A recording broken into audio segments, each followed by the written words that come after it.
Hopeless. All Republic forces pull back. Pull back! It is too late to retreat, Admiral. The Sith Armada has cut us off. Let the body hit the floor. No escape for us now. Then the Republic is doomed.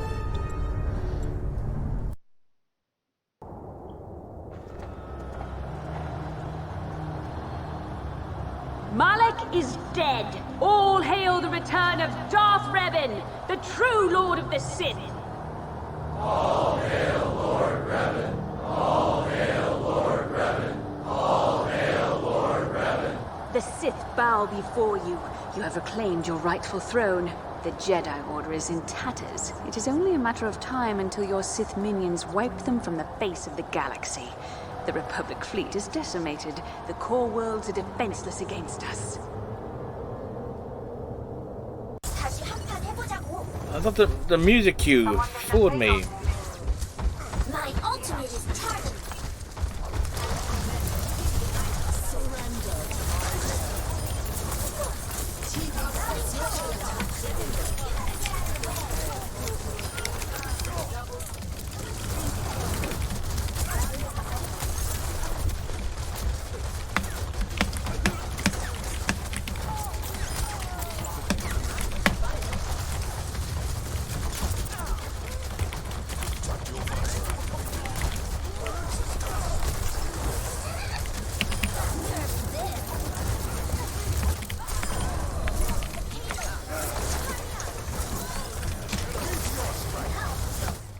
We win! Victory.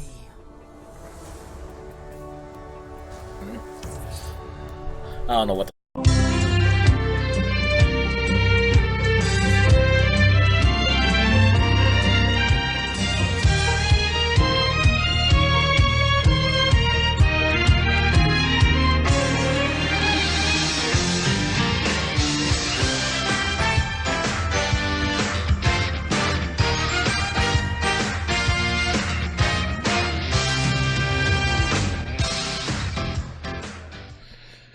Good evening, everybody. It's a rainy Monday, and we're starting a new game today. But however, it was like we are starting a half hour early, and more than likely, stream is going to end up running a lot later than what one would expect, because this game basically is going to involve me a lot of reading, a lot of puzzle figuring out, and things of that nature. What's the game? Why, it's Phoenix Wright, Ace Attorney Trilogy. It's the first three games, part of the Phoenix Wright franchise, are in this collection, and I want to try and beat all three before the end of the year.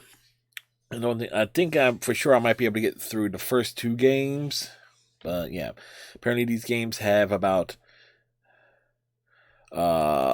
5 to 6 chapters each. And so, yeah. As I'm waiting for this game to load.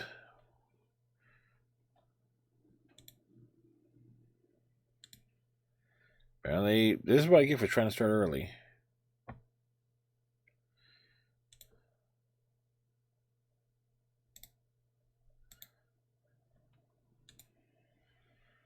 Alright, let's try this again.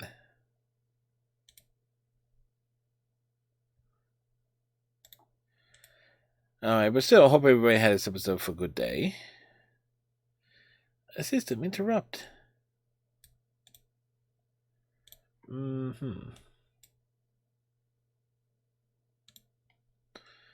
again, let's try this again. Capcom, making games that work half the time since 19 whatever.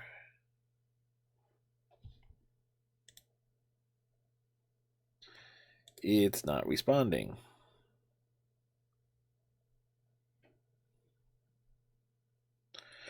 Really?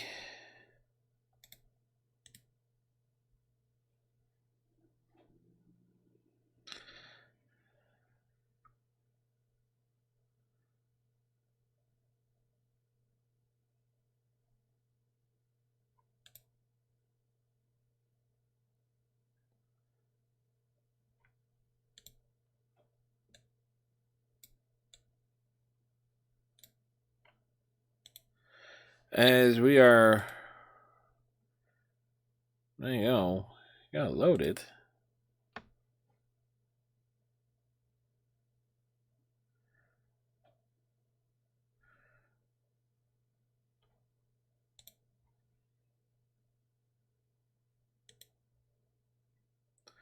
Alright, we killed it like that.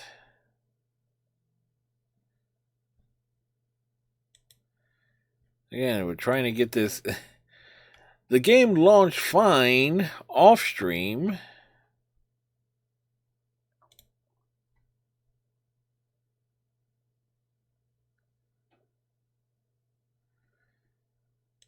Discord is running a little bit hot too for whatever reason.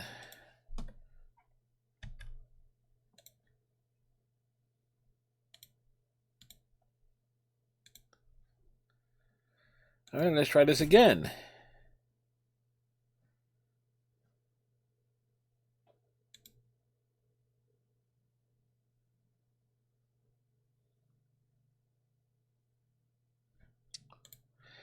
It's going to be a shame if we can't get this to work.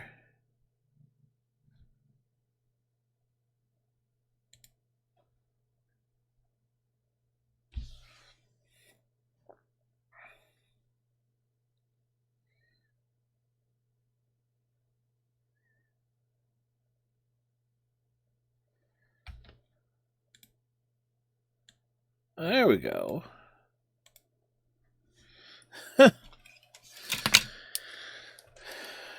This is why I typically would kind of launch stuff beforehand.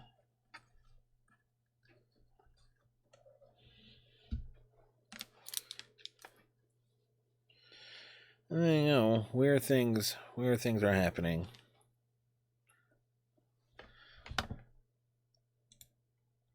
Loading content.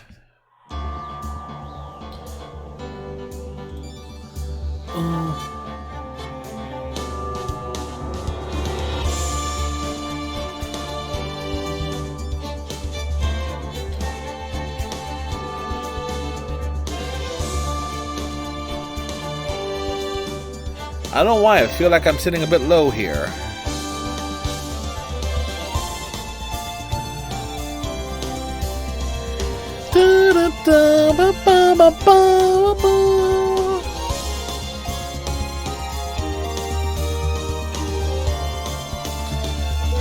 Let's look at our options here.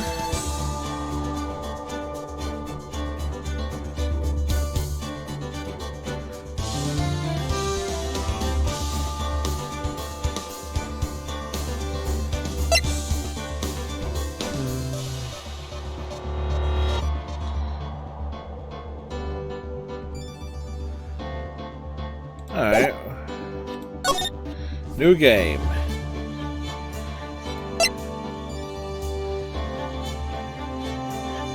You know what?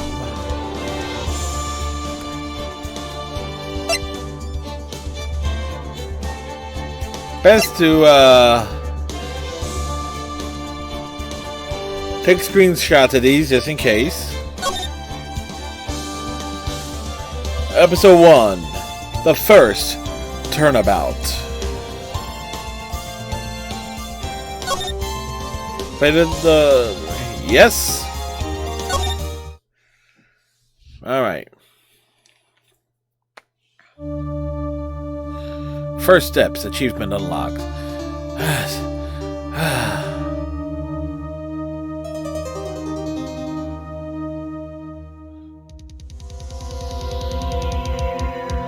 Damn it! Why me? I can't get caught. Not like this. I gotta find someone to pin this on. Someone like him. I'll make it look like he did it.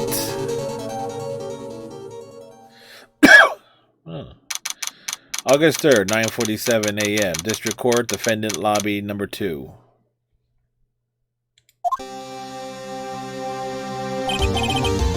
Boy, am I nervous. Right? Oh, hiya, Chief. Ooh, I'm glad I made it on time. Well, I have to say, Phoenix, I'm impressed. Not everyone takes on a murder trial right off the bat like this.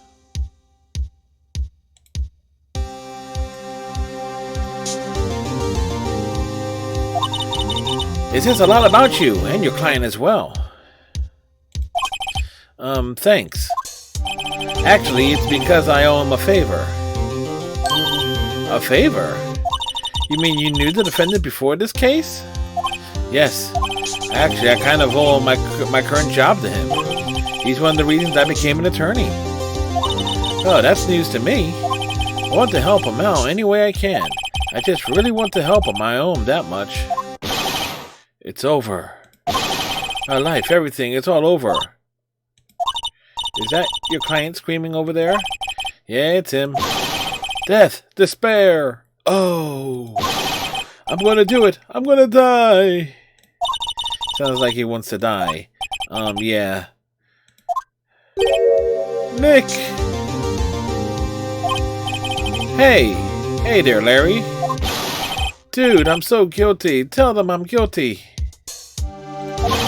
Give me the death sentence. I ain't afraid to die. What? What's wrong, Larry? Oh, it's all over. I'm finished. I can't live in a world without her. I can't. Who took her away from me, Nick? Who did this?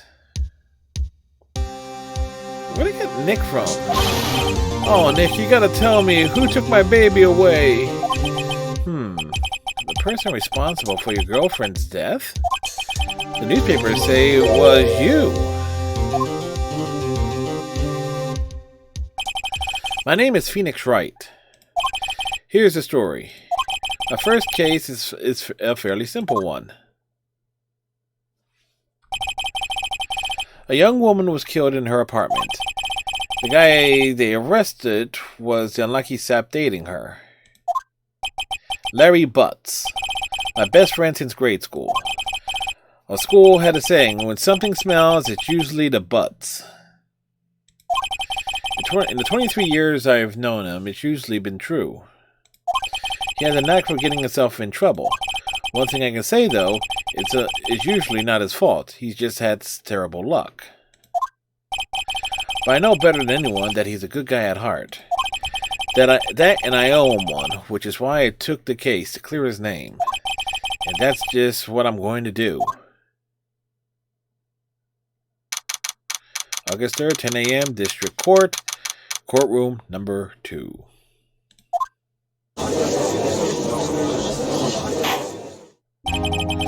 Court is now in session for the trial of Mr. Larry Butts. The prosecution is ready, Your Honor.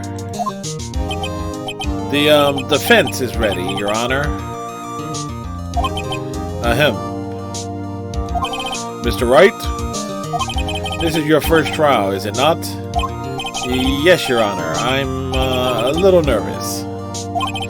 Your conduct during the trial will decide the fate of your client. Murder is a serious charge. For your client's sake, I hope you can control your nerves. Thank you, Your Honor. Mr. Wright, given the circumstances, I think we should have a test to ascertain your readiness. Yes, Your Honor. Hand shaking, eyesight fading. The test will consist of a few simple questions. Answer them clearly and concisely. Please state the name of the defendant in this case.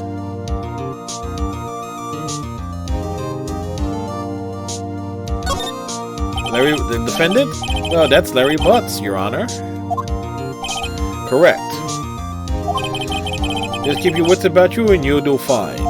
Next question. This is a murder trial. Tell me, what's the victim's name?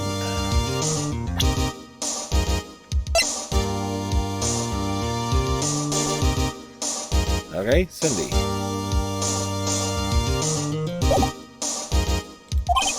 Ooh, I know this one. Glad I read the case report cover to cover so many times.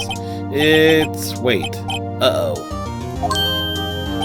No way, I forgot. I'm drawing a total blank here. Phoenix, Are you absolutely sure you're up to this? You don't even know the victim's name. Oh, the victim's names. Of course, I know the victim's name. I have just forgot temporarily. I think I feel a migraine coming on. Look, the victim's name is listed in the court report. Just press tab to check it at any time, okay?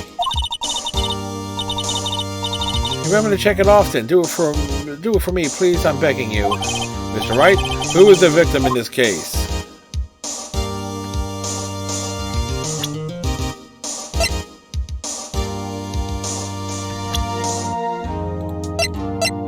Cindy Stone.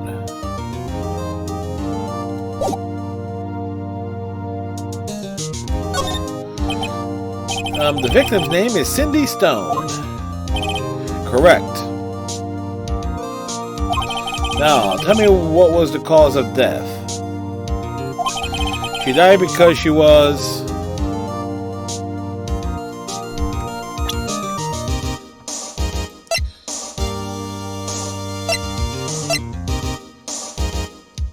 loss of blood due to blunt trauma. She was struck once by a blunt object. Correct. You've answered all my questions. I see no reason why we shouldn't proceed. You seem much more relaxed, Mr. Wright. Good for you. Thank you, Your Honor. Because I don't feel relaxed, that's for sure.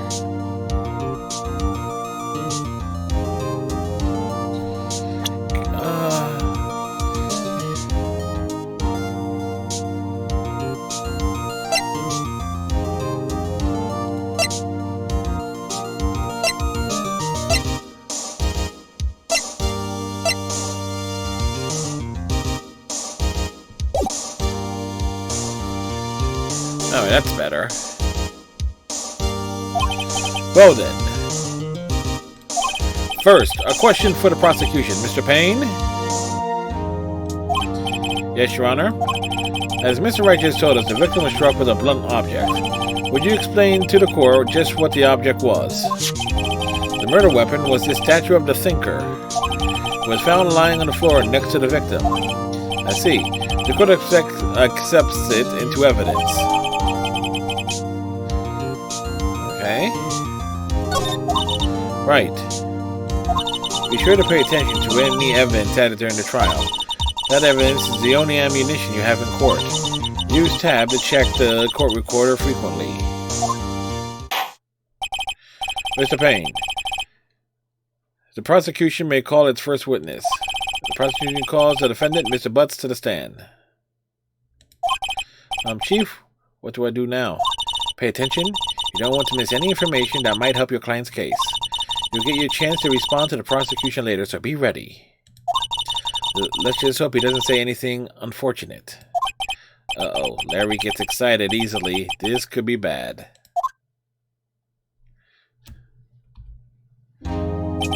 Ahem. Mr. Butts, is it not true that the victim had recently dumped you? Hey, watch it, buddy. We were great together. We were Romeo and Juliet, Cleopatra and Mark Antony. Didn't they all die? I wasn't dumped. She just wasn't taking my phone calls or seeing me, ever. What's it to you anyway? Mr. Butts, what you described is generally what we mean by dumped. The fact she had completely abandoned you and was seeing other men. She had just returned from overseas. She was one of them the day before the murder. What do you mean, one of them? Lies, all of it, lies. I don't believe a word of it. Your Honor, the victim's passport. According to this, she was in Paris until the day before she died. Barely arrived home from... Okay.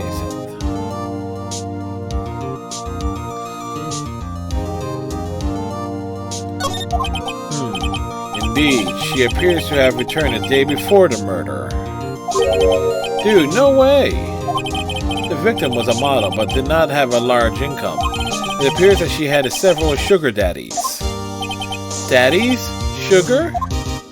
Yes, older men who gave her money and gifts. She took the money and used it to support her lifestyle. Dude! We can clearly see what kind of woman this Miss Stone was. Tell me, Mr. Butts, what do you think of her? What do you think of her now? Right? I don't think you want them to answer that question. Yeah, Larry has a way of running his mouth in all the wrong directions. Should I?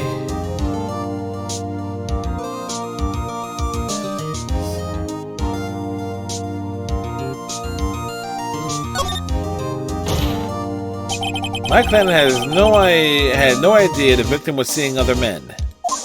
That question is irrelevant to the case. Oof. Wins. Dude, Nick, what do you mean irrelevant?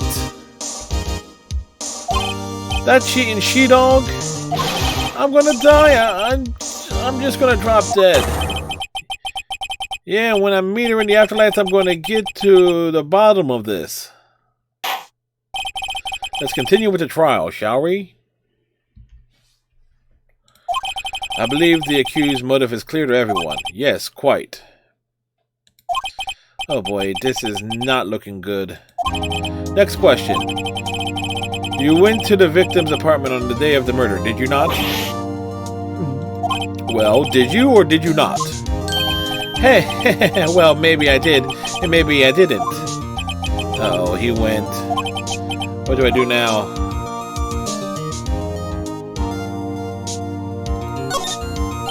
I know, I'll send them a signal. Tell the truth. Yeah, I was there, I went. Order! Well, Mr. Butts, dude, chill. She wasn't home, man, so, like, I didn't see her. Your Honor, the defendant is lying. Lying? The prosecution would like to call a witness who can prove Mr. Butts is lying. Well, that simplifies matters. Who is your witness? The man who found the victim's body, just before making the gruesome discovery. He saw the defendant fleeing the scene of the crime. Order! Order in the court! Mr. Payne, the prosecution may call its witness. Yes, Your Honor. This is bad. On the day of the murder, my witness was selling newspapers at the victim's building. Please bring Mr. Frank Sawit to the stand.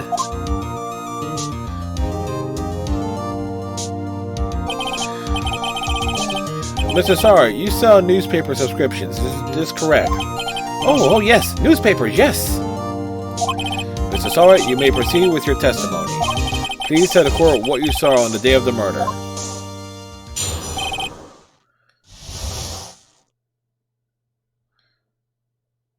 Testimony. I was going to door selling subscriptions when I saw a man fleeing an apartment. I thought he must be in a hurry because he left the door half open behind him.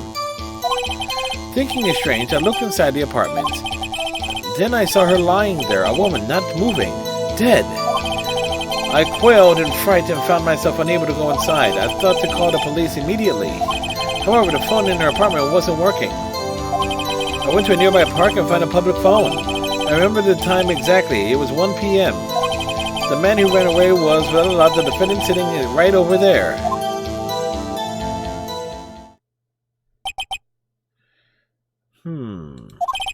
Larry, why didn't you tell the truth? I can't defend you against a testimony like that. Incidentally, why wasn't the phone in the victim's apartment working? Your Honor, at the time of the murder, there was a blackout in the building. Are phones supposed to work during a blackout? Yes, Your Honor.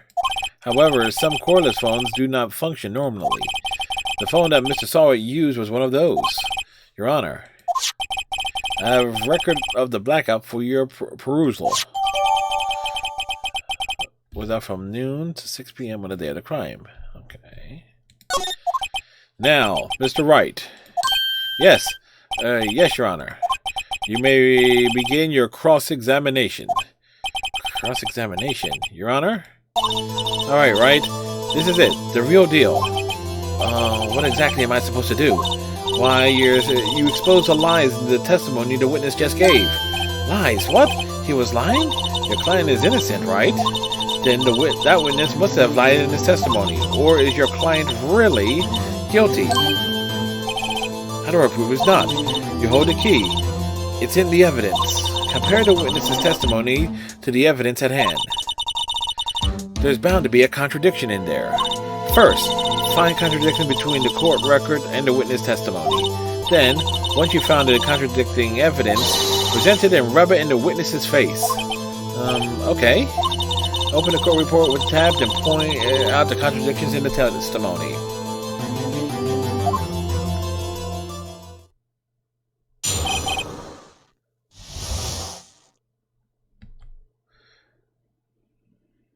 Witness account.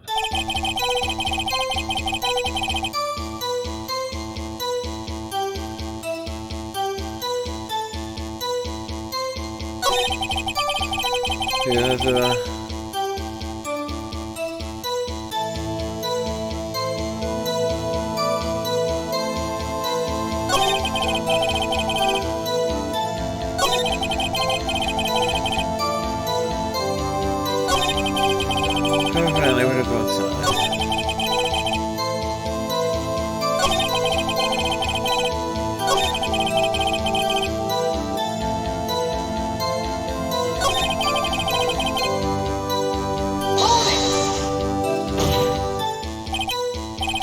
1 p.m. Are you certain? Yes, absolutely. He seems really confident.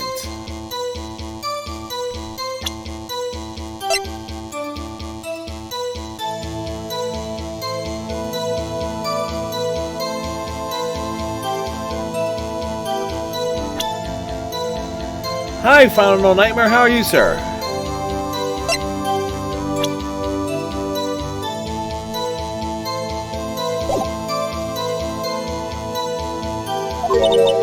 PM? Right. Doesn't that seem strange to you? Present some evidence to contradict them.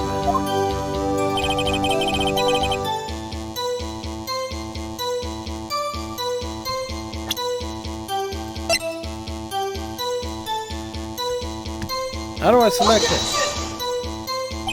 This evidence clearly reveals a contradiction in that statement, Your Honor. That's good to hear. How exactly are that evidence and the statement just now related?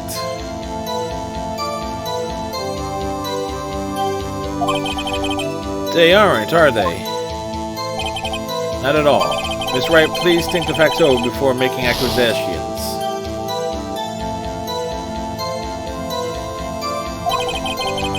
I think that when one man he pointed at the judge.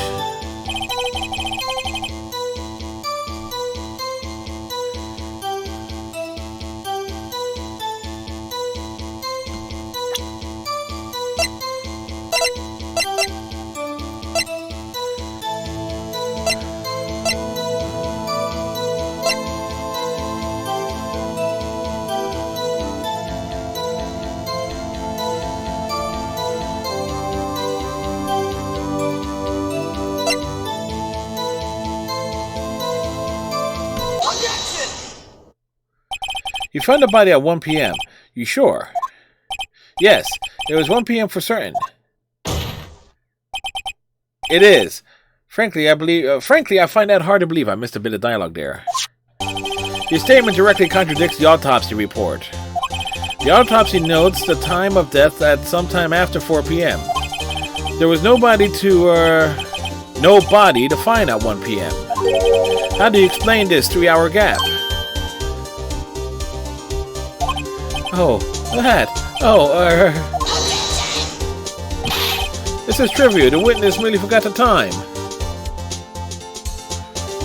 Yep, it's Phoenix Wright, Ace Attorney. It's kind of like a visual novel, point-and-click puzzle. So it falls right into my wheelhouse of stuff that I grew up with, to an extent. After his testimony, I find that hard to believe. Mr. Saw it. Get it? Why were you so certain that you found the body at 1 p.m.? Gee, that's a really good question. Great job, Wright.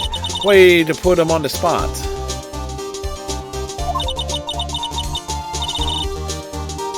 That's all you have to do. Point out contradictions. Lies always beget more lies. See through one and their whole story falls apart. Wait, I remember now. Would you care to give your testimony again?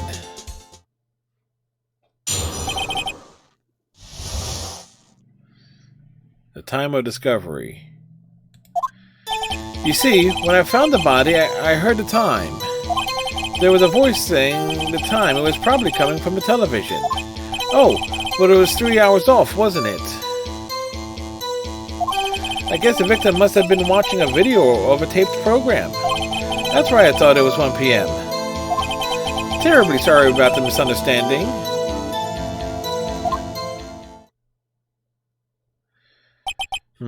I see. You heard a voice saying the time of a taped program. Mr. Wright, you may cross-examine the witness. Right. You know what to do.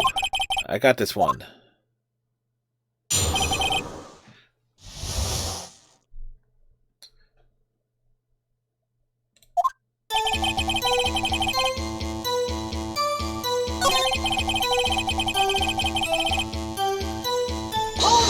Hold it! Are you sure it was a television, not a radio? Well, no, I guess it must have been a radio. Incidentally, there was no radio on the premises. There was only one large television. Right? I can't put my finger on it, but something about this seems fishy. Something about hearing the television. The witness has testified he heard the time.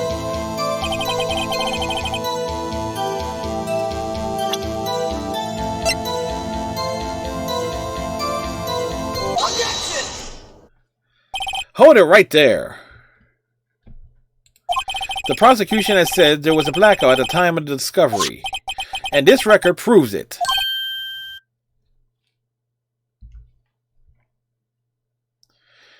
Dude, this is so slimy looking.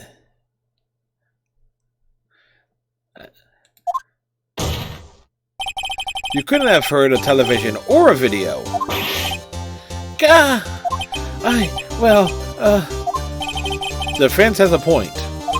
Do you have any explanation for this, Mr. Solid? No, I find it quite puzzling myself. Quite. Wait! I remember now.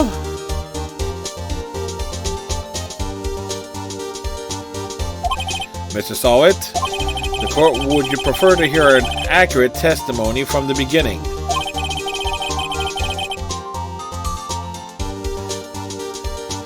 Ricochet Comics, the exit is pretty much always murder. Yeah, true. Then again, most games are like puzzle stuff, like that, mysteries. It's always a murder. Welcome, Ricochet. These constant contradictions are harming your credibility. He has credibility with a haircut like that? In a suit like that? And you seem rather distraught. My apologies, Your Honor. It must have been the shock of finding the body. Very well, Mr. Solid. Let's hear your testimony once more, please.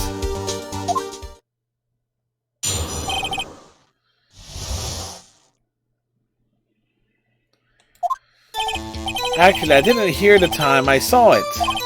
There was a table clock in the apartment, wasn't there? Yeah, the murder weapon. The killer used it to hit the victim. That must have been what I saw.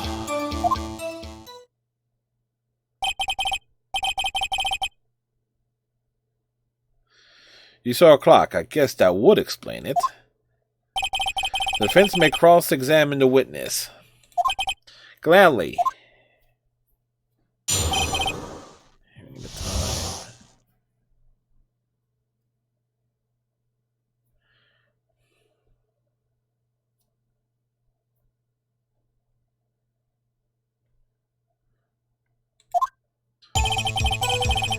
I saw it.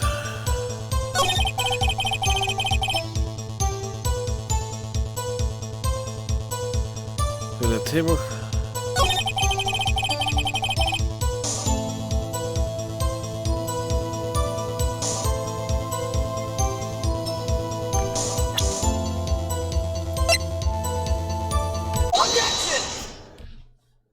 Wait, just a moment. The murder weapon wasn't a clock. It was this statue. Now, how is this supposed to be a clock? You with your objections and your evidence, just who do you think you are? Just answer the question, Mr. Sawit. Hey, I saw it there, okay? That's a clock. Your Honor, if I may. Yes, Mr. Payne. As the witness stated, this statue is indeed a clock. The neck is a switch. You just tilt it and it says the time out loud. As it doesn't look like a clock, I submitted as a statue. My apologies. Bullshit! Wink of... I guess that's like a wink of an eye? I see. So the murder weapon was a table clock after all. Well, Mr. Wright, it appears that the witness's testimony was correct. This is a clock. Do you have any problems with his testimony now? Yeah. Yes, Your Honor. There is a gaping hole in the witness's testimony, much like Asa Akira's backside in most of her videos. The only way he could have known the weapon was a clock is to hold it in his hand. Yet the witness testified that he never entered the apartment. Clearly a contradiction. Indeed. The witness knew it was a clock because he went into the apartment. You're lying. You were inside the apartment on the day of the murder. Oh yeah? Prove it. Prove I went in there. I'll do better than that. I can prove you were the one who killed her. You struck her with the clock and the shock of the blow triggered the clock's voice. That was the sound that you heard. Order in the court. Intriguing. Please continue, Mr. Wright. Yes, Your Honor. Mr. Sawit, the sound must have left quite an impression on you. Understandable, since the murder weapon spoke just as you hit the victim. The voice was burned into your mind. That's why you were so certain about the time. What's the meaning of this? This is all baseless conjecture. Baseless? Just look at the witness's face. And punch him in the face. And in the throat. Would the witness care to elaborate? Did you strike the victim with the clock? That's the day I never... Look, the clock, I heard... No, I mean I saw... Really? Shut up, shut up, shut up, shut up, I hate you!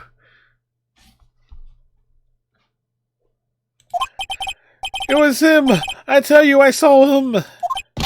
He killed her, and he should burn, burn, give him death! Order in the court, I say. Your Honor, a moment, please. There isn't a shred of evidence supporting the defense's claims. Mr. Wright. Your Honor, you claim the sound of the witness heard came from the clock.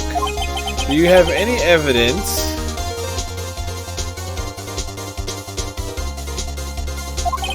The whole case is riding on this. I better think it through carefully.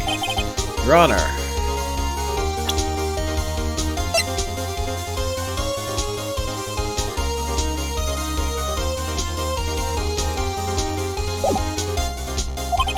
The sound Mr. Sawyer heard was definitely this clock.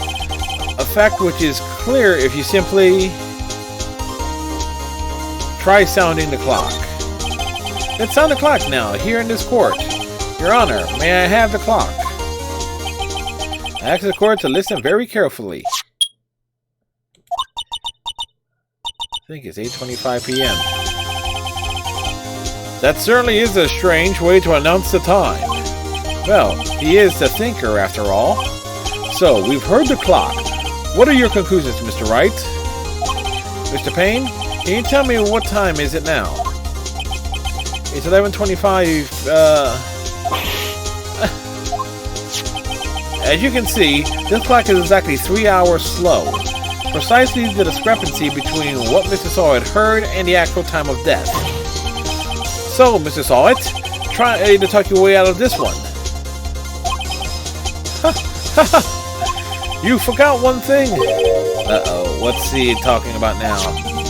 Well, it may seem like the clock is running 3 hours slow.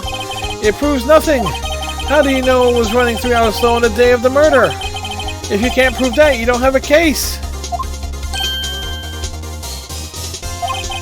He's right. How am I going to prove that? Damn it. I was so close. Mr. Wright? It seems you lack the critical evidence to support your claim. Yes, Your Honor. This means I cannot let you indict the witness. Unfortunately, the sentence of cross-examination of Mr. Frank Sawyer. I came all the way down here to testify, and look what happens. You treat me like a criminal. A criminal! You lawyers are all slime. I almost had him. Sorry, Larry. I failed you. There's nothing I can do about it now.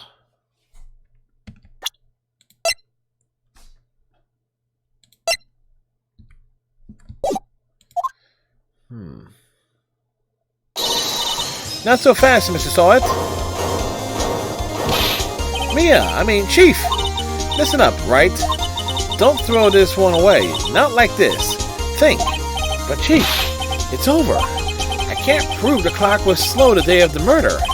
Nobody can prove that. Well, yes. But that doesn't mean you can't still win. Try thinking out of the box. Don't waste time doubting the facts. Assume the clock was 3 hours slow and think through it. Ask yourself, why was the clock 3 hours slow? Figure out the reason and you'll have your proof. Right. Right? Can you think of a reason as to why the clock would be 3 hours slow?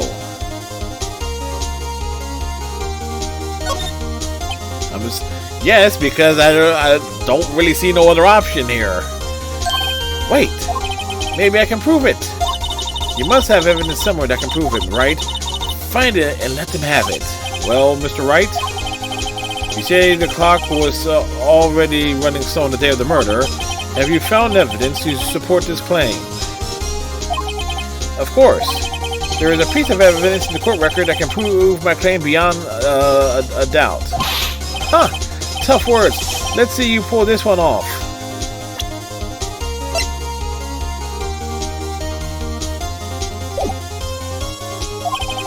Let's see this evidence that proves why the clock was running slow. It has to be the passport. The victim apparently arrived on 7:30, a day before the murder. Yeah, the victim had just returned home from abroad that day before the murder. As we all know, the time difference between here and Paris is 9 hours. When it's 4 p.m. here, it's 1 a.m. the next day over there. Then, the clock wasn't 3 hours slow, it was 9 hours fast. The victim hadn't reset her clock since returning home.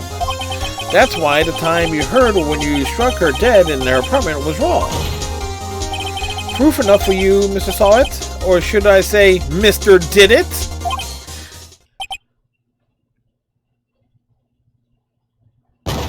Well, he dead. Order! Order, I say!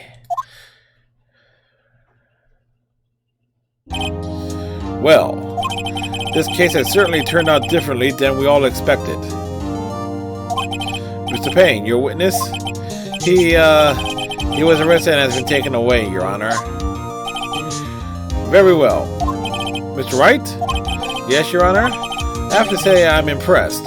I don't think I've ever seen someone complete a defense so quickly and find the true culprit at the same time. Thank you, Your Honor. At this point, this is only a formality, but the court finds the defendant, Mr. Larry Butts, not guilty. Yay! And with that, the court is adjourned.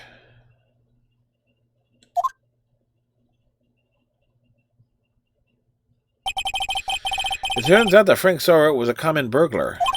He posed as a newspaper salesman to check and see when people were out of the house. That day, when Larry went to her apartment, the victim wasn't home. After he left, Mr. Sora let himself in to do his dirty work. While he was searching her place, the victim returned. Flustered, Mr. Sora grabbed the nearest blunt object he could find.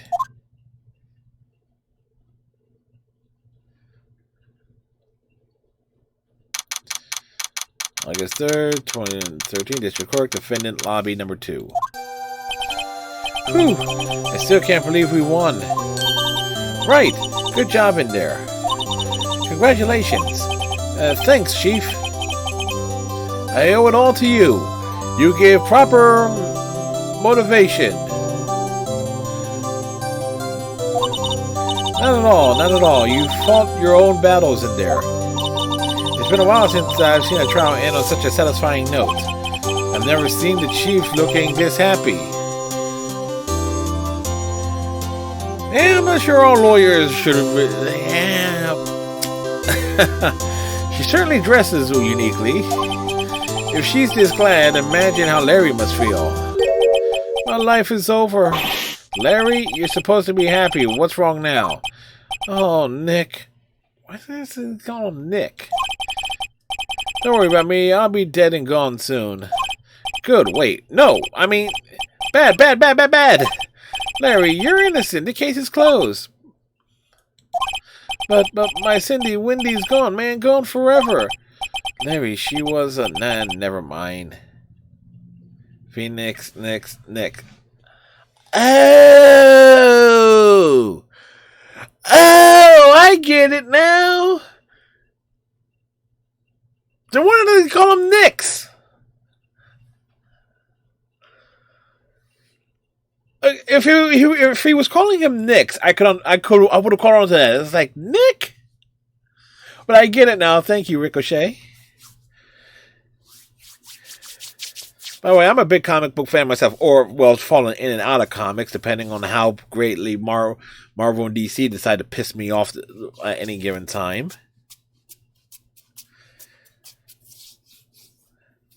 Really big comic fan.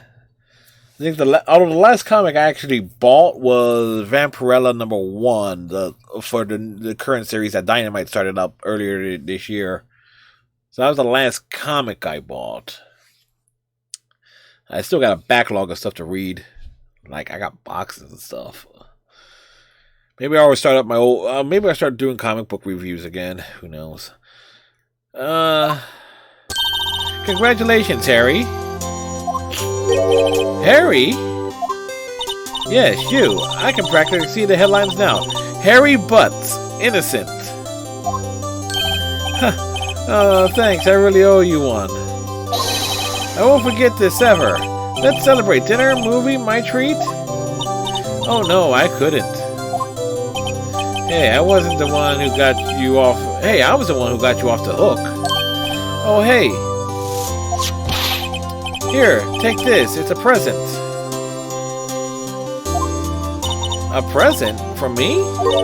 Wait, wasn't this the evidence that... Actually, I made this clock for her. I made one for her and one for me. Really? You made this? Well, thank you. I'll keep this as a memento. Yo, Nick. Can you believe it? I was so into that chick. And she was just playing me for a fool. Don't that make you just want to cry, ma'am? Larry. Are you so sure? Excuse me? I think she thought quite a lot of you in her own way. Nah, you don't gotta sympathize with me. It's okay. Oh, I'm not sympathizing, really. Isn't that right, Wright? Don't you have something to show your friend? Something that proves how she felt about him? Huh? Oh, yeah, right. What the heck is she talking about?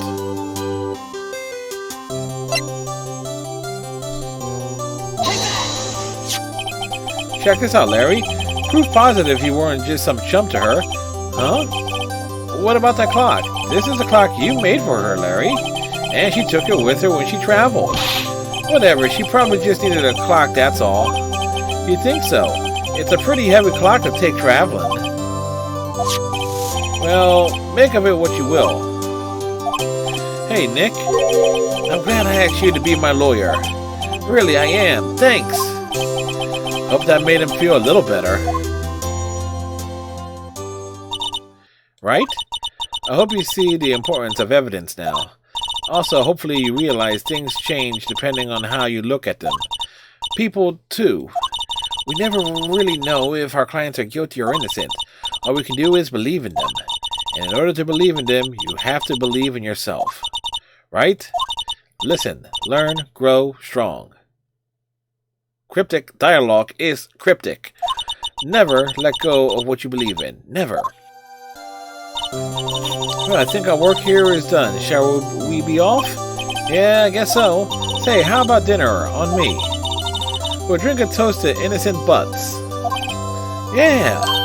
Oh, speaking of Harry, you were saying part of why you became a lawyer was because of him. Yeah, part at least. You'll have to tell me more about it sometime. Maybe over drinks? And so my first trial came to a close. Larry slapped me on the back and said, "Gee, Nick, it's good to have friends. But I'm pretty sure he's not going to pay us unless you count the clock he gave me up." I didn't know it then, but that clock was soon going to be at the center of another incident. My promise to tell the chief about me and Larry will be one promise that I wouldn't be able to keep. The end. Alright, so chapter... Alright. A brand new episode has been added. There you go. Alright, so first impressions. The rough thing, and it's been a while, because I once did a one-day stream of Doki Doki Literature Club. And this is more interactive than that was by far. The amount of dialogue I'm going to have to read is a literal butt ton, it seems. Still, progress is progress. Alright, so moving on. And by the way, folks, normally I start at 7 o'clock. I started a half hour early to try and compensate for the fact that of all the dialogue I have to go through with playing this game, or games.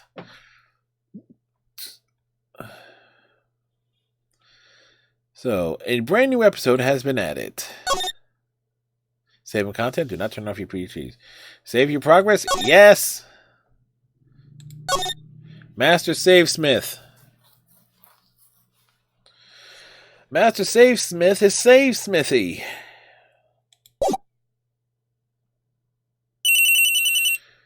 Ring, ring. Beep. Hello? This is Maya. Hey Maya, it's me. Mia, what's up? You haven't called in a while. Sorry, I've been so busy. How have you been? Well, lonely, and it's all your fault. Nah, I'm just teasing. I've been great. I'm finally getting used to having my own place. That's good to hear. Actually, I'm calling because I have a favor to ask. I know. You want me to hold evidence for you. Sharp as always. There's a lot of buzz about the upcoming trial. I just don't feel safe keeping the evidence here. I gotcha, so what is it this time? It's a clock. A clock? Yeah, it's made to look like that statue of the thinker, and it tells you the time. I thought you might like it. You always like toys. Hey, I'm not a little girl anymore, sis. Now, you know I'm only teasing. I should probably tell you the clock isn't talking right now. Huh? It's not working? That's lame. I had to take the clockwork out, sorry. I put some papers inside it instead. Papers? Is that the evidence then? Well, there's a possibility that it might turn out that way, yes. Can you come by the office tonight, say 9 o'clock, to pick it up? I'll be in a pre-trial meeting until then. Okay, sis, but I expect dinner something good. Like burgers. I could really go for a good burger. Okay, we'll hit the usual joint. Alright, it's a deal. Okay, sis, see you soon. Yep, I'll be waiting, Maya. Conversation recorded September 5th, 9:27 a.m. September 5th, 8:57 p.m. Faye & Co. Law Offices. Now, Miss Faye, I'll take what's mine, the papers. I'm sorry, but I can't give you what I don't have. Miss Faye, you're a poor liar. Why, I see it right now over there. That must be the thinker that swallowed those papers. How could you know? Ho, you are not coniferous. You are not cogniferous of my background? Gathering information is my business, you see. I should have been more careful. Ho. My dear Miss Faye, I am so very sorry, but I'm afraid I must ask you for one more thing. Your internal silence. Farewell, Miss Faye.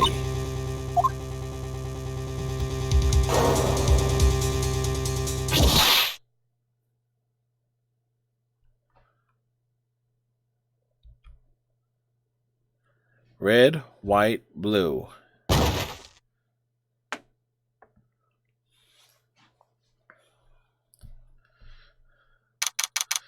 December 5th, 9:08 p.m. Faye & Co. Law Offices.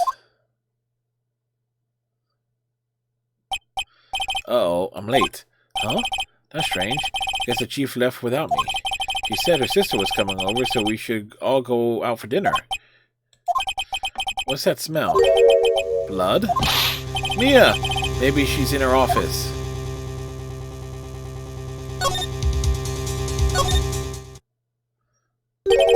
That smell. Blood. Sis. Someone's there. Chief! Chief! Chief! Trying to get good screenshots. Never know when they might come in handy. Who are you?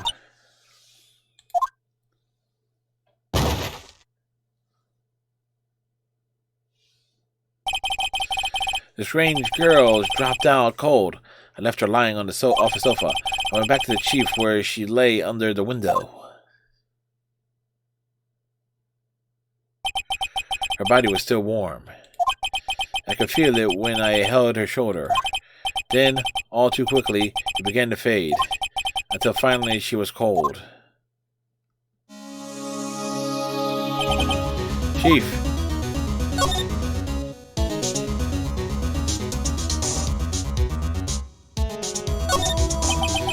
Chief. It's hard to see her like this, but if there are any clues here, she was struck on the head with a blunt object. She probably died instantly. The thinker lying next to her must have been the murder weapon. Looks like a thinker, but it's actually...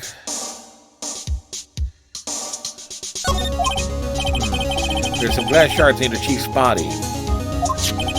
Must be pieces of glass of the glass light stand lying broken in the back of the room.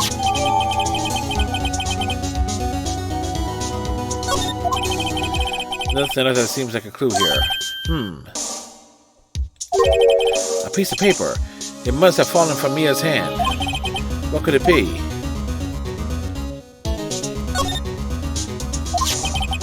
A word written in blood on this scrap of paper. Maya, did Mia write this? The piece of paper is a receipt from a department store. Dated yesterday.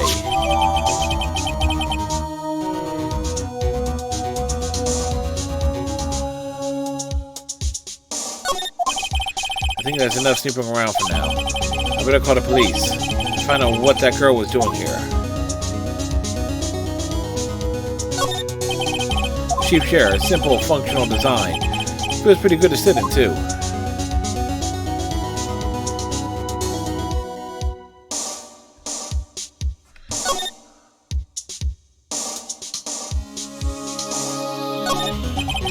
Look who's here.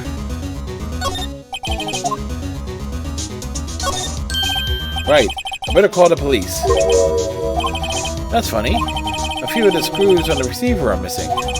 Looks like someone was halfway through taking it apart. Police? Please, come quick. What was that? Someone's screaming from outside the window. She's staring right at me. She's holding a phone in her hand.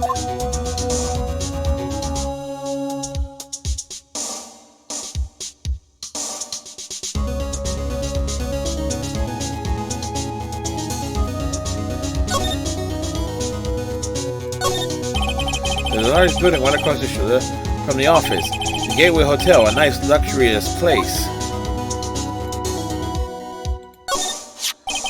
Some shards of glass are scattered on the floor here. Seem to be what remains of the light stand.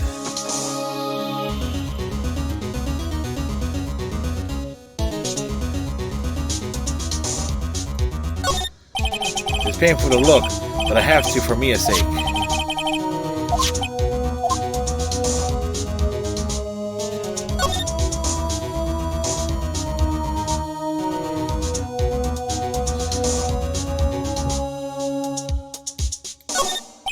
The phone receiver is missing a few screws. Better not use it.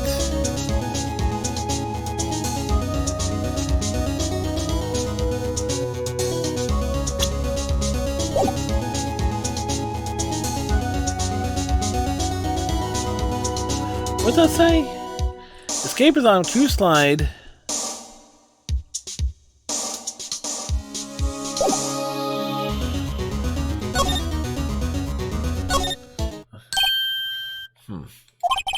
The girl just now. Where'd she go? I put her right there on the sofa. Uh-oh.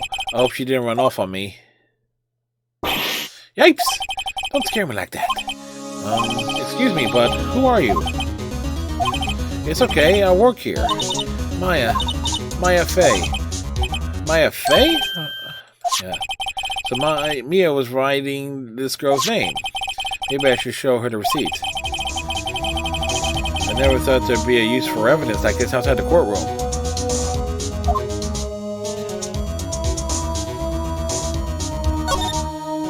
What happened? She seems to be in shock. I don't want to disturb her, but I have to know. Excuse me. Can you tell me what happened? I came in, the room was dark, and sis, so she was already dead. You and the chief? So you're the chief's sister. I'm her younger sister. And you were here visiting this late at night? Yes. She said she wanted me to keep some evidence for her. Evidence? Yes, it was in that clock. It was the thinker.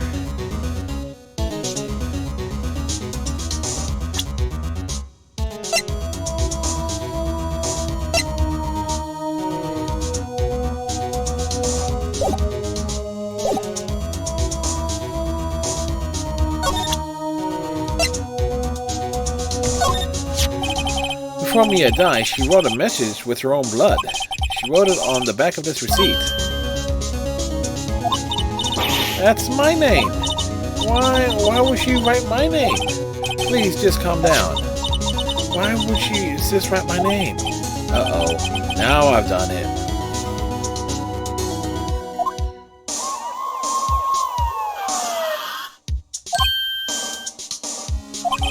The police. Sounds like they're coming this way. Freeze, police. Alright, I'm Detective Dick Gumshoe.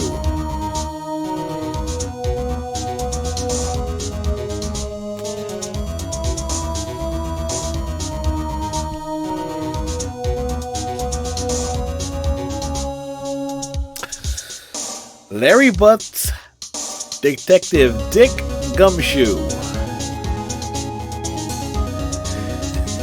And Mr. Sawit. How many more ridiculous names are in this game? Wait, don't answer that. Gumshoe, what an odd name. We received a report from the building across the way, see? Got a person saying they saw a murder. It must have been that woman I saw. Anyway, I don't want either of you moving 1 inch, okay? Great. Just great. Maya, wait. She wouldn't have... Nah. Whoa. Excuse me. Eek. Does her Maya here mean anything to you? That's my name. What? The victim drew this here note in her own blood, see? With her dying breath, she wrote down the killer's name. Killer? I'm not. Case closed. You're coming down to the precinct, ma'am. What?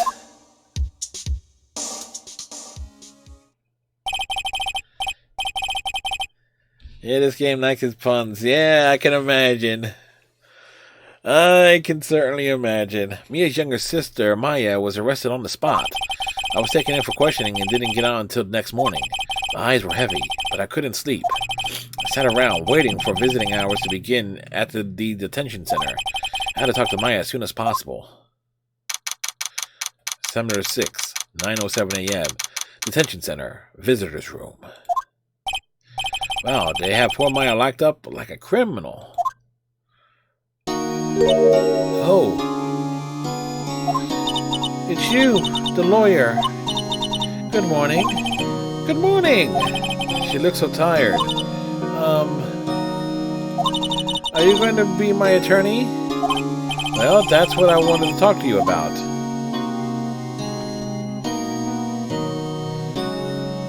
Of course I will. First things first, I better get her cheered up. Yeah, of course I will. Cheer up. Really? Well, did I say something? Did I say the wrong thing? She looks sadder now. What's wrong? You don't think I could do it? No, no one could. Who would believe me? Even you, when you found me in the office, you looked at me like I had done it. Did I look at her like that? Apparently so. No, I never thought. It's okay, I understand. And I also heard about you. Heard?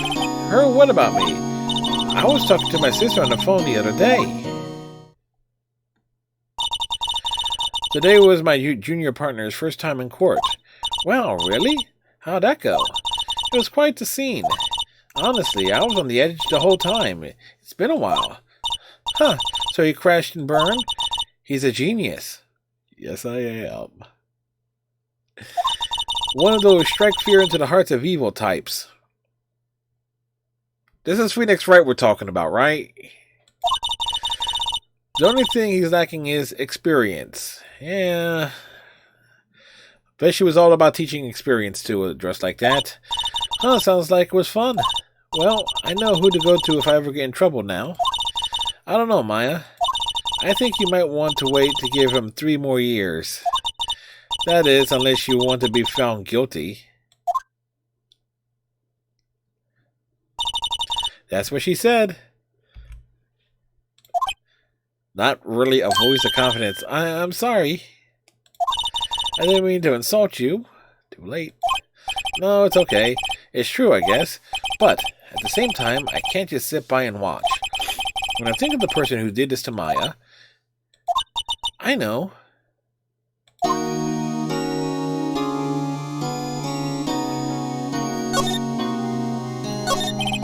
There's something I've been wanting to ask you. Yes? What's with that outfit? Oh, this? This is what all acolytes wear. It's my uniform, you could say. Acolytes? Like people in religious training? What is it you do? Oh, it's nothing strange, really. I'm a spirit medium in training. A spirit medium? I'm pretty sure that qualifies as strange. The day of the crime? Can you tell me about the day of the murder? Yes. Let's see. That morning I got a call from my sister. She wanted me to hold on to a piece of evidence for an upcoming trial. Evidence? Yes. That clock shaped like the thinker. The one Larry made. How could that have been evidence in the case? Right. She said something about that. I remember. Do you want to hear it in her own voice? Her own voice? Yes. I'm pretty sure our conversation is on my cell phone. You recorded it? Yeah. I forgot how to delete those things. So you say you have a conversation with your sister on your cell phone? Let's hear it. Right. Oh. I just remembered. That detective took my cell phone away. Sorry. Oh, right. Of course. Next time I see Detective Gumshoe, I'll ask him for it. I'll write you a note so you don't forget. Sure, thanks.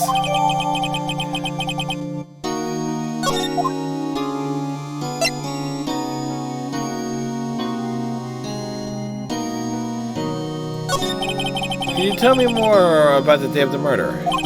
Sorry, I know it must be hard. No, it's okay. All I've been doing the last few hours is talking about it. I've kind of gotten used to it. Let's see. The morning I got a call from my sister. She wanted me to hold on to a piece of evidence for an upcoming trial. That's the thinker clock kid that Larry made. She practically qualifies as a serial murderer by now. So then, when did you arrive at the office? It was right around 9 o'clock. The lights were off and I could smell blood. Then I found her, my sister. Thanks, Maya. That's all I need to hear for now. So you're an acolyte, a medium in training. That's right. The Fae family, especially the women, have always been very sensitive to the spirit world. Wait a second, you said the Fae family? So Maya was into this stuff too? Of course. She left the mountain to follow her career, she said. Her powers were first class too. I had no idea. Wait. What? So you're a real, honest-to-goodness spirit medium with ESP and all that? Yes, in training. Oh, can't you contact me as the spirit then? We can just ask her who killed her. I'm sorry. I'm still in training. Yeah, that would have been a bit too easy now, wouldn't it? I couldn't do something on that level. I thought that would be too easy. Huh? Something the matter? I was wondering, could I ask you a favor? This is the address of a famous lawyer. My sister gave me this a long time ago. She said if I was ever in trouble, I should call him. And, well, I'm in trouble. Do you think you could go and ask him to represent me? Sure, why not? I'll go ask.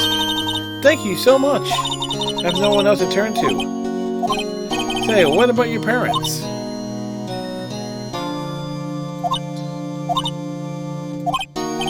I see. Don't worry. Leave it to me. Thank you. The trial's tomorrow at 10 o'clock. What? Tomorrow? Tomorrow. What if this guy refuses? Then they told me that if I don't find one, the state will pick an attorney to defend me. When would that happen?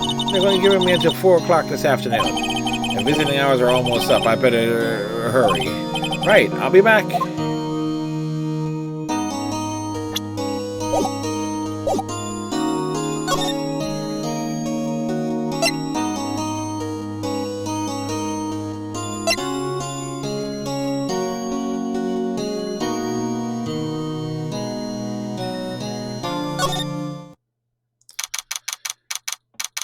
The law offices. The office is filled with police officers. They're all busy searching for clues. Hey, you there! This is a crime scene, pal. No trespassing. I'm sorry. Don't I know you from somewhere? Wait, you're that bus guy, aren't you? No, Phoenix Wright. How could anyone mistake me for Larry? I guess I got the wrong name, Mr. Wright. Sorry about that. That bus guy, he was a killer. And you're no killer, right? He was proven innocent. Right. And you were... Detective Gumshoe. Gumshoe, wasn't it? Dick Gumshoe? Right. At your service. Hang on. That's Detective Gumshoe to you, pal. Anyway, get the name right. And don't go calling me Dick. Hey, Dick, get over here. Yes, sir. Be right there, sir. Ahem. You're her lawyer, right, pal? Yes, I am, Dick. If you have business here, you better do it quick. Whew. He thinks I'm Maya's lawyer.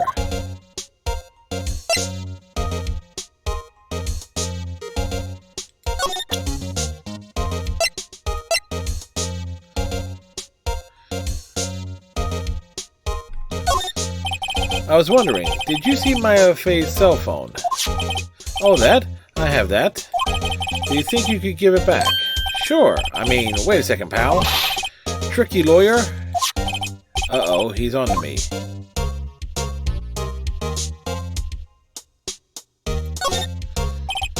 Okay, I can't be straight with this guy, but what should I tell him? Something the matter? Oh no, that carrying strap on the cell phone. This? It says the Steel Samurai Warrior of Neo Tokyo. The Steel Samurai, that action hero on TV? Yeah, you see the strap is a collector's item. She was worried it might get lost if it went down to the precinct. That's what she said? Yes. Okay, pal. I wrote down all the numbers she called anyway. Here you go. Seems he didn't notice the recorded conversation. Alright. Check the court record to hear the recorded conversation.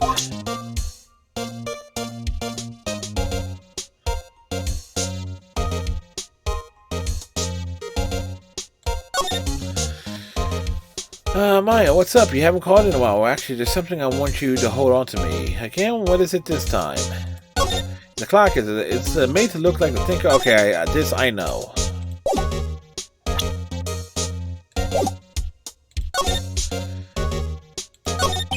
About Miss Faye, did you do an autopsy? You want to know the results, eh? Now don't you look at me. Now don't look at me like that, pal. It's no use. She might have been your boss, but that doesn't mean you get any special treatment. Alright. You can see the report, but that's all. Single blunt for trial. Death was instantaneous.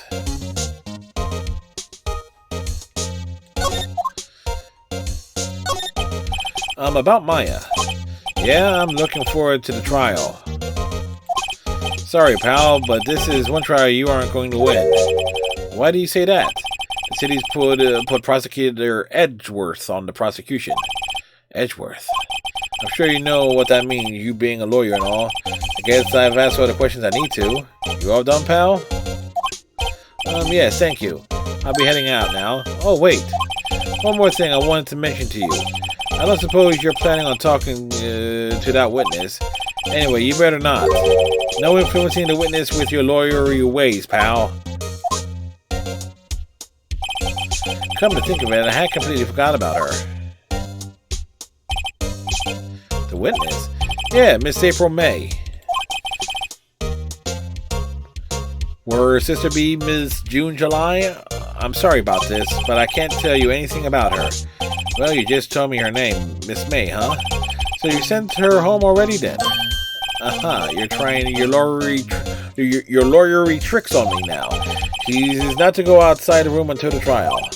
So, she's still in the hotel across the way. Guess I should know better than to try to get a detective to leak information. You got that right, pal. Time to pay a visit to Miss May.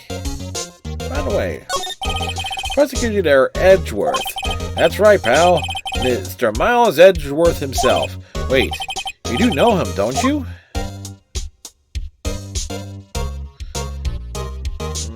Of course I do.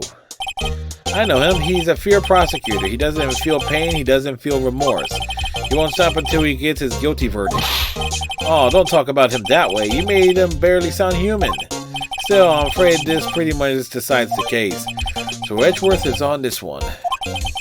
He hasn't lost a case since he became a prosecutor at the incredibly young age of 20.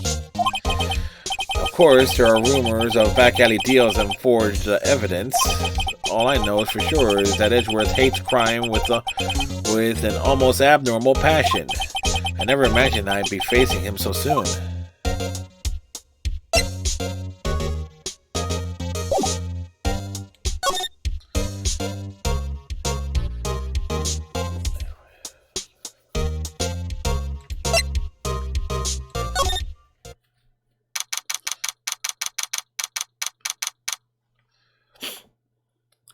September 6th, Gatewater Hotel, room 303.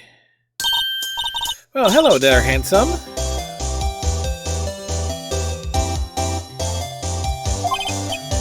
Hi. Smooth, right? Real smooth. You're the lawyer, aren't you? Detective told me.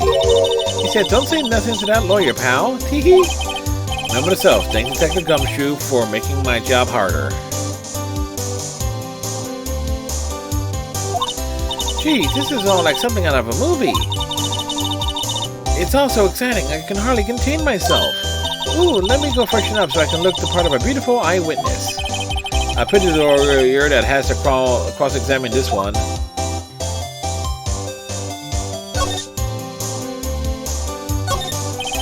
There's a screwdriver stuck in the drawer in this drawer. Wonder what's inside. Let's take a look. Hey! Hey, hey! What are you doing? No touching! Ooh, bad boy. You really shouldn't pry around in other people's rooms now. You wouldn't want me to make me upset, would you? Upset? I thought she was going to explode for a second there. I wonder what could be inside that drawer.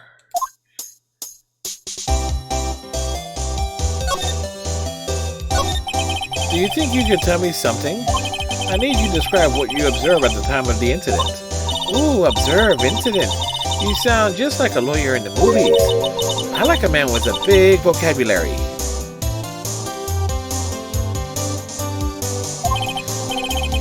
Better not encourage her. You know the thing that occurred happened the other day? The bad thing? What did you see when it happened? I don't suppose you could tell me about it. Pretty please? Let me see. Well, dream on. If you want to know, you'll just have to come to court tomorrow, Mr. Lawyer. Oh boy. Could you just, who exactly are you? Ooh, Mr. Lawyer, are you hitting on me? No, hey, I'm just doing my job here. You know, you're cute when you blush. Believe me, this is the first time in my life I've blushed this much. Right, can you tell me what it is you do? Well, no. And you had your little hopes up, didn't you? Oh boy. I see there are 2 glasses on the table. Is someone staying here with you? Ooh, what an amazing powers of observation. You must be one of those famous detectives like on television. Oh no, not me. I'm just a lawyer. Say, Mr. Big Detective, why don't you go look for clues in the garbage? This man doesn't like noisy little lawyers. Oh boy.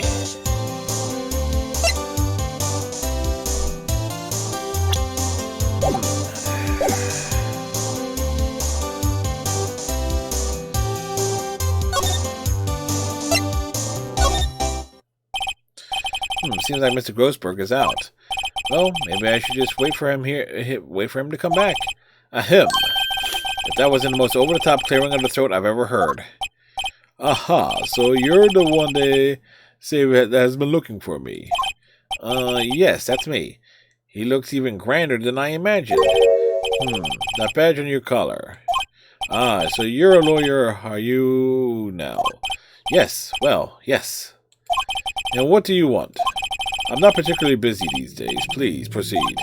Not busy? Then how come no one could get in touch with you? Something the matter.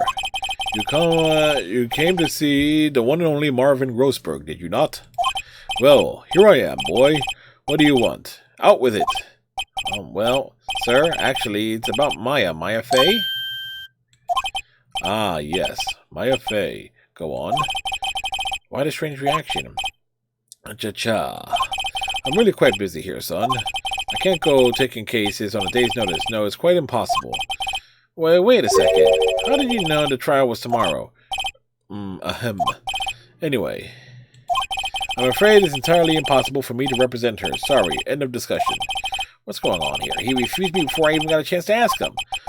What do I tell Maya? How can you just refuse like that? Please tell me why you won't take the case. Well, you see, it's just, I'm busy, you see? But the client is Maya Fey's sister.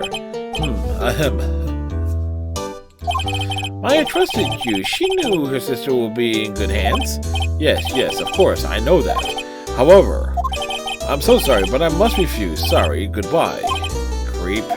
Fine. I don't have time to argue with you anyway. I'll go look elsewhere. Or think not. Huh? Did you say something? I think not, I said. What do you mean? I'm terribly, terribly sorry. but I'm afraid that no lawyer worth their salt will take on this particular case. Terribly sorry, my boy. Why? I cannot say. I beg your pardon, but could you leave now? I have nothing more to discuss with you. What's going on here? How did you know Maya Fey? She worked here a long time ago. Quite the apprentice, that one. Learned my techniques in the blink of an eye. She left one day, quite suddenly. She had a mission, you see. A mission? You can see it in her eyes. She followed it with a burning passion. Never looked back, not that one.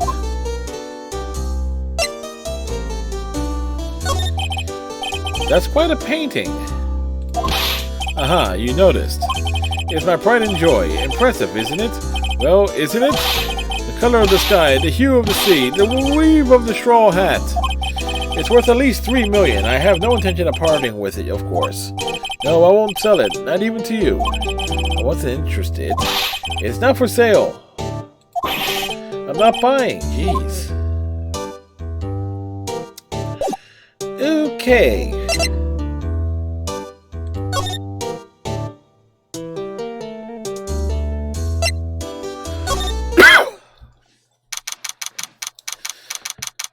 Alright. Hiya. Oh, you're back. Did you find a lawyer? Well, what do I tell her? Well, you see, just be honest, I really don't think you should use that guy. He didn't seem healthy. He was all skin and bones. What really happened? You don't mean he refused to help? Yeah. I see. I've been abandoned then. What about your family? I only have my sister. My father died when I was very young, and I don't know where my mother is. Don't know, so she could still be alive. The women in my family have been mediums for generations. They say a lot of spiritual power runs in our blood. About 15 years ago, our family was involved in an incident. There was a man, and he ruined our mother's life. Ruined. After that, she disappeared. Several years after that, my sister announced she will become a lawyer, and she left the mountain. So you live by yourself? Yes, I've gotten used to it. Oh, also, I've had to become independent or I will lose my powers. I feel bad for her, all by herself up on that mountain. So, who was this man who ruined your mother? About 15 years ago, there was an unusual murder case. It made quite a stir. Everyone was talking about it, apparently. The police were running out of leads, and they were getting desperate. Wait, they didn't use a spirit medium, did they? The police convinced my mother to try to contact the victim. Wow, so what happened? The case was solved. We thought. You thought. The man my mother helped the police captured was innocent. The police consultation with the medium had all been carried out in secret, of course, but a man found out about it and leaked it to the press. He told all the papers that my mother was a fraud and that the media jumped on it big time. My mother, became the laughingstock of the nation. I see. White. Excuse me? White? That was his name. My sister told me. White. Just a little longer now before the state-appointed lawyer comes, I guess. Time's up. What should I do? Do I leave her and go home? No. I've made up my mind. I'm going to defend you whether you want me to or not. Why? Why? Well, I can't abandon you. No one is as sad as a person without any friends. I know, I've been there a long time ago. Why did I become a lawyer in the first place? Because someone has to look out for the people who have no one by their side. Maya, I won't abandon you. You can count on me. That's so kind of you.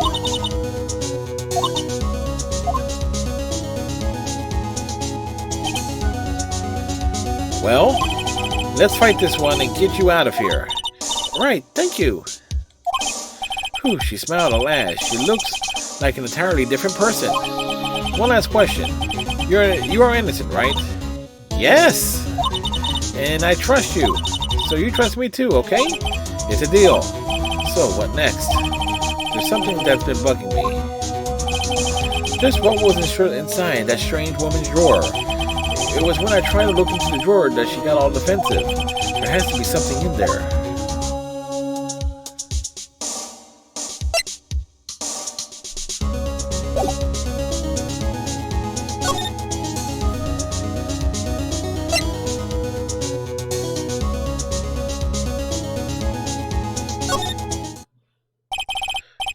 Good afternoon, sir.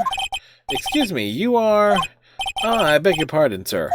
I am the bellboy of this establishment, at your service, sir. Oh, right.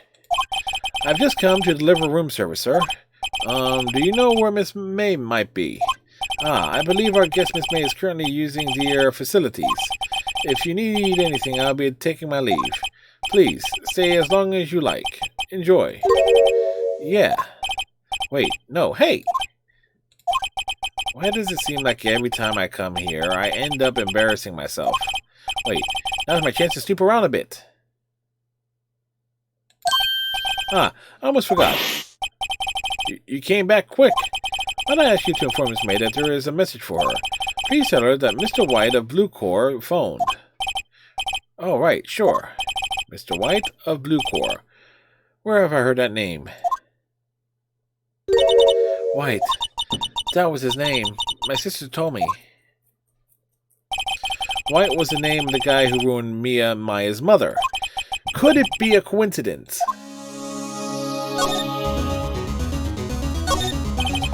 There's a screwdriver sticking out of the half-open drawer.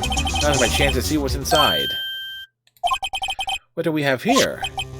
A wiretap. What would a woman like her be doing with a thing like this?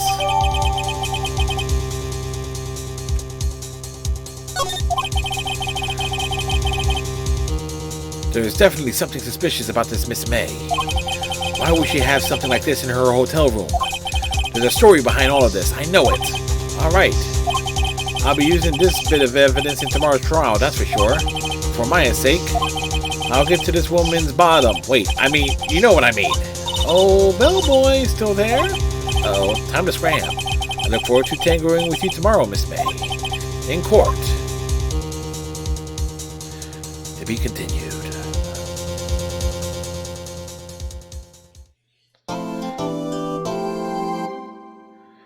Save your progress. Up to this point, yes.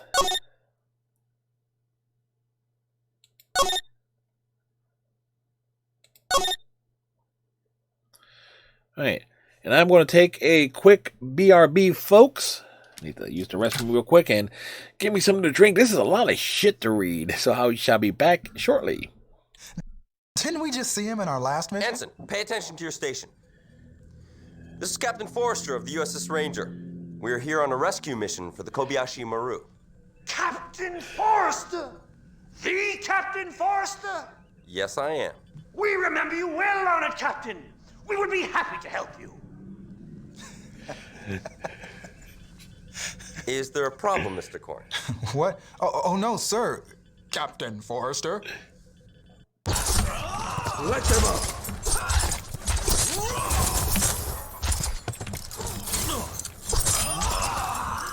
Thanks. Enemy contact.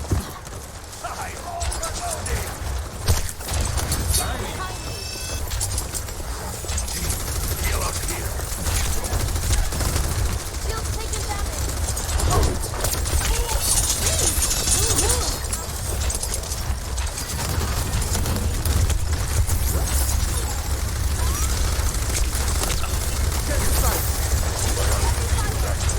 Come on.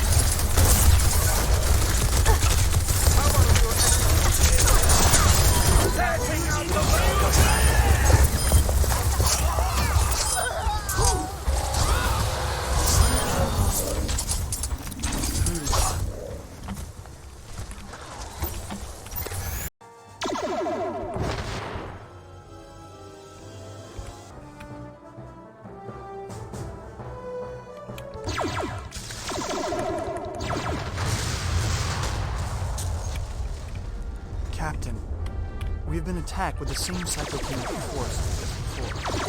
Lower shields have been hit. Starboard shields have been hit. Lower shields repaired. Okay. Lower shields have been hit. Lower shields repaired. Alright, we got his Upper ship. shields repaired. Really? Upper shields have been hit. Forward shields have been hit.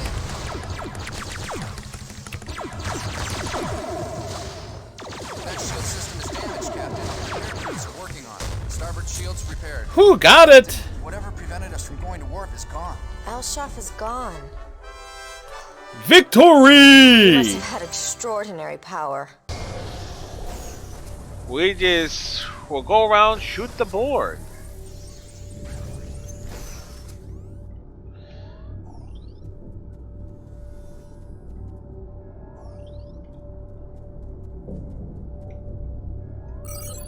I mean, he says it'll appear on my map, and it's not appearing on my map.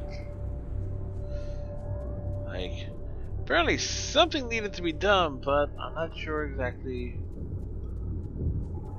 where. Rude.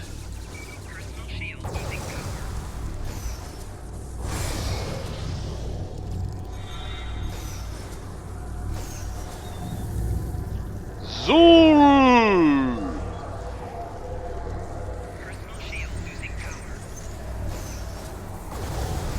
Yeah, that's right. I still have the Davidian King.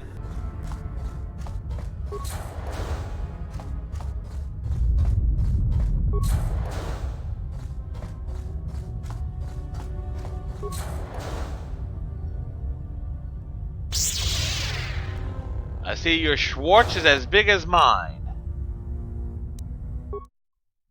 And back. Welcome back, everybody. I'll admit I also got a snack, too.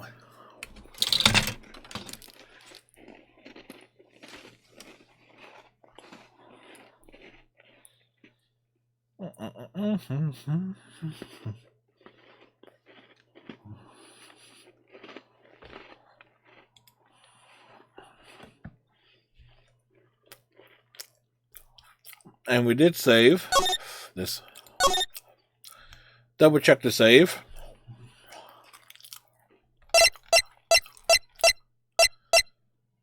You're gonna get 10 save slots? Damn.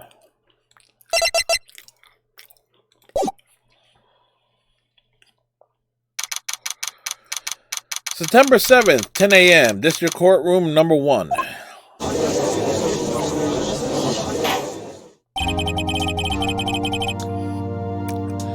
Court is now in session for the trial of Miss Maya Fey. This is Jub Watner reporting. The prosecution is ready, Your Honor. The defense is ready, Your Honor. Miles Edgeworth. I better not show any signs of weakness today or he'll be on me in an instant. Mr. Edgeworth, please give the court your opening statement. Thank you, Your Honor. The defendant, Miss Maya Fey, was at the scene of the crime. The prosecution has evidence she committed this murder. And we have a witness who saw her do it. The prosecution sees no reason to doubt the facts of this case, Your Honor. I see. Thank you, Mr. Edgeworth. Let's begin then. If we may call our first witness, Your Honor. The prosecution calls the chief officer at the scene, Detective Gumshoe.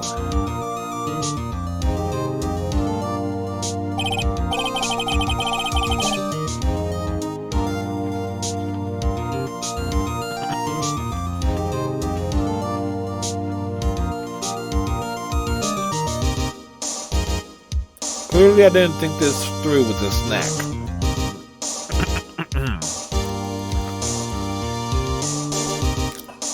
Witness, please state your name and profession to the court. Sir, my name's Dick Gumshoe, sir. I'm detective in charge of homicides down at the precinct, sir. Detective Gumshoe. Please describe for us the details of this murder. Very well, sir. Let me use this floor map of the office to explain.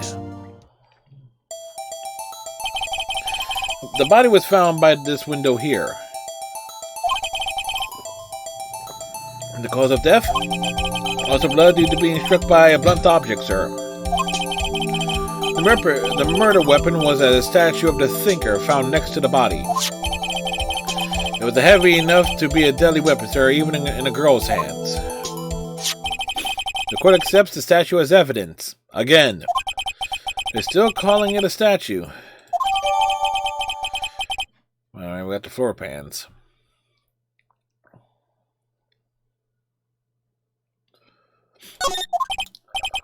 Now, detective. Yes, sir? You immediately arrested Miss Maffei, who was found at the scene, correct? Can you tell me why? Yes, sir. I had hard evidence she did it, sir. Detective Gumshoe? Please testify to the court about this hard evidence.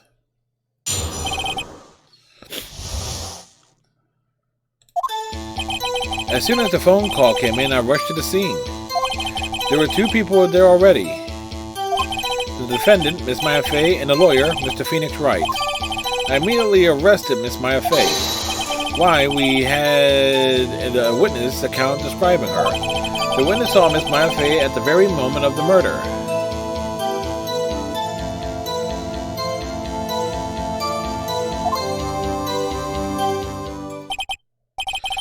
The very moment, you say? Very well. Mr. Wright, you may begin your cross-examination. Yes, Your Honor. Cross-examine... what? I couldn't see a single contradiction in that testimony. Whoosh. Smack. Hey, Maya just threw something at me. What's this? When my sister couldn't find any contradictions in a witness's testimony, she would bluff it and press the witness on every detail. The witness always slips up and says something wrong. It works lots of times. I should have expected Maya would know some of her sister's tricks. Alright, let's give this a try. Something the matter? No, Your Honor. I'd like to begin my cross-examination.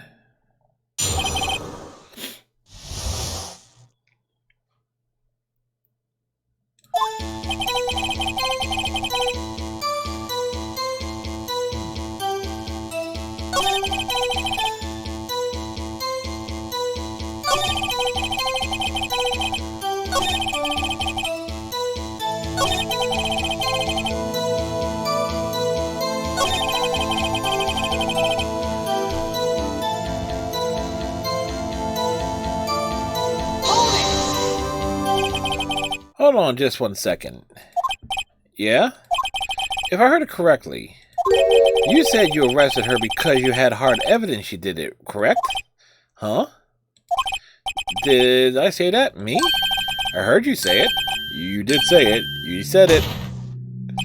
Exactly what about this suspicious woman in Pink's claim was hard evidence?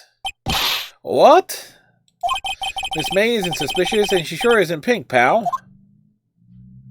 Well, I guess she is Pink. Right. That's enough. Detective Gumshoe. Do you have any more solid proof other than her claims, Detective? I guess pressing can have its advantages. Yes. Gah. Sorry, I got the order of things mixed up in my testimony, Your Honor, sir. There was something I should have told you about first. Very well, Detective. Let's hear your testimony again.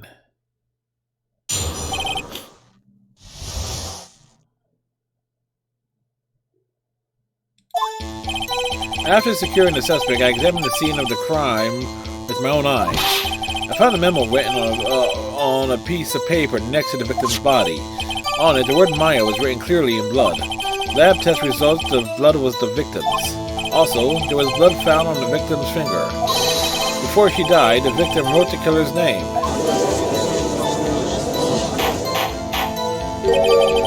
How you like that? That's my hard evidence.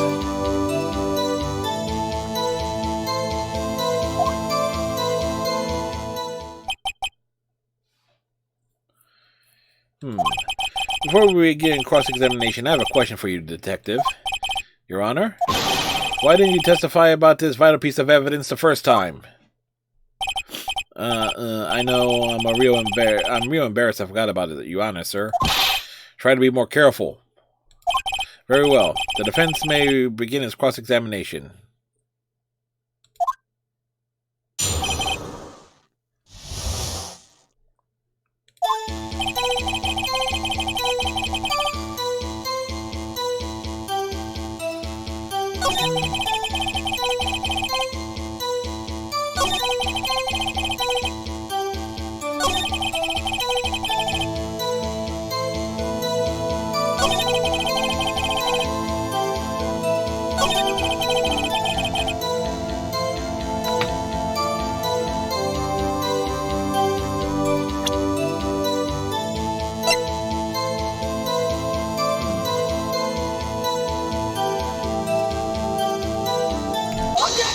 Yes, Detective Gumshoe.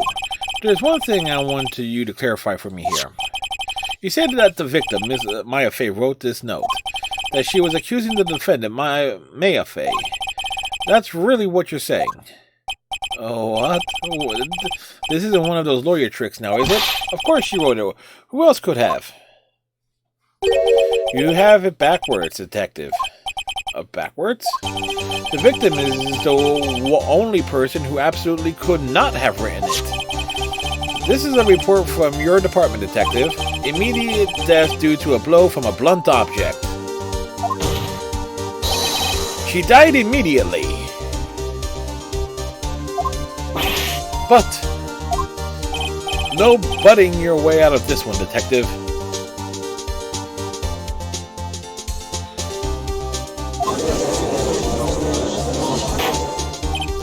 Order! Order! The defense has a point. Someone who died immediately wouldn't have had time to write anything down. Mr. Wright, I beg your pardon, but when exactly did you obtain that autopsy report? When? The day after the murder. It was the day after the murder. The prosecution's point being... The autopsy report is outdated, Your Honor. What? A second autopsy was performed yesterday at my request. Death was almost immediate due to a blow from a blunt object, but there is a possibility the victim lived for several minutes after the blow. I received the results this morning. No way! Your Honor, it's quite easy to imagine that the victim did have time to write Maya. That is all. I see. Damn you, Edgeworth. I should have known you have something up your sleeve. Why, Mr. Wright, you look shocked. Something you want to say? You're a sham, Edgeworth.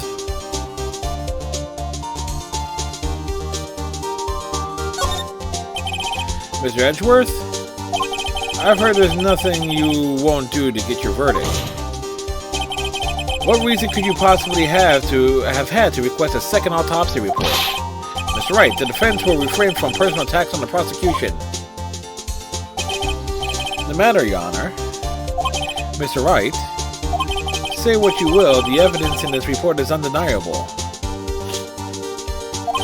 Your Honor, I submit this report to the court.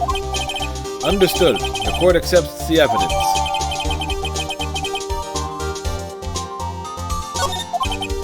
Well, Your Honor?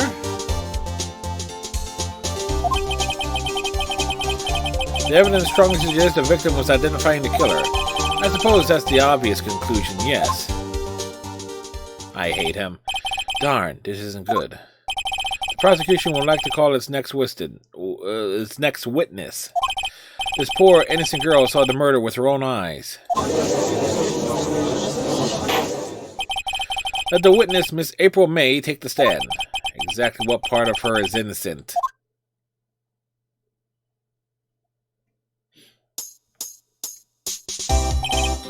Witness, your name, please? April May. At your service.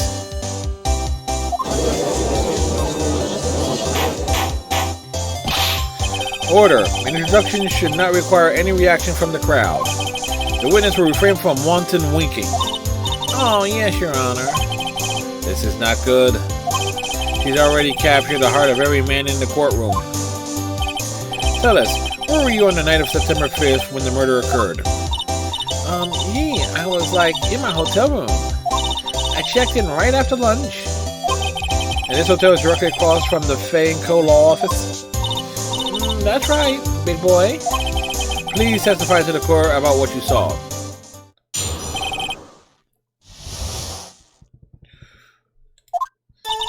It was 9 o'clock at night. I looked out the window, and then, I saw a woman with long hair being attacked. The one attacker was this mousy girl sitting in the defendant's chair. Then the woman, dodged to one side and ran away. But that girl, she called up to her and she hit her. Then the woman with the long hair, she kind of slumped. The end. That's all I saw. Every little bitsy witsy. Jiggle effects are jiggly with her, isn't she?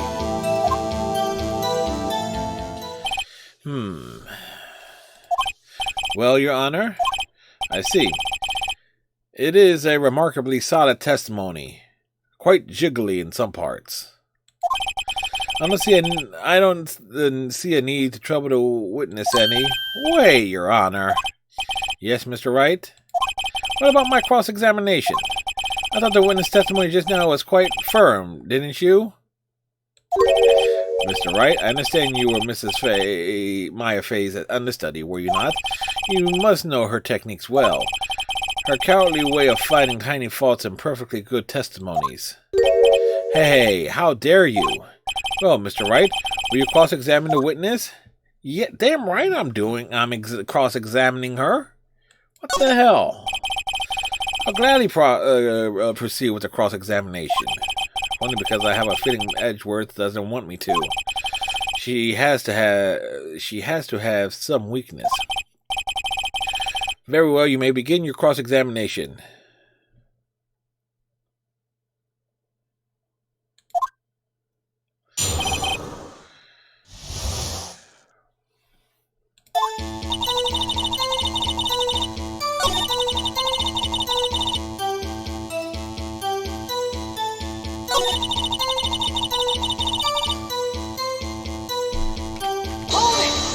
Yeah. How do you know she was the defendant? Huh? Well, she had a girlish physique. Women know these things. Look, I just know, okay? There was only one person at the scene of the crime with a short, girlish figure. The testimony is bulletproof, Your Honor. He's right. I question the testimony. Hold on a minute. That testimony stinks. What? Miss May, I'm willing to bet that you're lying. Are you telling the truth? Did you really see the defendant? Jam, yes I am. I kind of wish it was voice acted, but yes I am. Did you really see the defendant? I do like the reaction when they get caught in a lie. Mr. Wright, what's the meaning of this? Yes, what is the meaning of this? Somebody tell me, because I'm clueless about this, Yeah. No, you gotta say this. You gotta love Japan. Although, kind of... yeah, will save my throat some. Okay. If you had really witnessed my client Maya Fay, you would have noticed her clothes before noticing her physique.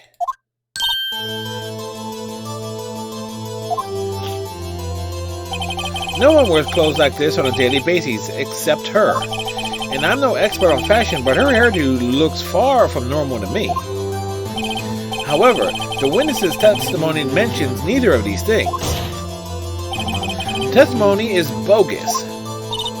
But still, we don't know if she was dressed that way the night of the murder. She was, Your Honor. I saw her, and so did Detective Gumshoe. What did you say to that, Miss May? What are you trying to say? You mean lawyer? I saw what I saw.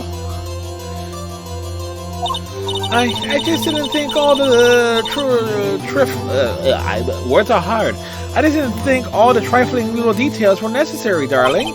Miss May, the court would like to remind you to please omit nothing in your testimony. I'm sorry, Your Honor. I'll be a good girl, I promise. Gotta love Japan. They know how to put jiggle physics into every damn thing. Your testimony again, if you would. Damn, I almost had her.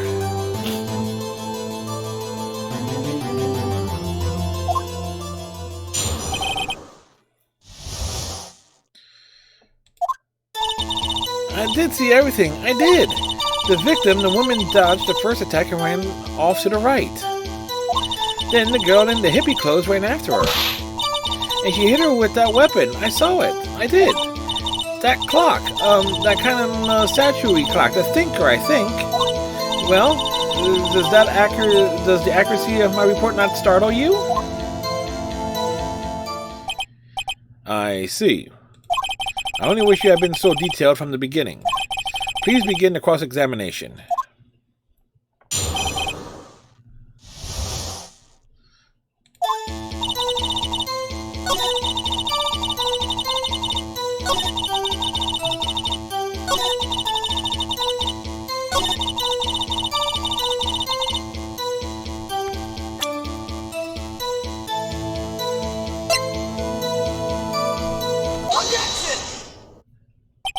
Miss May, what did you say?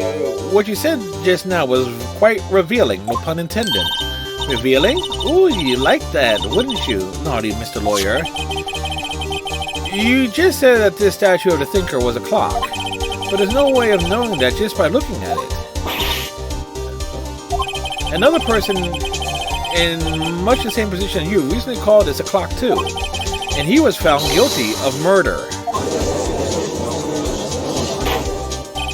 Order! Order! Miss May, can you explain how you know this was a clock? Ooh. Oh, fuck off, Edgeworth. The witness saw the murder with her own eyes. That's all that's important here. The defense is trying to confuse the issue with trivial concerns. Yes, of course. You will withdraw your question, Mr. Wright.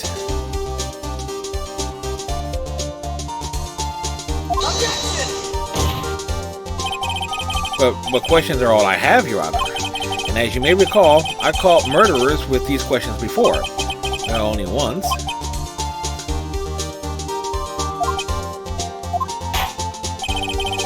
Objection sustained. You may continue to question the witness. That was a close one. If he stopped me there, the trial would be over. What? So what happens now? What happens now is you answer my question. How did you know it was a clock? Wait, that's because I heard it. Yes, I heard it say the time.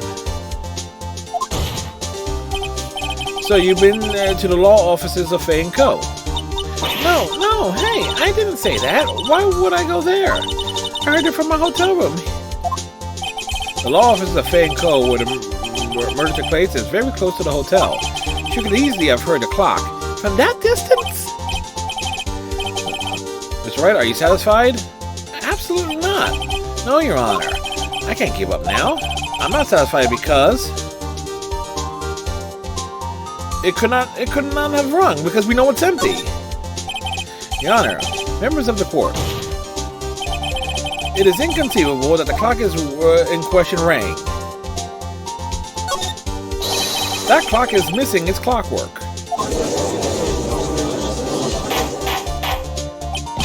How could you possibly?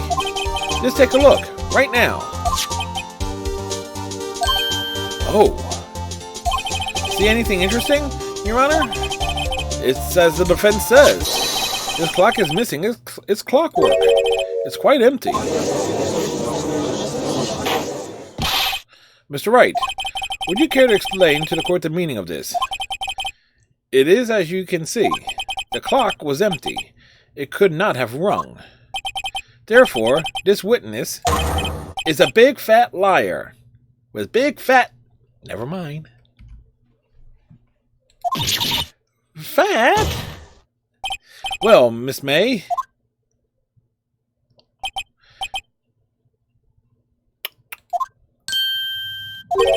Quite a show you put on for us, Mr. Wright. He knew the clock was empty. Somehow, he knew. I'm afraid you've forgotten one thing, however. Indeed, the clock is empty. As you say, it can't ring. However, we must ask, when was the clockwork removed? It wasn't after the witness heard the clock, then... If it was after the witness heard the clock, then there is no contradiction. That's true. That is a possibility. The clock might have been emptied after she heard it. That is exactly what happened, Your Honor. Well, Mr. Wright, can you prove when the clockwork was removed? Oh, impossible, of course. I have proof.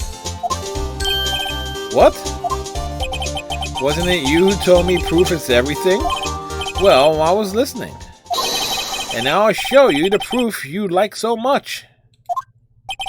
The evidence that proves when the clockwork was removed is...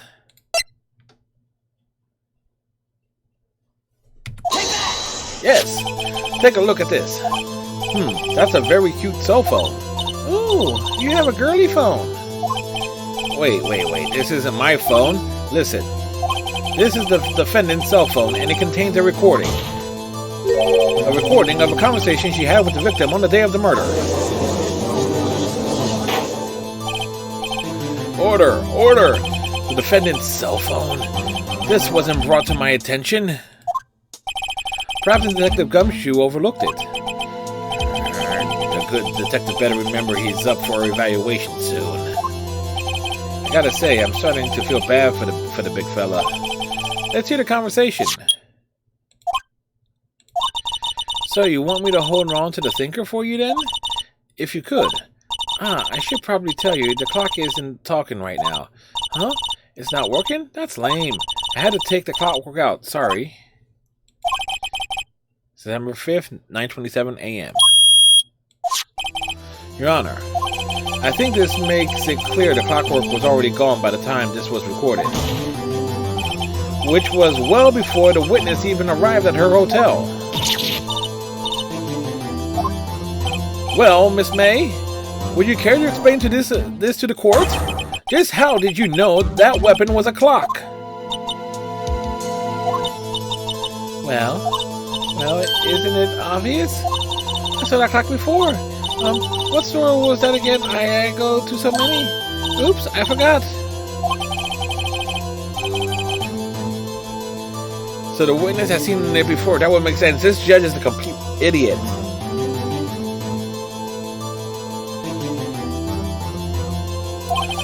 The defense have any objections, Mr. Wright? Yeah, I do. The witness claims she has seen it before, but this directly contradicts a piece of evidence already submitted to this court. Well then, let's see it. Please produce this evidence that will prove the witness has not seen this clock before. Yeah, the clock itself. It's simple. This clock was never in any store, ever. What? A friend of mine made that clock. Only two exist in the world, and the one that isn't here is in police custody. Impossible. Everything is sold in stores. Miss May, I think it's high time we stop you went shopping for a better excuse. Oh, excuse me. Excuse is not on sale today?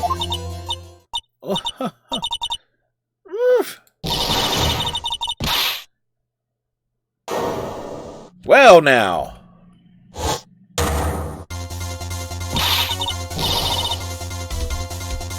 Was it to you, Porcupine Head? Really? That stupid clock doesn't matter, okay? She did it, and she should die for it. Die! Oh, this escalated quite quickly. Whoa, let's not get ahead of ourselves. This is a court of law, and the witness will remain calm.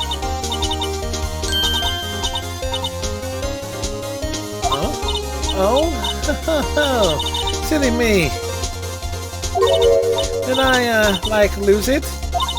I guess I did. scary. Miss May, let me ask.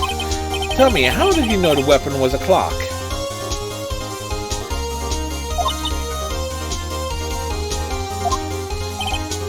Oh dear. Does the defense have any opinion on this behavior? Okay, this is it. Yes, Your Honor. Allow me to explain how I see the truth of the matter. Miss April May, you knew the weapon was a clock because you had heard about it. The witness had never held the clock in her hand. However, she had heard that it was a clock. She heard? That is correct, Your Honor. There is no other way she could have known the thinker was a clock. And I can show you the proof. Well, this is interesting. Let's see it then. Show me the evidence proving the witness had heard the murder weapon was a clock.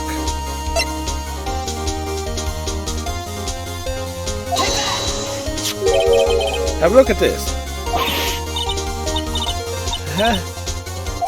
I found this in Miss May's hotel room. Mr. Wright, please explain to the court what this is. Miss April May, you were tapping the victim, Miss Maya May's phone, were you not?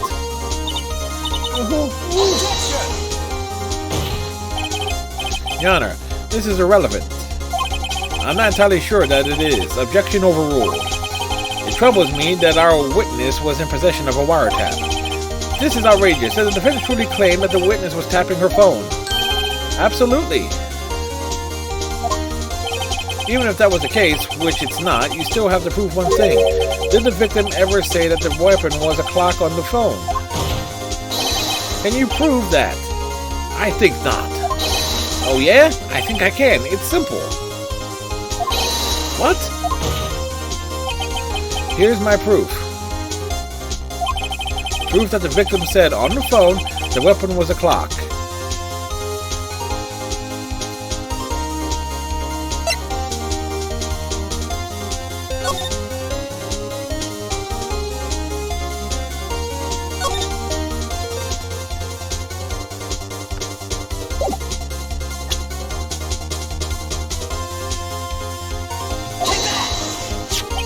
I present the defendant's cell phone. Yes, we've seen that. Listen once more to the conversation between the defendant and the victim. Maya, what's up? You haven't called in a while. Well, actually, there's something I want you to hold on for me. Again, what is it this time? It's a clock.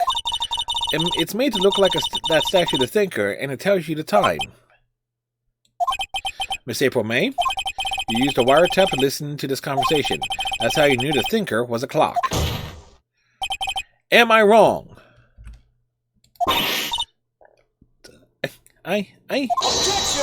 Oh, shut up, Edgeworth.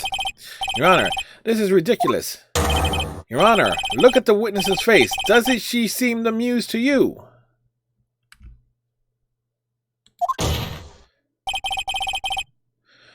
The defense demands an answer. She's turning into a demon. Witness, answer the question. Did you tap her phone? Miss May. Shut up, all of you. What gives you the right to talk to me like that? You lawyer.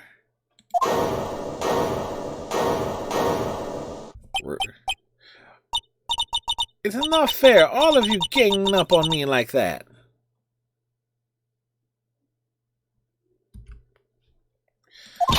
Oh, so I'm the bad girl, is that it? Is that it?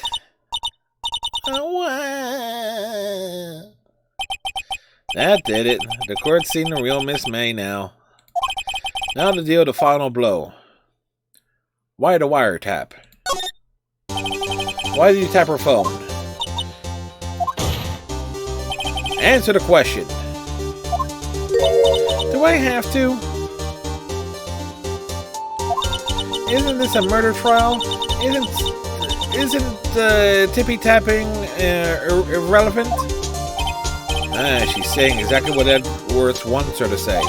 Miss May, you were tapping the victim's phone. I hardly call that irrelevant. While this court does not condone the defense's tone of voice, he has a point. Well, Miss May, do you have an explanation for the court? Can you prove you had nothing to do with this murder, even though you tapped her phone? I'd like to see her pull that off. Mr. Lawyer, I saw that evil grin. You were probably thinking I'd like to see her pull that off, weren't you? Damn, she's good. Well, you're not the first man who thought that, and of course I can and will. You can't be serious, no way. Way, I say. Way! Oh, and I assure you, I'm serious, Mr. Lawyer. Okay, so the killing happened around 9 o'clock at night. Why, that's just when I was getting room service from that sweet bellboy. Room service. Iced coffee, I believe it was. Iced coffee? No, like normal coffee, but cold. If you don't drink it quick, the ice melts and then you have regular cold coffee. Ice. Coffee. Think I'm making this up? Ask the bellboy. Ergo, the witness was not on the scene at the time of the murder.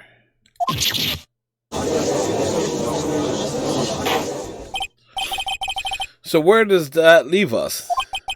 It is my great displeasure to inform you that the witness appears to have been tapping the victim's telephone. However, that is a separate crime with no bearing on the current case whatsoever. Her testimony stands. She saw the defendant, Maya Fey, commit murder. No, they're going to let her just walk away. There's no way I can win this unless I tie Miss May to the murder somehow. Well, does the defense have anything to say? Well, come on, think of something.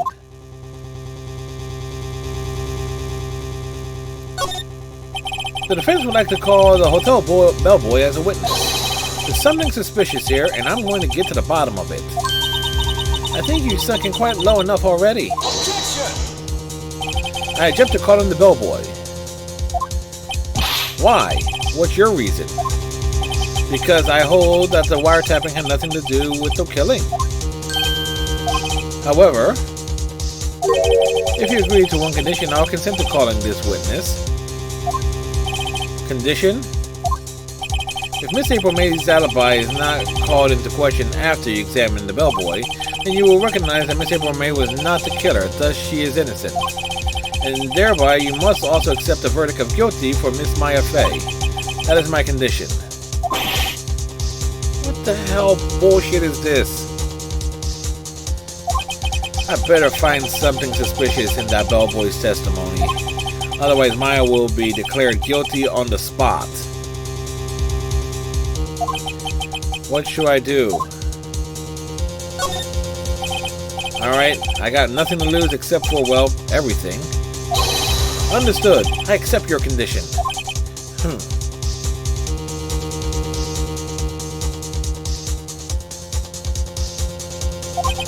Fool. You fell right into my trap. Uh-oh.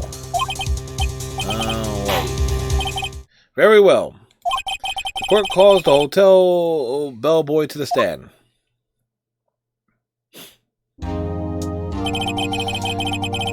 I believe we're ready for the witness to testify. He certainly does look like a bellboy. Yes, sir. And he bought tea for everybody.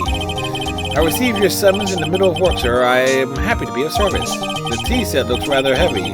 So, without further ado, the witness may begin his testimony. Very good, sir.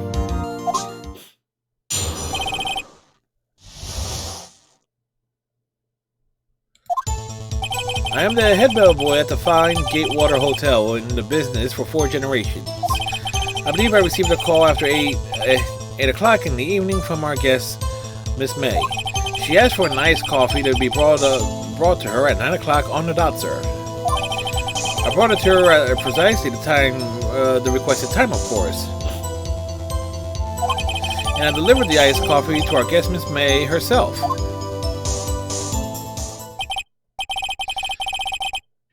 I see. The defense may begin its cross-examination. Right. I'm ready. I hope. This is it. I can't prove Miss May was involved with the murder now. Maya will be finished.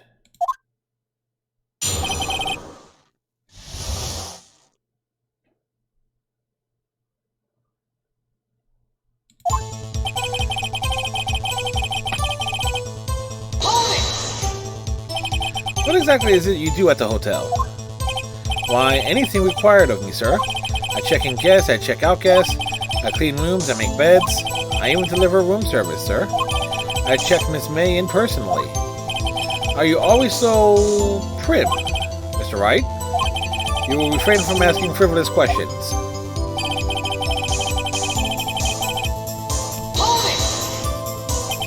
Are you sure it was Miss May on the phone? Absolutely, sir. How can you be so certain? I checked Miss May in personally, sir. Not only did I see her in all her stunning radiance, but I also heard her voice. And then I saw them, and The point being, I remembered her quite well, sir. Yes, what then? Hold it! 9 o'clock on the dot, you say? Yes, I confirmed that detail several times. She was watching a program on the TV and wished to drink after she finished, sir. 9 o'clock, the time of the murder.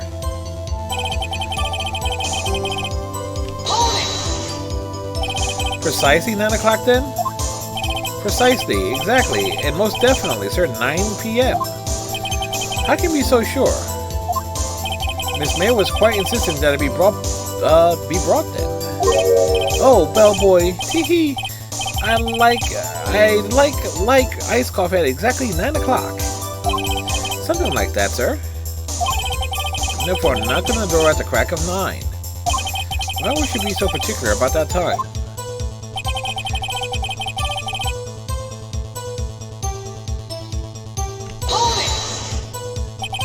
You're sure it was Miss April May herself? Absolutely, sir. Absolutely? Yes, sir. As in, so very absolutely, sir. It's an endearing mannerism of mine. How come you so very certain? Well, when I brought the room service, sir, the guest, sir, favored me with, an embarrasser, sir. Embarrasser? Is that French for embrace? Oh, embracer. It's French for kiss, sir. Not a French kiss, sir. More of a peck on the cheek. Why would she have done that? I believe perhaps she was momentarily swayed by my prim demeanor, sir. It was a moment I shall never ever forget, sir. Sounds pretty fishy to me.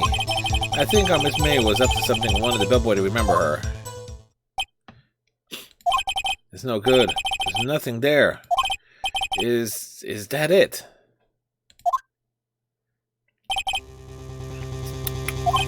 Finally, you understand. This bellboy has absolutely no reason to lie. Now, if you have any decency, you will end this rather tedious cross-examination here. It was a bit tedious. The witness may leave the stand. I can't let this happen, can I? Wait! Please wait. Yes? Does the defense have something to add? One last question. Let me ask one last question. Your Honor, I must object. The charade of justice has gone on long enough. Now, Mr. Edgeworth. Alright, Mr. Wright, I'll give you one more question, that's all. Okay? This is really it. Now, this is my last chance. What do I ask him about? Tell me about checking. Tell me about when you checked in Miss May. Oh, alright. Very well, sir. My first thought was that she was beautiful. She was a beautiful, beautiful person. She's just my type of girl. So it was a disappointment, really. I see.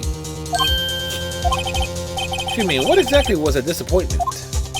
Well, I am not without charm, sir, but even I'd had little chance with her lover there. What did he say?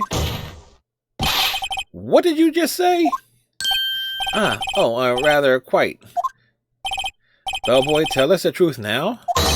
Did Miss May check in with another person?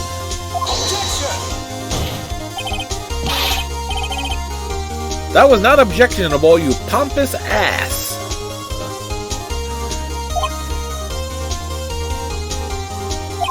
Objection overruled. The witness will answer the question. Yes, I see.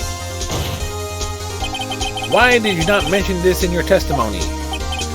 Well, sir, you didn't ask. Nice try. That's the sort of thing you're normally supposed to mention. Ah, yes, quite. Indeed. It was the good barrister there, Mr. Edworth, who... He asked me not to mention it if I wasn't specifically asked, sir. Ooh! Edgy, edgy, edgy, what did you do? You fool! I've done it. I won. Miss April May checked into a twin room with a man, correct? Yes, sir. Then, when you brought them room service, you didn't see that man in the room. That's right, sir. Your Honor, we have just learned of another person involved who may have been the murderer. In light of this new fact, I hold that it's impossible to judge the defendant. Wouldn't you agree, Mr. Edgeworth? And who, Mr. Wright? Who is this other person? Simple. It was...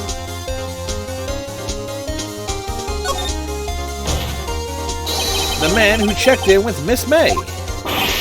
Oof. Your Honor, as is previously revealed, Miss April May was tapping the victim's phone, yet Miss May herself has an alibi at the time of the murder. However, it does not clear the man that was with her. The boy saw no one else in the room at the time of the murder. My, what a convenient little setup, but it's too late. Too late? I suppose you'd like it if it was too late, wouldn't you? After all, it was you who hid the presence of the other man from this court.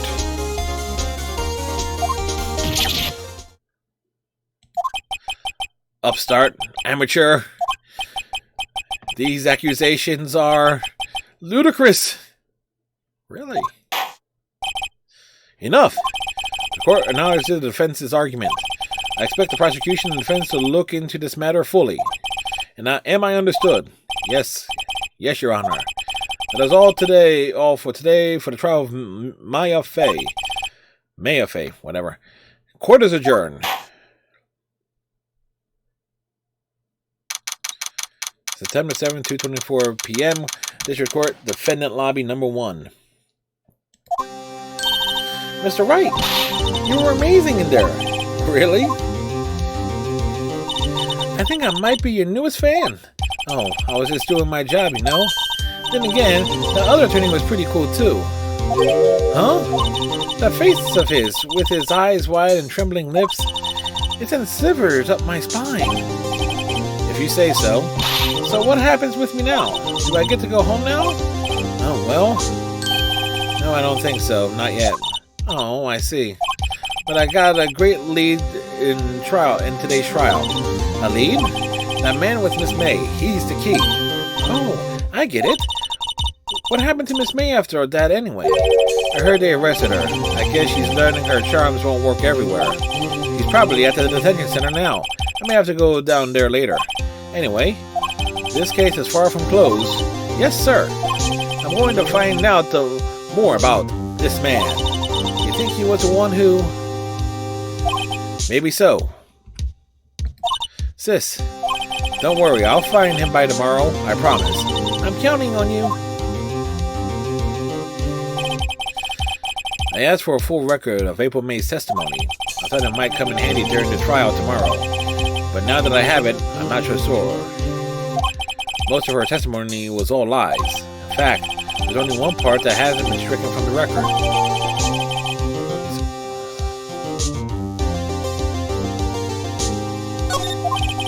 I don't know how much good this will do me at all now.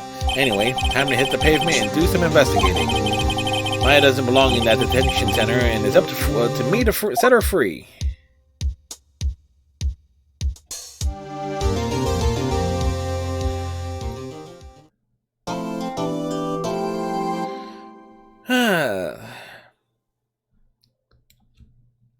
Cheers, love! The cavalry's here! Whoa! Meeting Circa with that host and that raid. I'm surprised only one of my alerts went off. Constant save vigilance, yes. Hey, Iceman, how are you, sir? And Meetin Circa. Give Meetins a proper shout out. Does a number of different things. I think she was doing Slay the Spire. I think that's what I saw earlier when I was checking to see who was on, dropping lurks where I could. She's also been doing some Dungeons and Dragons tabletop things on Saturdays. How are you, Meetin? Yeah, I try to pay attention. Constant save vigilance. So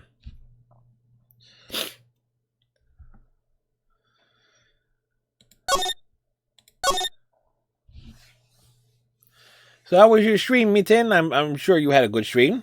I'm doing good. Very much wishing that this game had voiceovers, but I'm good. And for those that came over from Meetin's channel, I'm Fred. I stream 7 nights a week. I'm a variety streamer. I do have nights dedicated to some weekly things, Star Trek Online, Twitch things, and Overwatch. But the big game I'm currently working on started up today, the Phoenix Wright Ace Attorney Trilogy. So, we are in episode 2, day 2. I understand there are 5 episodes in the first game, Phoenix Wright Ace Attorney. I think I may end up spacing these out. And this is going to so this game, will definitely knock out the first game over the course of this week into early next, that's for sure. All right. So we saved our game, right? We did.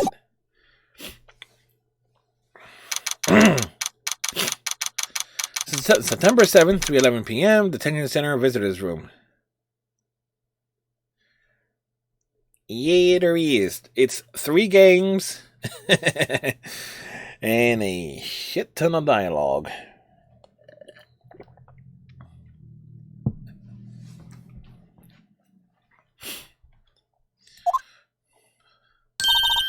Well, hello.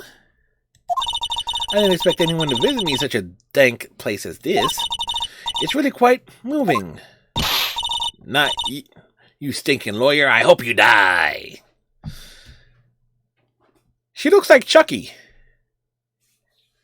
From the original Child's Play films. That eye twitch. Have you come to laugh? Yes, laugh at the fallen Miss May. No, not really. There's something I wanted to ask. Unfortunately, there is nothing I want to be asked. Haven't you done enough questioning, you spiky head? Here we go again. Please, you're scaring the security guard. So, what is it you wish to ask me then? For starters, how did you get to be so totally whacked? That man. How about the man who stayed with you in the hotel room? Can you tell me about him? Where is he? Come on. No way, Jose. Maybe if I had something to get her to talk. Why did you place a wiretap on Maya's phone? Oh, when you say it like that, it sounds so cold, so criminal. Tapping people's phones is a crime, Miss May. Oh, and I suppose you learned that in lawyer school, Creep! This woman is impossible to talk to. Say, why are you so angry? I mean, you don't look like a bad person. Oh, that does it. Bottom-feeding, scum-sucking lawyer. Bottom? I can't tell. Does she have a thing against lawyers or just against me? I don't think I'm gonna get anything out of her. Over here. Room 303. Ah, welcome, sir.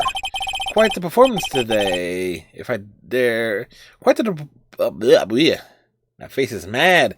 Very mad. Quite the performance today, if I dare say so myself. Oh, thanks. Sorry for putting you on the spot like that. No, not at all, sir. Your efforts today can only help the Gatewater's rep, as they say. Huh? Rep? Yes. Our reputation was swell as the hotel were... Wait, what? Our reputation was swell as the hotel where the murderer used a wiretap. We can charge a premium for the room, of course. It will be great for business, sir. Whoa, Miss May hasn't been charged with murder. I, too, will become famous. The bellboy who brought the murderer iced coffee. Why do I feel like we've both been stuck in the same bad dream?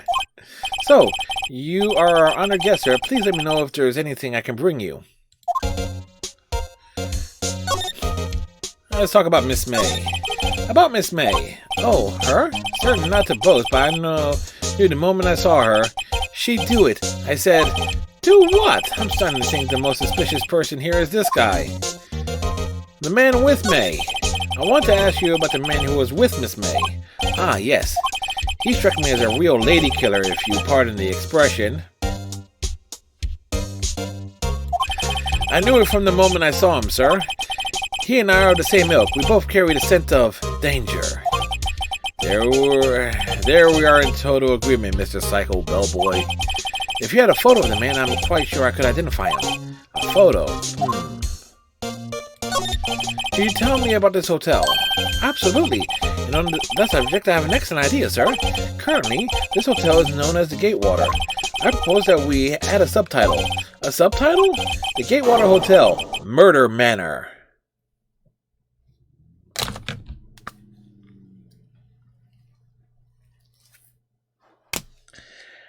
I hate him. I hate him.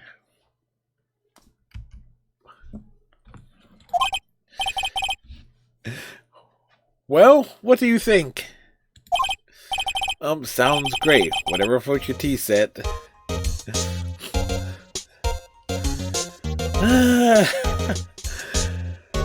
I'm going somewhere beyond very on that one, Mitten.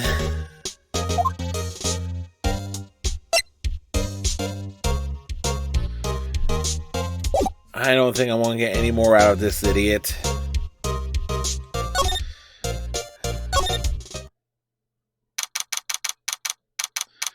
Clinical law offices. Looks like forensics is taking the day off today. Detective Gumshoe's nowhere in sight. The police really gave this place a working over. I doubt there are any valuable clues left. Suppose it can't hurt to take a look around, though. Maya's favorite potted plant. Or favorite pot plant. I guess I'll have to water it now. An old movie poster. Apparently, this was the first movie that made Maya cry when she saw it. I'll have to check it out one of these days. Maya's desk. Perfectly clean, as always. The only thing's missing is Mia.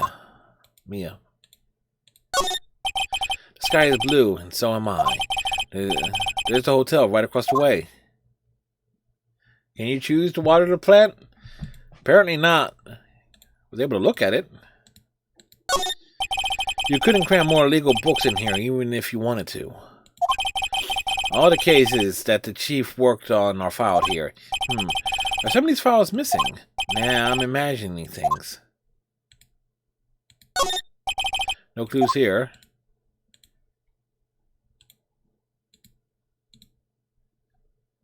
Huh. Things are missing from Maya's from her office. Alright, nothing else is clickable.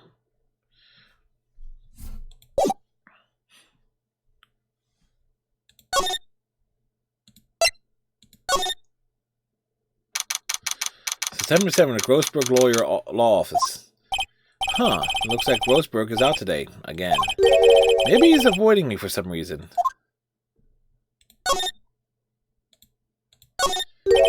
Wait a second. Wasn't there a giant painting hanging on that wall? Yeah, it was a painting of a fisherman. Wasn't it? It wasn't a very memorable painting, anyhow. A table for clients. An elegant ebony case, and if I'm not mistaken, the lighter's made of solid gold. Even I can tell someone here has got money to burn. An expensive potted plant. No idea what kind of plant it is, but it's probably the most expensive one available. Expensive-looking mahogany bookshelves filled with expensive-looking books. Funny. They don't look like they've ever been read.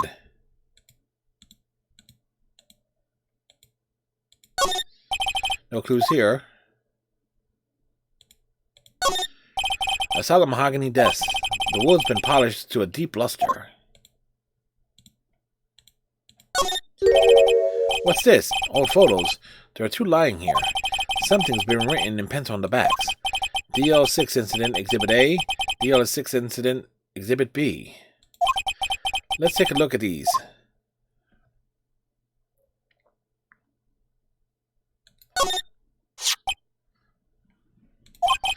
I'm sure I've seen this person somewhere. Perhaps I'll borrow this photo.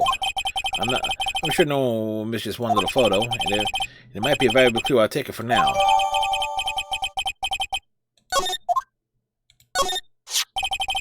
Photo lies on the desk. Maybe I should switch with the one I took. Yeah. The other one looks like Mia and Maya. I think I'll swap them. That is... Yeah. That's a total sleazeball. I don't see anything else here.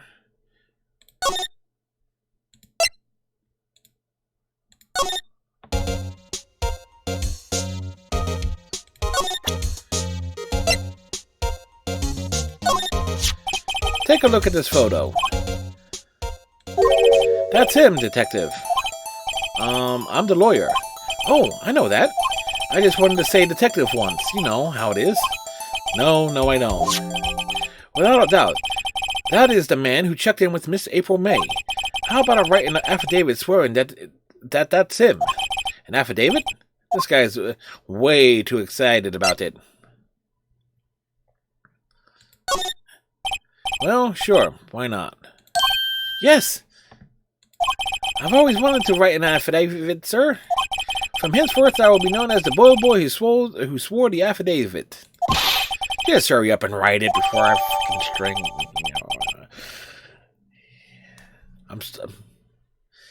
Yeah. Describe the man who stayed. Yep. Alright. So we got the bellboy's affidavit. Maybe Miss May can play dumb to this. I'm willing to bet yes. Yes, she can.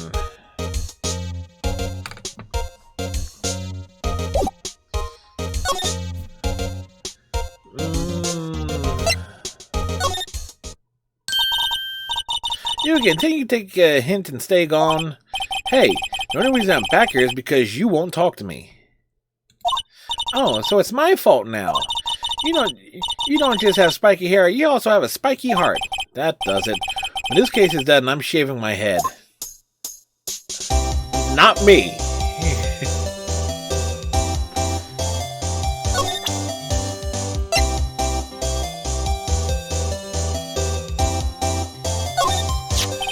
Have a look at this.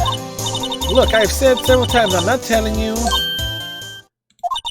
Where did you... Aha, reaction. This is him, isn't it? What? Who? When? Why? It is him. This is the man who stayed in your hotel room the night of the murder. No, that's not right. Nice try, Miss Cooperative. Do you have proof that it was him? Yeah, proof. Show me proof. I'm so close. Where is it?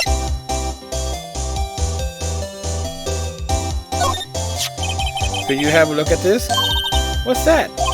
The bellboy's affidavit. It tells us everything he saw, such as the man you checked in with, who was most definitely this guy.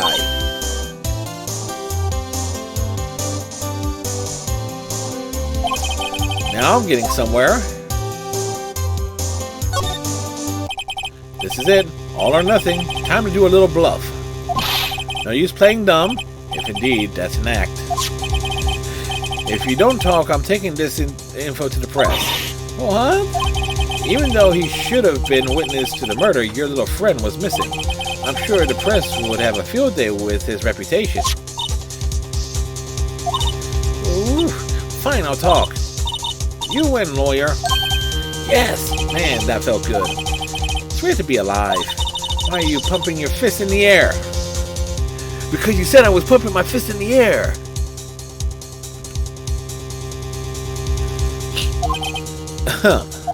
Now, tell me about this man you were with. That man? He's my boss. Red Wright, the president of the information gathering conglomerate. Words are hard. Conglomerate. Blue Corp. Red, white, blue. Get it? Red, white, information gathering. Well, I suppose you could call it detective agency. So this is the man that was with you the night of the murder. I'm scared to talk. I don't want to end up like her. It's okay. I'll just ask Mr. White himself. Can you tell me where Blue Core is located?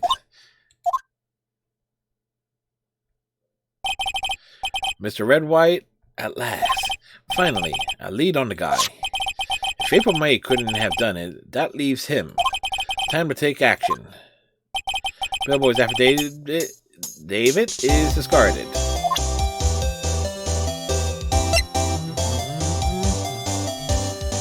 Alright.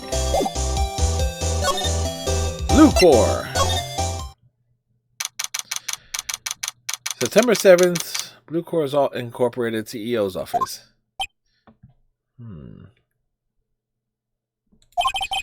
What's with this real decor? Welcome. Please furnish me with the title of your personage. What the? Your name. What's your name? I was inquirably asking the title that you go by. Oh. Right. Phoenix Wright. Inquirably? Mr. Wright, is it? Right. I see. Splendiferous. Perhaps I have intimidated you with my giantesque vocabulary. What is this guy's problem? I'm Red White, CEO of Blue Core. You know, corporate expansion official. My business dealings bring me into contact with the elite of the elite, so I'm afraid I'm not used to conversing with the worldly challenge. What a fruitcake. You know what the best part is? That line is actually in the game. It's as if Capcom wrote Phoenix Wright to express the reaction of the player to some of these characters. Let me guess. You're an attorney fresh out of law school, are you not? That's the only explanation for why you would come to meet me like this. What does he mean by that? No matter. So, what business does a mighty lawyer have with a man such as myself? Oh, I got a size 10.5 to wedge up your... Yipes, this guy's arrogance meter is off the scale. Alright.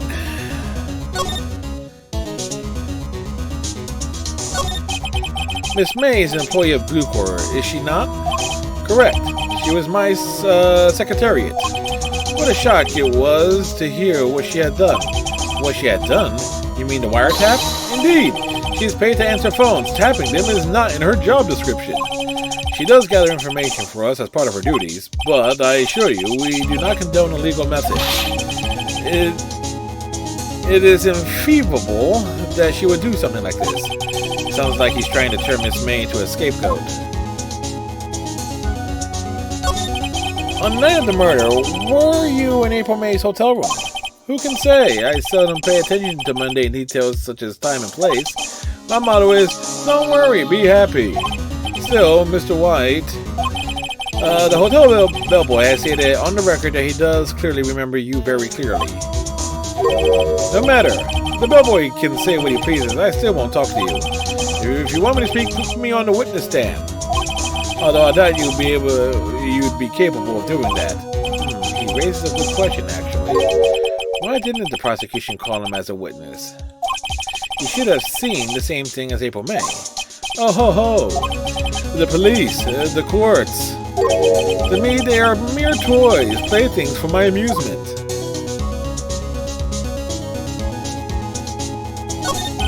What kind of company is Blue Core anyway? Ah, excellent question. We buy and sell various kinds of information. We are a company of the future, you might say. We are the future. Sell information. In just 10 years, I've built this business up into the grand office you see now. Ah, in case you were wondering, Blue Core was named after the color blue.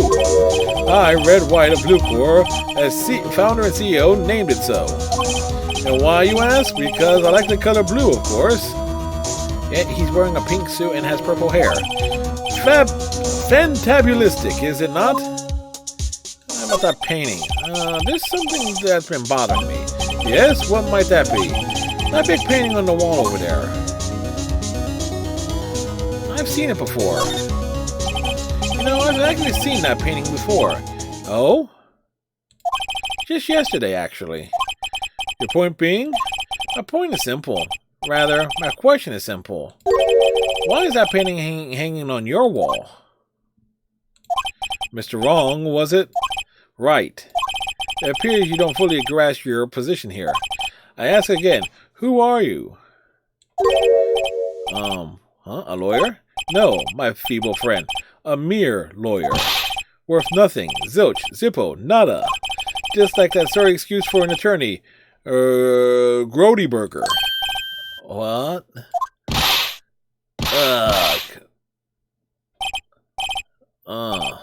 He punched me. Oh, Mr. Lawyer, what will you do, eh? Charge me with assault? Charge away, I welcome it. For it is you who will be found guilty. What? Hence my exposition. The police, the courts, they all do my bidding. So you say. But I wonder, is that kind of control really possible? I don't expect you to understand. It's a world beyond your compensation?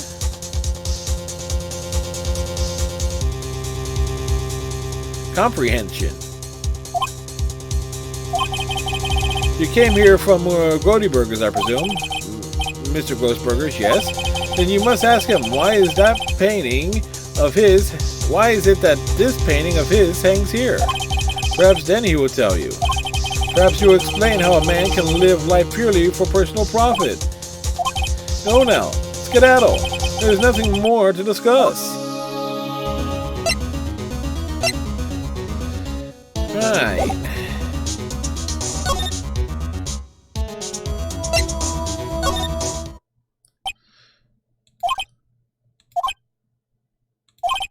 Huh? I didn't think you noticed me standing here. Maybe I should clear my throat. Ahem! Jumping Jehoshaphat's! Oh, you. What's wrong? You look so pensive, like an old man at the end of his days. I'm not senile yet. I was just thinking about this whole mess. Something's really bothering him. That much is clear. So you came to see the trial? Yes, I did. Something was bothering me all last night, you see. Couldn't get a wink of sleep. Really? What was that?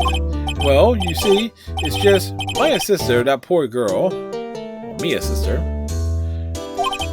My boy, I owe you my thanks, truly. I don't know what I would have done if things have gone poorly for the girl. That girl mustache... that guy's mustache to glasses ratio feels disproportionate. You're not wrong there, Iceman.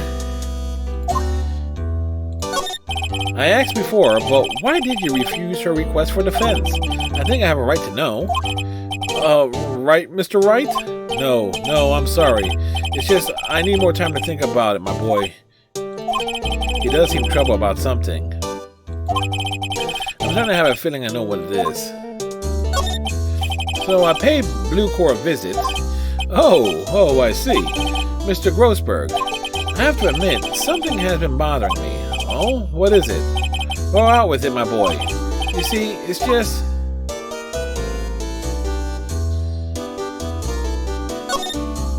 Mr. Grossberg, sir, there was a giant painting hanging right there the other day. was there not? The one you said you had no intention of parting with? Well, I saw it today. It was in the CEO's office of Blue Corps, Red White's office. So you noticed. I suppose I should have guessed you would. It is a large painting. Mr. Grossberg, I know you and Mr. White are connected somehow. Connected, you say? I do say. Yes, and I know what it is.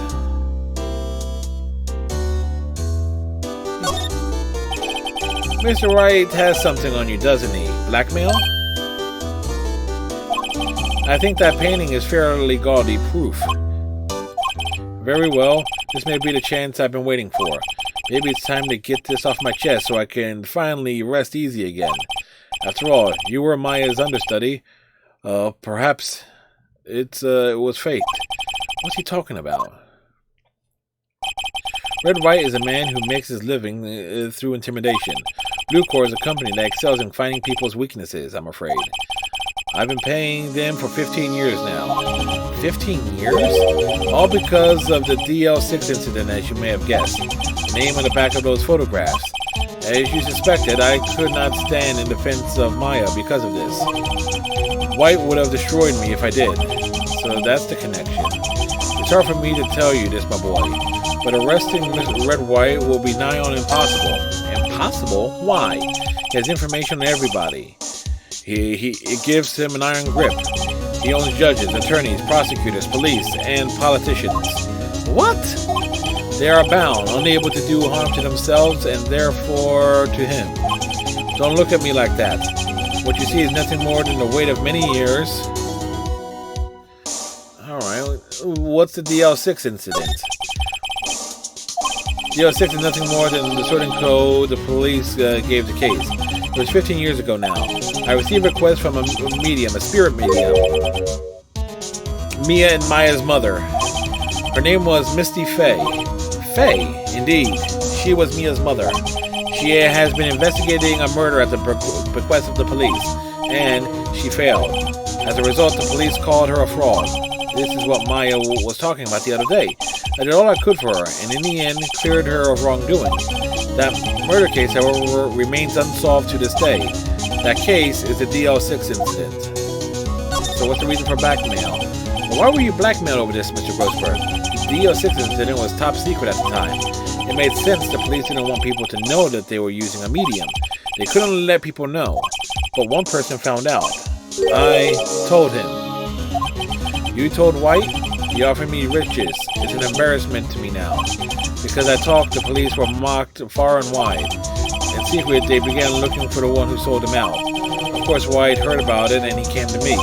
Only this time, the offer was blackmail. I see. White controls the law of this country as he sees fit. Yet if you would still challenge him, have a close look at Mia's office. Mia's office? She's followed his every move for years. She may have recorded something of what she found.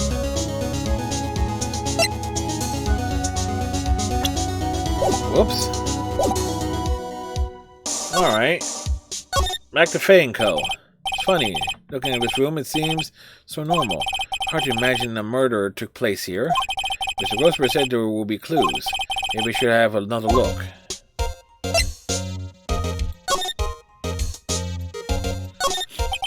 All the cases the chief ever worked are on file here.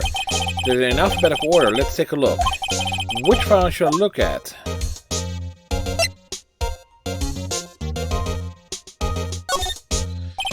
Let's see. J through S.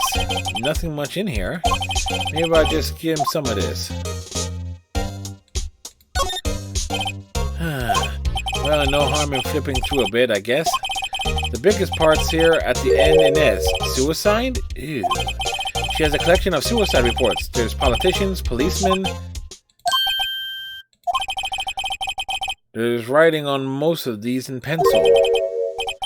White. This is Mia's handwriting. Wait, I get it. Mia thought he was involved in these suicides. White drove them all to... I can use these newspaper clippings. Let's find the most disturbing one.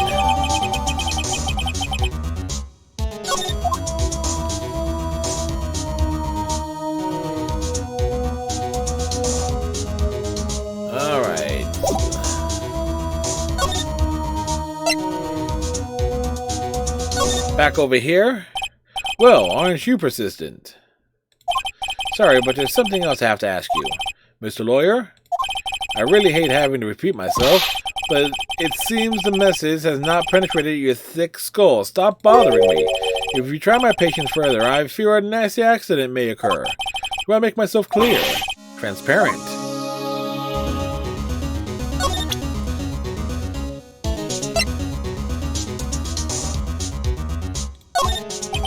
This is the only clue that Maya left me. I better make this one count. Mr. White, see this? It's an article describing the suicide of a politician. He was embezzling secret government funds. Then one day, word got leaked to the press. The very next day, he took his own life. And this concerns me how? I found this article in Mia's office. Miss Mia. She had a file filled with articles like this. Every one of them was labeled with a single word. White. Mr. White, I know what you did to this politician. You black-wronged him. You were blackmailing him. Blackmail? Not just him, either. You were threatening and coercing hundreds of others. You were involved in all of the suicide cases that Mia investigated. This company is built on blackmail. I'm right, aren't I? What a bizarre accusation. Mr. Wrong, what is it that you should be doing now? Investigating me? No, I think not. You should be searching for the one who killed Miss Mia. Interphone beep. Hello? Mr. Wrong will be leaving now. Yes, sir. I'll send someone right away. Wait a second, Mr. White.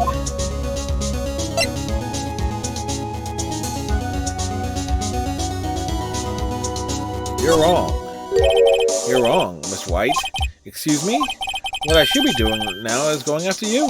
Just what are you insinuating? Mia was onto you. She was keeping tabs. For this reason, you had April May tapping her phone. Then Mia was murdered, and all the documents about you mysteriously disappeared. So the culprit would be... Even a child could work it out, Mr. White. You did it. We won't be needing an escort from Mr. Wrong. Instead, please connect me to the public prosecutor's office. Of course. One moment, please. White, that you? What are you doing calling me at a time like this?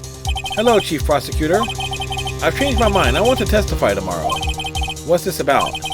The Mia Fey case. I witnessed the murder, you see? And thus, as a very important witness, I would like to testify. What? Why now? I thought you said you didn't want to go to court. White dude! I told you I changed my mind, didn't I? Oh, and one other thing. Send the police over right away. The man standing right in front of me, he looks dazed. But he could be violent. What? What man? Are you even listening? The executioner, the hatchet man, the liquidator, the killer, man. What? Mr. White, this isn't another one of those. Chief Prosecutor, I do not believe you are in a position to freely offer your opinions to me, correct? I'm telling you to send the police now. Oh boy. Did I not tell you, Mr. Wrong? You are a mere lawyer. As was Miss Mia.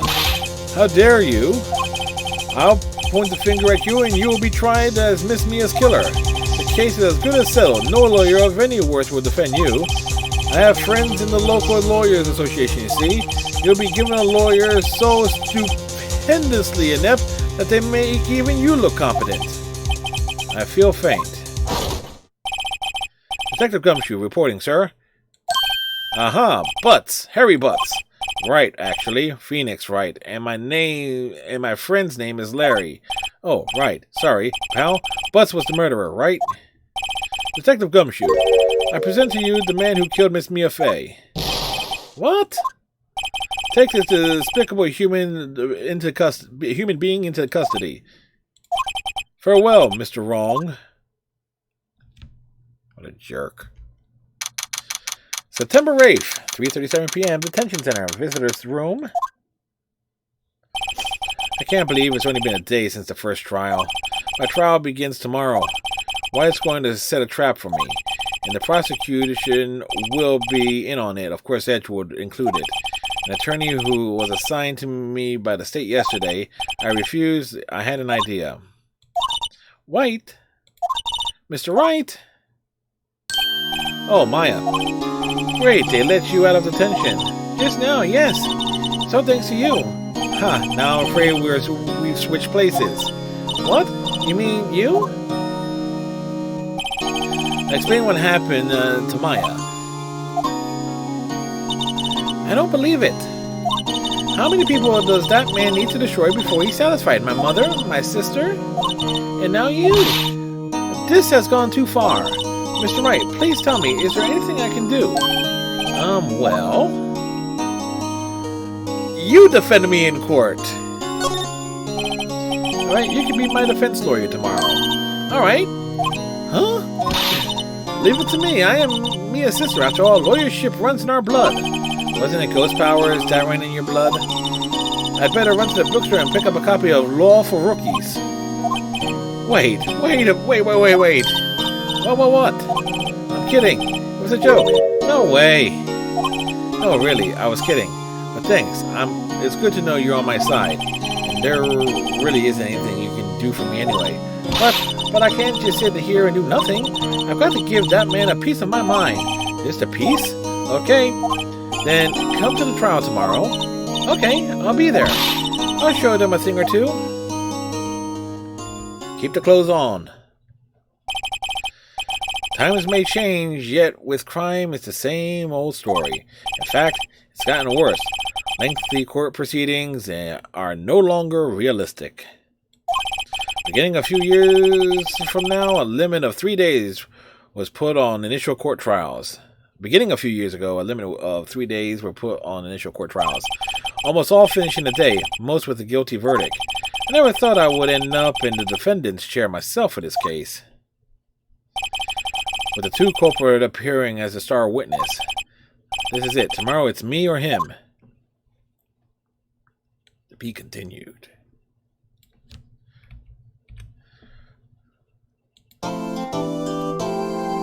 Save your progress. Constant save vigilance.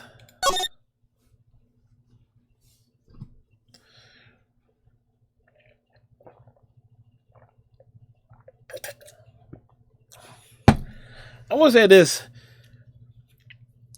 The story is real compelling. I am going to give it props on the characters. Some of them are straight up spoofs, but it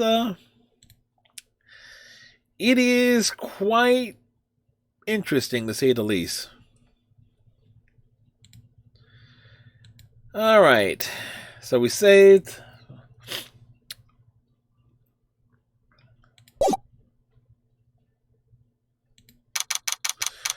September 9th, 9:52 a.m., District Court, Defendant Lobby Number 1. Well, I guess this is it. Yeah, one way or another, this case gets decided today. Ah, Phoenix, look! Prosecutor Edgeworth. I received a call from the Chief Prosecutor's office yesterday. I was told that whatever Mr. Wright says today, it will be the absolute truth. No matter how you try to attack this testimony. If I raise an objection, I have it on good faith that the judge will listen to me. What does White have to judge? What does White have the judge in his pocket too? So, you're saying I'm going to be guilty, end of story. I would do anything to get my verdict, Mr. Wright. Anything. Why? Why? How can you torment an innocent person like this? Innocent? How can we know that? The guilty will always lie to avoid being found out. There's no way to tell who is guilty and who is innocent. All I can hope to do is get every defendant declared guilty. So I make that my policy. Edgeworth, you've changed. Huh? Phoenix, you know him? Don't expect any special treatment, Phoenix, right? Phoenix? Well, court will be starting soon. What? But wait! Your defense attorney isn't even here yet. They're not. I'll be defending myself. What? Okay, let's do this. Something tells me that's not a good idea in most circumstances. September 9th, 10 a.m., District Courtroom number 1.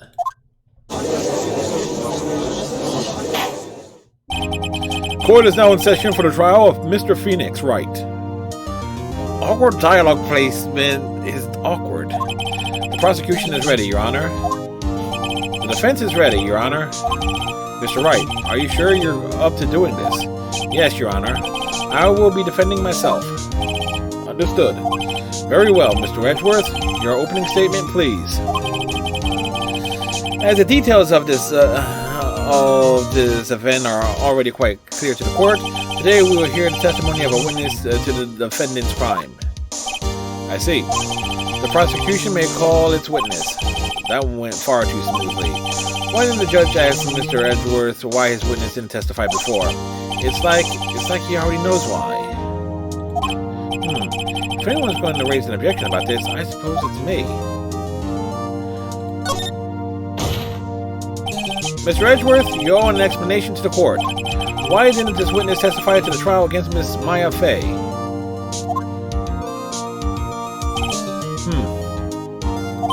I'm ever so sorry. Mr. White is a busy man, and besides, at the time I thought that Miss May's opinion was all that would be needed. Again, my sincerest apologies to the court. Excellent, Mr. Edgeworth. I appreciate your demeanor.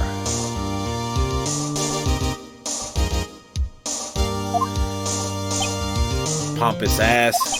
Great. He gets to show off and I get nowhere. I'd like to call Mr. Red White to the stand.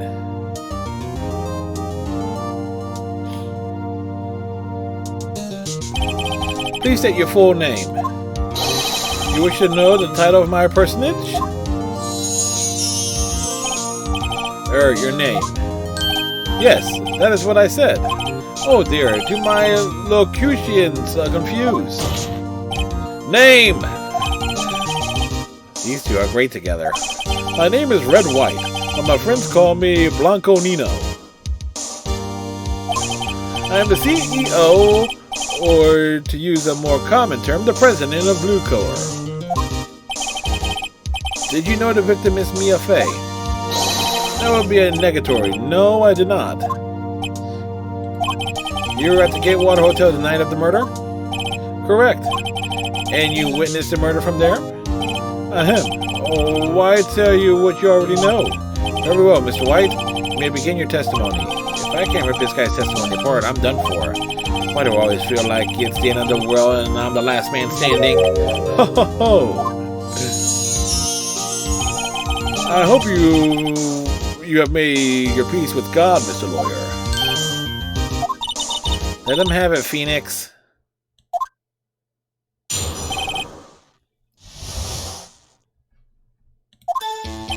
Let's see, it was about 9 o'clock, I believe. I was quite preusifying that reading to you some papers by the window. Then I heard a bedlam coming from outside. Surprised, I turned to look at the building across the way. It was then I saw him, a spiky-haired young man attacking a woman with long hair. Needless to say, the man was none other than you, Mr. Lawyer. I called Miss May over at once. She, too, was flabbergasted, of course. The victim, she ran away, but you gave chase. Finally, there was a terrible impaction. Then it was all over.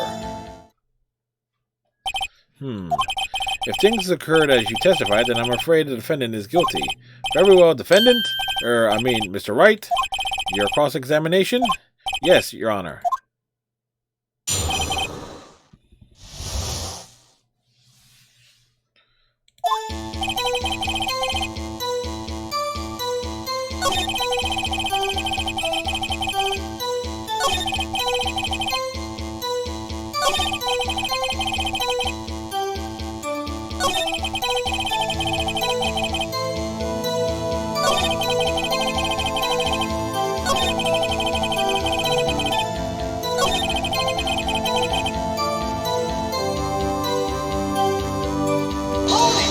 Hold it. Can you be a little more detailed about that? I think it's worth knowing exactly what happened. Of course. Comprende. I understand. The victim was attacked by you, and ran by you and ran to the left. You gave chase and he struck her down. Are you sure? As you know, I am always absolutely correct. Perfect, or whatever. Perhaps you can change your testimony to reflect this new detail.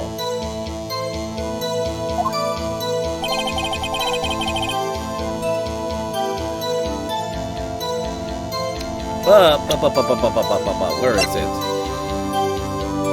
Ran to the right. There you go. Wait right there. Mr. White, you've dug your own grave. What is this? You said the victim ran to the left, but that directly contradicts Miss May's testimony. She clearly stated that the victim ran right.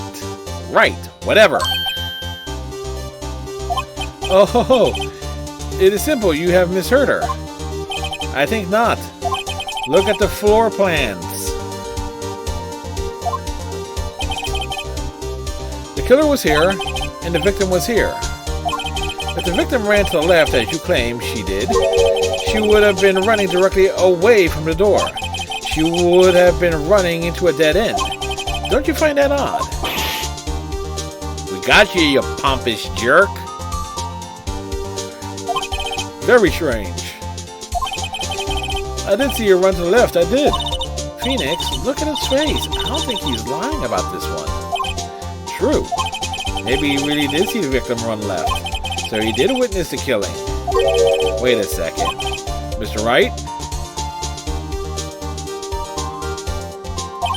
Yes, Your Honor. Miss May says right and Mr. White says left. Can you explain this contradiction? Well, both are right. Both witnesses are telling the truth, for once. Huh, I doubt it. Or rather, that does not clear up the contradiction. There is one scenario that would explain their conflicting accounts. What? Obviously, the witness was not viewing the crime from the hotel. Mr. Wright, what do you mean?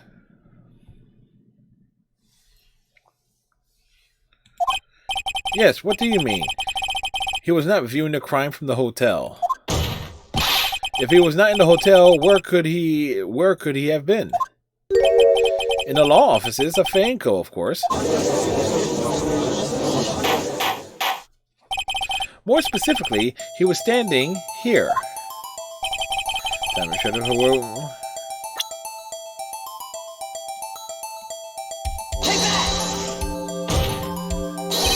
This is where he was.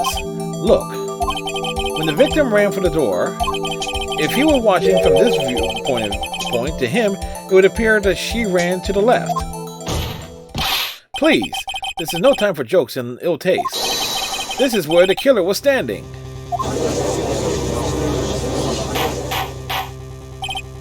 Order! I will have order! Of burger and fries. Anyone disturbing the order of this courtroom will be held in contempt. Mr. Wright, what are you suggesting? Rapscallion! Don't see that word often.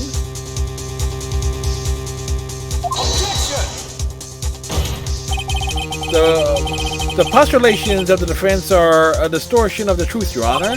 Indeed, they do seem a bit far-fetched. Ho-ho! You provide us with so much entertainment, Mr. Lawyer. What now? He's laughing. The hilarity of the moment made me remember something. It appears I have been unclear, and for this I apologize. Mr. Your Honor, might I be allowed to testify once more? Very well, let's hear your revised testimony. Good luck, you can't fix a broken testimony, buddy. She ran to the left. Miss May's testimony was correct, as was mine. When you assault the girl, she first ran to the left, and then you hit her savagely. That is what I saw. Next, with the last of her strength, she ran to the right. Yeah, he has an unruly beard. Unfortunately, he has a puny brain. He chased her and delivered the final blow.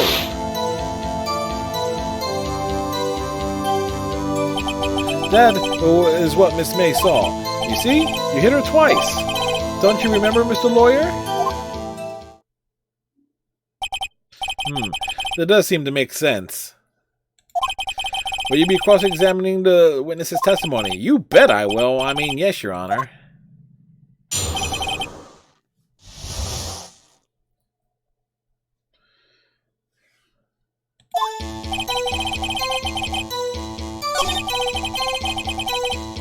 Yeah, this is where a detail from earlier.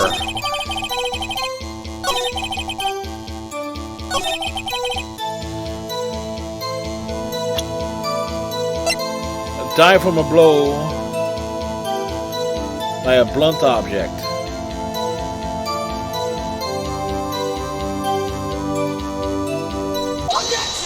Yep. Mr. White, the victim died from a single blow. What do you have to say to that? Now's my chance to hit him where it counts. Mr. White, wasn't it you who told us court you were abso-positively perfect? I will refrain from using this phrase from now on. Your Honor, if you could ask the witness for a new testimony. The witness is obviously confused, Your Honor. I would like to request a 10-minute break. Yes, quite. The witness is confused because he's lying. Damn right he is. I emphatically request that there be no break, Your Honor. Yeah, we want justice! Don't let him get away! Very well. If the witness would care to revise his testimony again, the crowd's on my side. No slipping out of this now, White. Mr. White? Oh, okay. The two accounts. Well, see, I looked at the other window when I heard that thing fall. Then the next moment, I saw Miss Mia run to the left. The killer, you attacked her, but she dodged. And then she turned and ran for the door. Then you did her in with a single blow. Thwap! Thwap indeed. Very well. You may begin the cross-examination. Yeah, the judge is realizing this is total bullshit. Mr. Your Honor, my stomach, you see, it is hurting. Deal with it. This is almost over.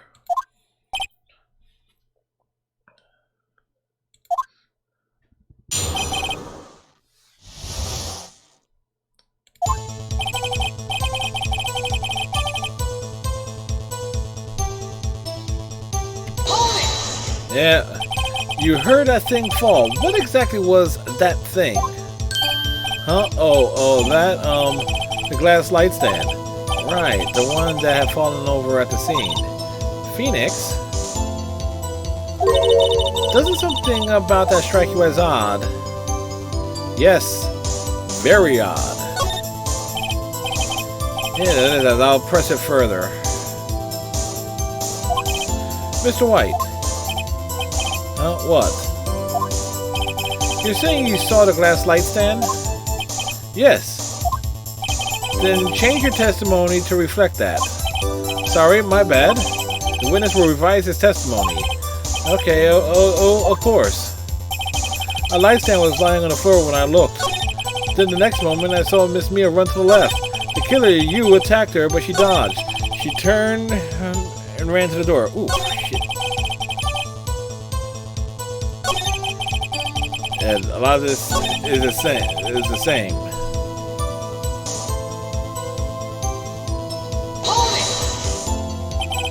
The glass stand was lying on the floor. That's the first I've heard of this. Why didn't you tell us about the stand before?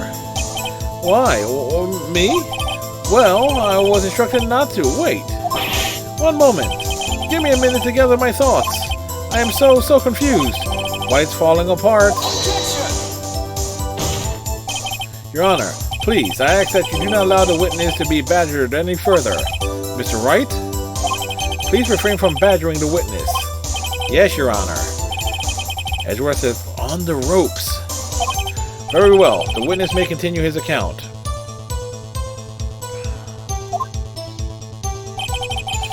Then the next moment, I saw Mia run to the left.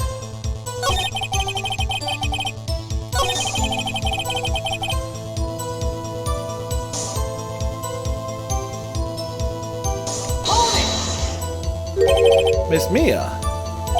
Mr. White, did you know the victim personally? No, triple no. How would I? How could I? I see nothing odd about the witness not knowing the name of the victim. Mr. Wright, I will not have you harrying the witness. You're looking a little flustered there, Edgeworth. The killer, you attacked her, but she dodged. Now, before you said that she was sick before she ran. Yes, I must have been confused. But don't worry, we all know what happened now.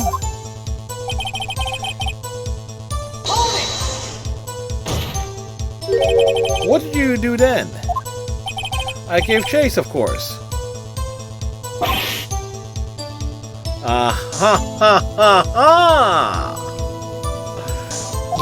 No, not me.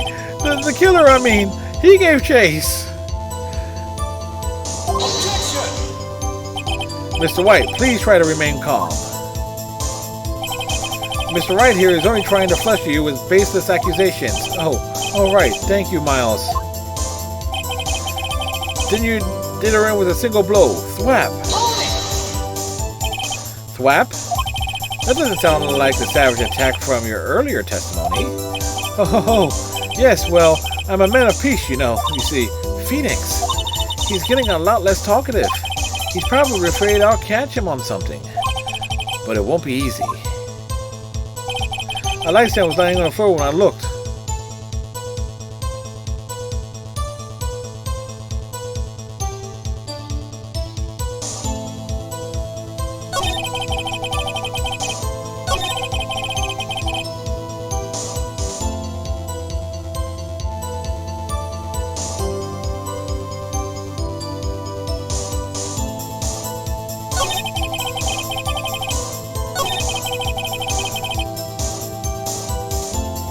Do I have a floor plan? Yeah. Mr. White, it was impossible for you to have seen the glass stand. What? Look at this. These are the floor plans to the scene of the murder. Yes? Correct, Your Honor. Now, look. If you were to look through the window at that office, this is the area you would be able to see. Here. Well, note that the stand is not within the visible area. Well, Mr. White, what do you have to say to that?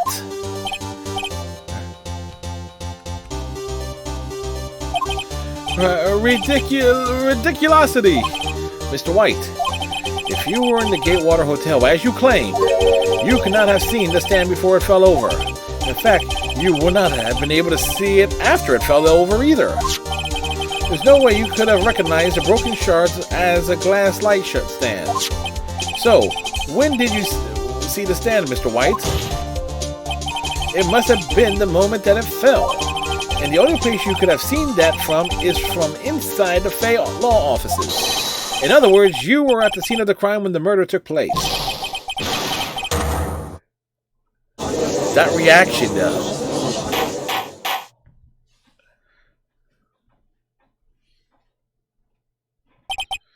Mr. White? Mr. White? You did it, didn't you? Mr. Your Honor, Miss Mia.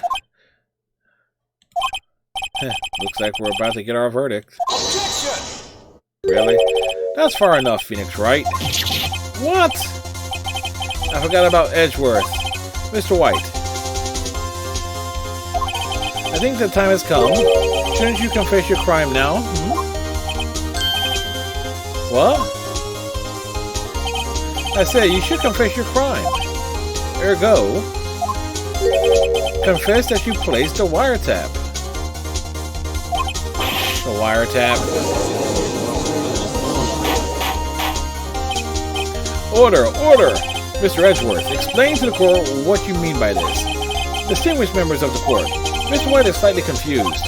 Allow me to explain. I really don't like the way this said it. As you know, Mr. White is CEO of Bluecore. He ordered his secretary, Miss April May, to tap the law offices of Miss Fay. What does this have to do? Your Honor. The question is, when was the wiretap placed in the office and by whom? No, you wouldn't. Mr. White, in order to place the wiretap, you entered Miss Fay's office. Am I correct? Correct. You are most correct, Miles. Give me a break. Yes, in order to place the wiretap, I breached the Fay and Co. law offices. That was when I saw the accursed light stand. Now I'm confused. Please explain to the court what all this means, Mr. Edgeworth. Call him Edge Lord at this point. Gladly, Your Honor. Mr. Phoenix Wright had made his position quite clear. He has determined that Mr. White knew the glass stand was in the office. He has shown that there was only one time Mr. White could have seen the stand, at the very moment of the murder. Thus, Mr. White would like you to believe that Mr. Wright, this is hard to read here. Mr. White was the murderer. I see. However, it is the fact that Mr. White had been to that office well before the murder took place. When he went to place the wiretap, he could have seen the glass light stand then. Ergo, Mr. Phoenix's theory is revealed for the baseless conjecture it is. Mr. White, you will testify to the court about this wiretapping. Leave it to me. I feel faint. This guy got the face you just want to punch repeatedly. It was the beginning of September, the week before the murder. At Interfering Co. law offices, of course, I had done so to place the wiretap. That's when I saw this glass light stand. So you saw the stand before the night of the incident. And this is how you were able to identify what had fallen over, by the sound?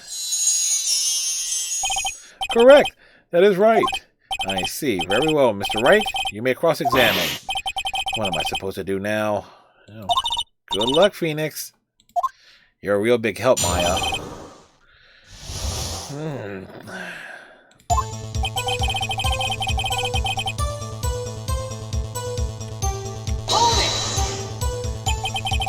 Do you have proof? Miss April May knew the details of Miss Fay's phone conversation. This proves that the wiretap was placed before the murderer. Huh? Right.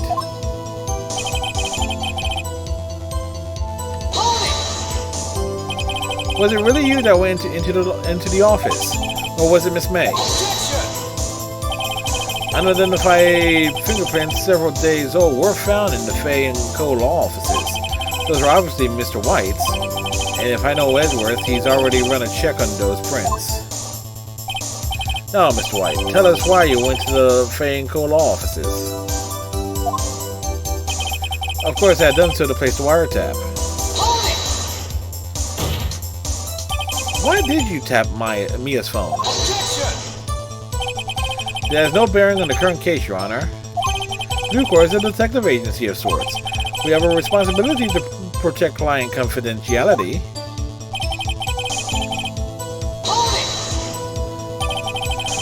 Why did you notice something as inconspicuous as a light stand? The light stand was made entirely out of glass. It was quite stylish, so I guess it made a lasting impression on me. Such a beauticious thing deserves attention, does it not? That is all.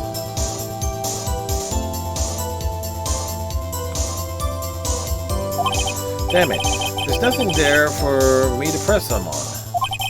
Oh well, maybe he's rattled enough that I can bluff something out of him.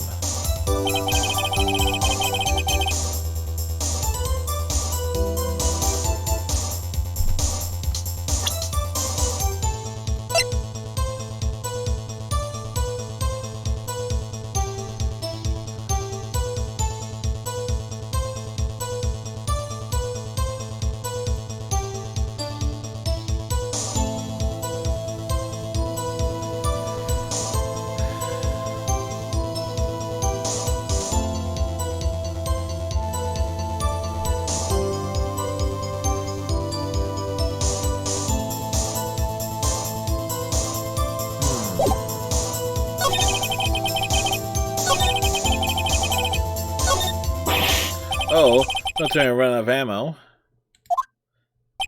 Tisk tisk. I'm afraid that's as far as you go, Mr. Wright. The time has come for you to admit your defeat. You fought honorably. No more.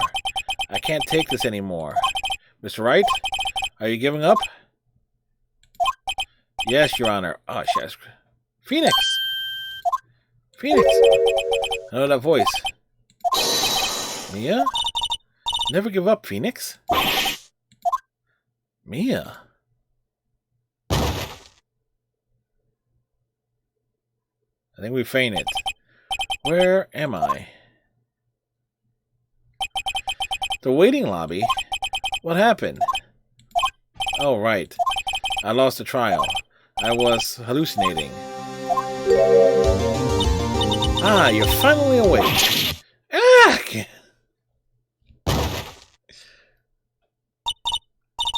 Hey, Phoenix. Jack, that's no way to greet an old friend. Phoenix, I want you to look at me.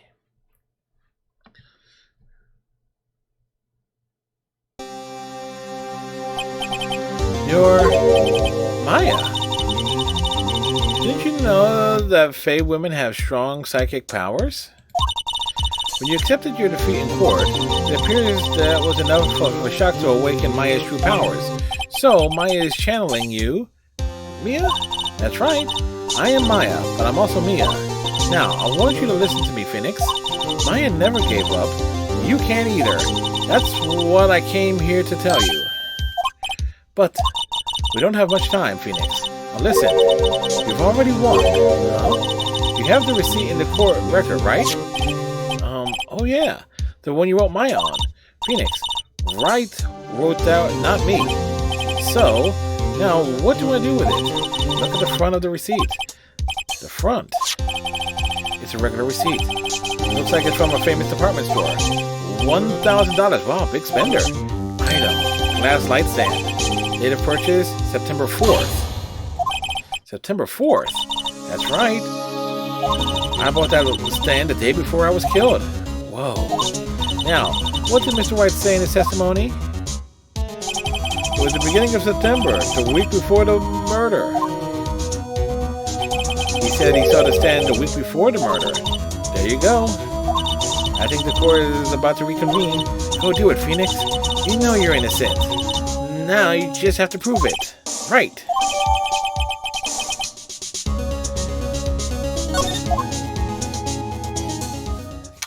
Fae women get rather top-heavy when they're possessed. September 9th, 1:16 p.m. District Courtroom number 1. Court will now reconvene for the trial of Mr. Phoenix Wright. Is the defendant rather... Are you alright, Mr. Wright? Yes, sorry, Your Honor. I'm fine now. Then let's start where we left off. Your Honor, there is nothing to go back to. The cross-examination of Mr. White is finished. All that is required now is for you to pass judgment on the defendant, Phoenix Wright. Your Honor, please give me one more chance. I promise you this is the last time I'll ask you. But as Mr. Edgeworth has noted, the trial is more or less finished. Mr. Edgeworth, do you have an opinion on this matter? I say, let's give Mr. Phoenix Wright his last chance. Very well. You may begin your cross-examination.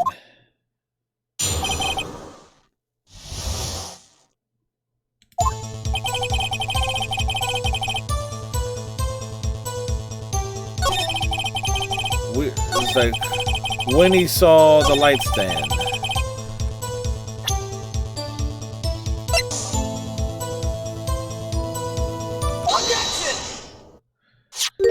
Look closely at this. See the word Maya written in blood? Wahaha, you're grasping. I think not. Look at the other side of the receipt. The other side? Your Honor, will you tell the court what is written on the other side of that receipt? Well, a glass light stand. And the date of the purchase? Why, that's the day before the murder. You see, Mr. White, when you allegedly entered Fae & Co. law offices at the beginning of September, The stand could not have been there. I think he knows he's fucked. Well, Mr. White, can't get out of this one, can you? No, it's impossible. That's a Dante word, isn't it, Iceman? Uh-oh, he's losing it.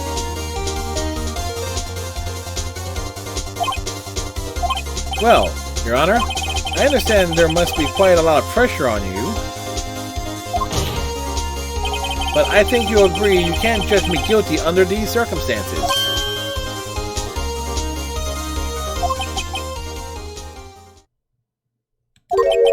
Very well. Then, that is all for the trial of... Objection!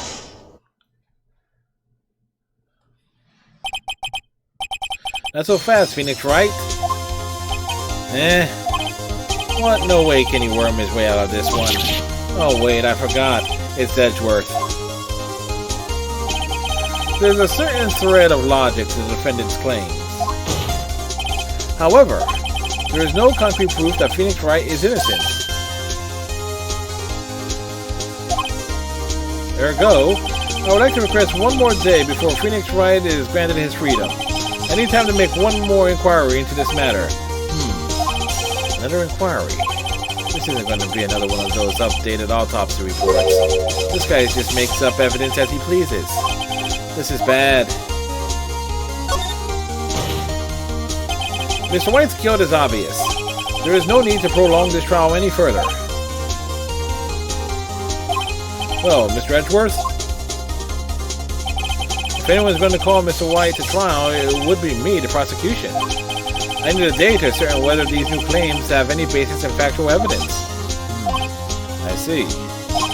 Objection denied. What?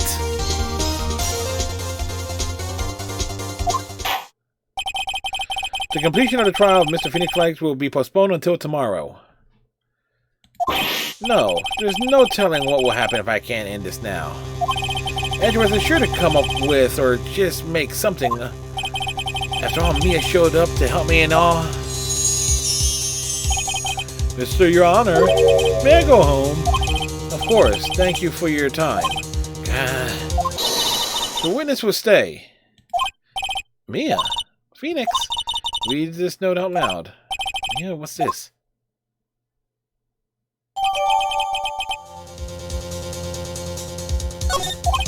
Your Honor, if I may? You're quite persistent today, Mr. Wright. You bet I am. My life is riding on this one. I have something I would like to read to the court.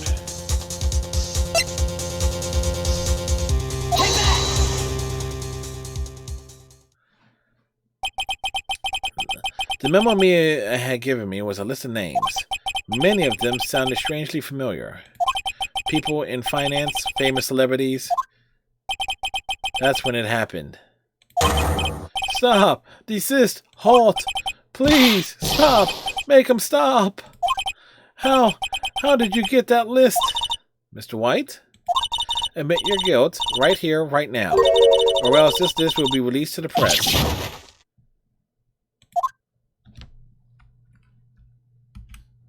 I confess.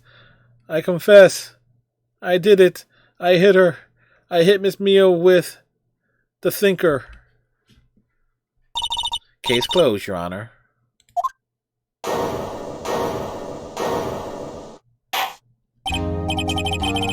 Well, I see no reason to continue this trial. He's a judge of good character, isn't he? Mr. Wright. Yes, Your Honor. You've done it again. That was quite a spirited defense. Yes, Your Honor. I guess you could say that if only you knew how spirited it was. Well, this court finds the defense, rather the defendant, Mr. Phoenix Wright, not guilty. Damn straight. Yay!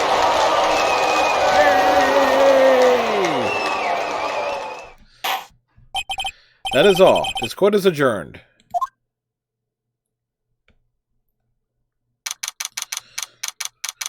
September 9th, 2:24 p.m., District Court Defendant Lobby, number 1. Well, I never thought I'd be saying this again. But congratulations, you're lucky I was born a Fae.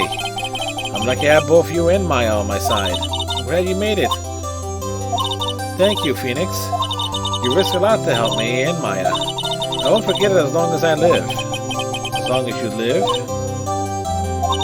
My time here is running out. Huh? Maya's powers are still weak. I can't stay here that long. What? No, there's still so much to say. Don't worry. I'm sure we'll meet again. Chief! I'm not the chief anymore. Phoenix, can you come to the office tonight, say 9 o'clock? The office? I'll see you later. Chief, Mia. September 9th, 9:02 p.m., Fanco Law Offices. Being here, it's hard not to think about that night. You came, Mia. I was kind of worried you might not. Huh? Of course I came. Well then. I'm pretty hungry. How about a burger? Mia? Well, you should see your face. Mia? What are you talking about? It's me, Maya. Maya? What? Did I look like my sister? Look like... You were her. I might be able to use that. Oh, Phoenix, go to the store and buy me lunch, would you? Maya, why are you here? Because of this. See, Mia wrote me a letter. Take care of Phoenix for me. Take care of, huh? She means the office, this office. Someone has to help with the new Wright and Co. law offices, right? And who better but me, Maya Fey, reporting for duty. Wait, no, on second thought, let's make this casual. Yo, Nick! Maya here, ready to get down to business. You don't mind me calling you Nick, do you? It's a great nickname. Mia said that's what your friend Larry calls you. Nick. You know what this means. We're partners. Oh, boy. You know, when I think about it, it is Maya's fault I'm here now. But, if it wasn't for her, I'd probably be in jail. Wright and Co. Law Offices. It's got a good ring to it. Yeah. Thanks, Maya.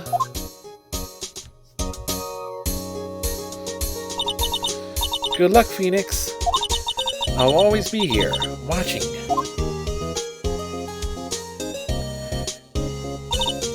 Right, okay, Nick, let's do it. Huh? Do what? Burgers, dummy. Burgers. There's a great burger joint just down the street. Come on, time's a wasting. Okay, wait up.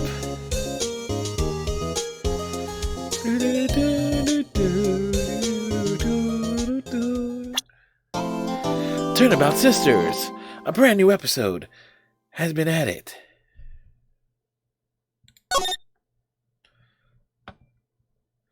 Save your progress? Yes. Yes. Again, I am very digging this. Other than the fact that it is a lot of dialogue to read. This is certainly a lot of fun. I really like the character work and basically everything building up. I also need a refill on something to drink. So I'll be right back, folks.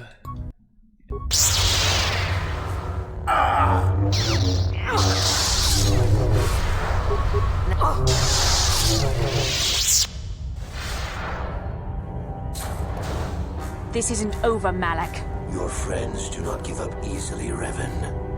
You always could inspire loyalty. But even the three of you together cannot stand against my power. For the Jedi! I'll hold Malak off. You two get out of here. Find the Star Forge. No, Bastila, he's too strong.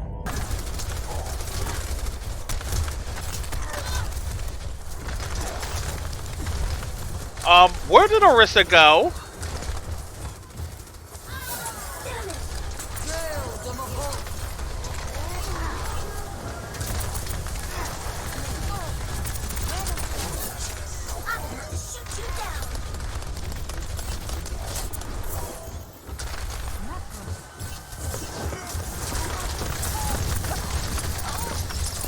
Laura, honey, no. Now.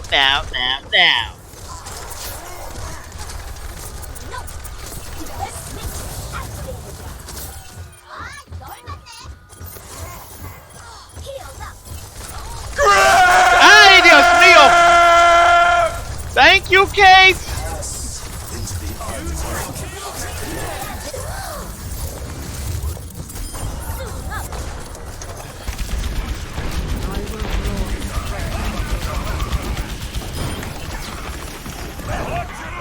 Oh boy. No, I forgot to post on my gaming career that I was back streaming.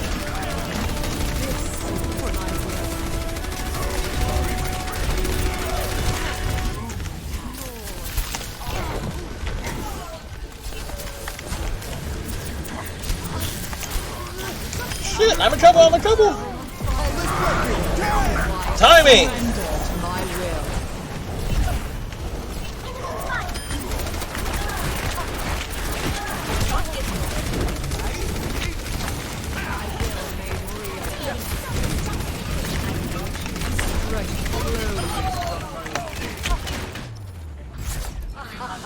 Victory!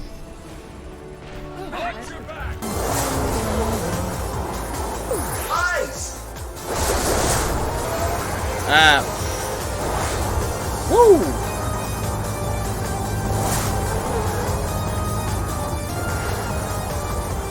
Come on. Let's go, YI. We got this.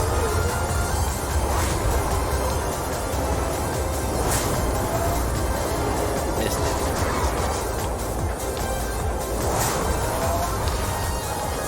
I wanted the upper left.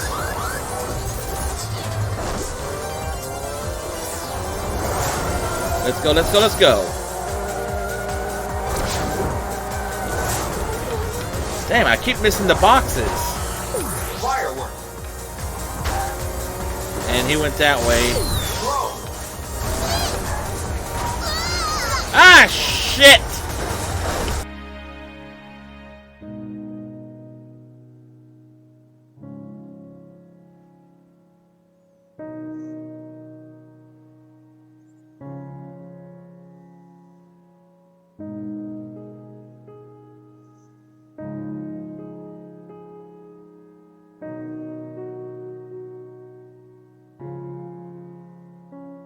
No matter how far we advance, we will remember the sacrifices of those who made it possible.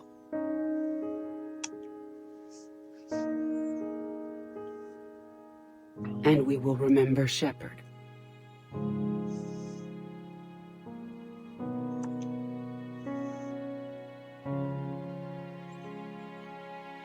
Because of her, I am alive. And I am not alone. And back. Got me a bottle of water. So we're going to start up chapter 3. I don't think we'll finish chapter 3 tonight. But we will at the very least. Because I started early. So. Because the second case was a hell of a lot longer than the first case. So I'm betting these cases get longer. So we might end up having to push back. I really gotta figure out how I'm going to shuffle the Evil Within. Because the Evil Within will be the game following the Phoenix Wright trilogy. That is locked in. It's going to be a matter of when will I get to it at this point. Alright, Turnabout Samurai.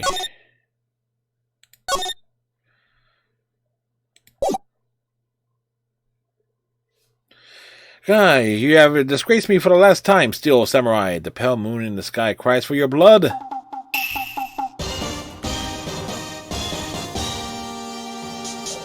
The moon? No, it is you who should gaze at the moon, for it will be the last moon you will ever see.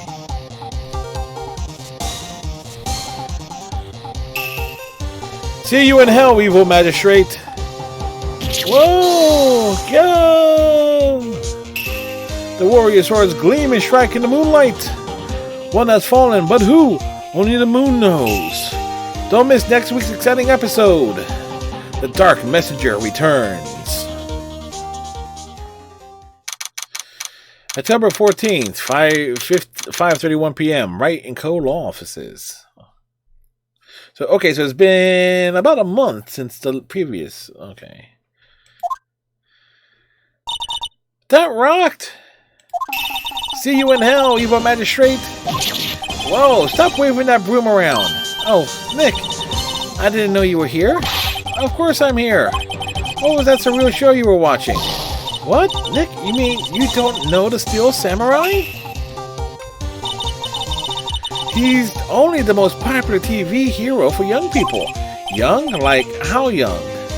Apparently Major League Baseball, the show, will now be multi-platform for the first time, just announced. Okay, the question will be, what will be the system requirements?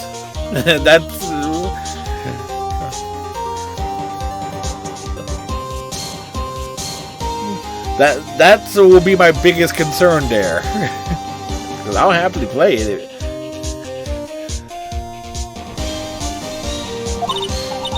10 years old? Then what the heck are you doing getting all excited? Hey, I'm only 17. That's 17, see? I'm a teen, not like you, Nick. Hey, don't talk to me like I'm your grandpa or something. I'm only 24 myself. Ship it.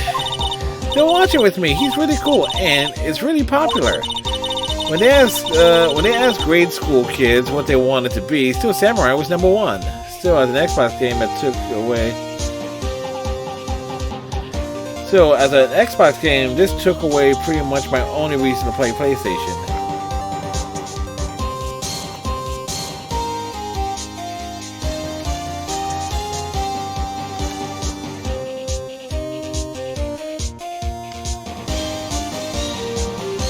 Hey, if it's multi-platform and with the way things are going with cross-platform and stuff, Iceman, it might not matter. And remember, Sony did say that they were opening up their network for developers and stuff. If they want to make stuff out of cross-platform, have at it. So it may not matter as much. Besides, Sony is not exactly gearing up for the next console generation. Xbox is going to have the first-party exclusive advantage. I'm calling it right now. I really worry about kids these days. Gramps. Well, the Steel Samurai is over. I guess it's time to close up the office. I guess. Wish we had some clients. A month had passed since my trial. Mia's murder was the talk of the town for some time, but no one paid any attention to the Wright and Co. law offices. How am I going to pay the rent this month? It'll be okay. I'm sure some big client is just around the corner. October 16th, 8:14 a.m. Phoenix Wright's bedroom.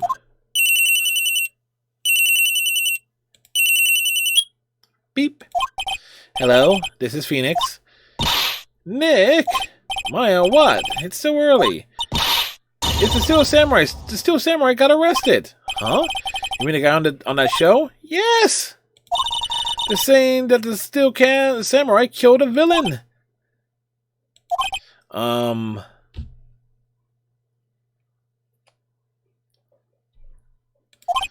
Isn't that what he's supposed to do? Yeah, on TV. Yeah, on TV. No, I mean he actually did it in real life. He skewered a villain with his samurai spear. I have absolutely no idea what you're talking about. Just come to the office quick, please, Nick.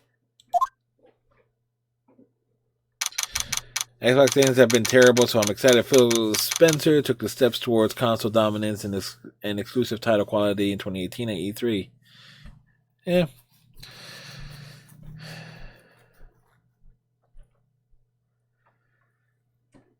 Yeah, the biggest issue with sports games is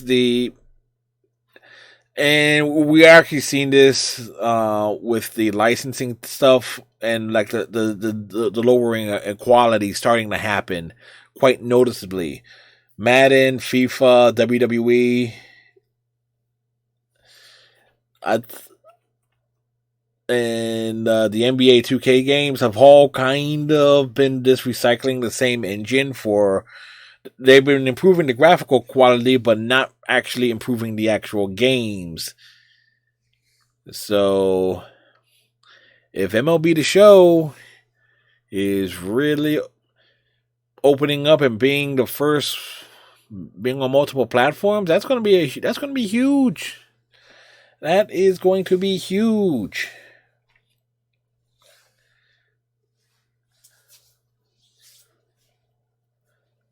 So, okay, October 16, 9:22 a.m. Maya's here, watching television. Now for the morning news.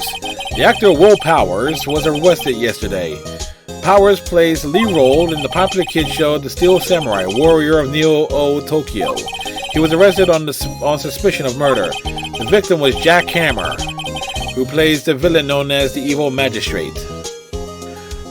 Will Powers, Jack Hammer. Jack Hammer, I wonder if he is related to good old Sledge. His body was found still inside the Evil Magistrate costume. The samurai spear was also found stuck through the body. Police believe this was the murder weapon and are investigating further. This has to be a joke. No, it's a nightmare. The Steel Samurai is over. The world is over.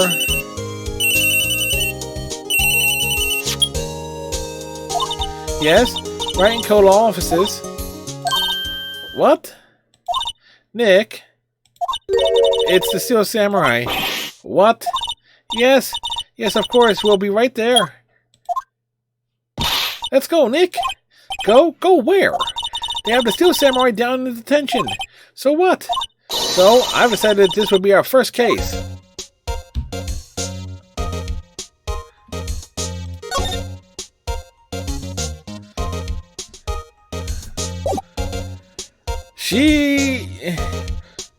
I wonder if she's holding her breath until she turns blue. Better than just move to the detention center. Visitor's room.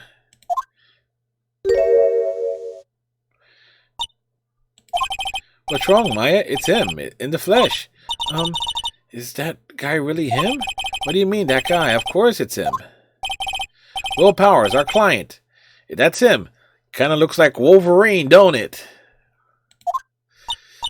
Maybe I shouldn't be saying this, but he's definitely did it. Murderer. At least once, maybe twice. Whoa. What are you saying? Yes? Something wrong? No. This is getting off to a great start. I know. You're disappointed, aren't you? Disappointed? Oh, no. No, it's okay. This is the real me. When I got the part of the Steel Samurai with that mask, I decided I would never show my face in public until the job was over. It's the kids, you know? I didn't want to wreck their dreams. Oh. I guess it didn't matter. So much for dreams. I wonder what they think of the Steel Samurai now. Well... Nick, what?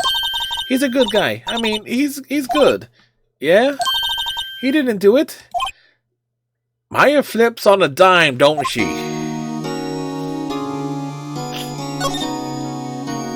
What happened?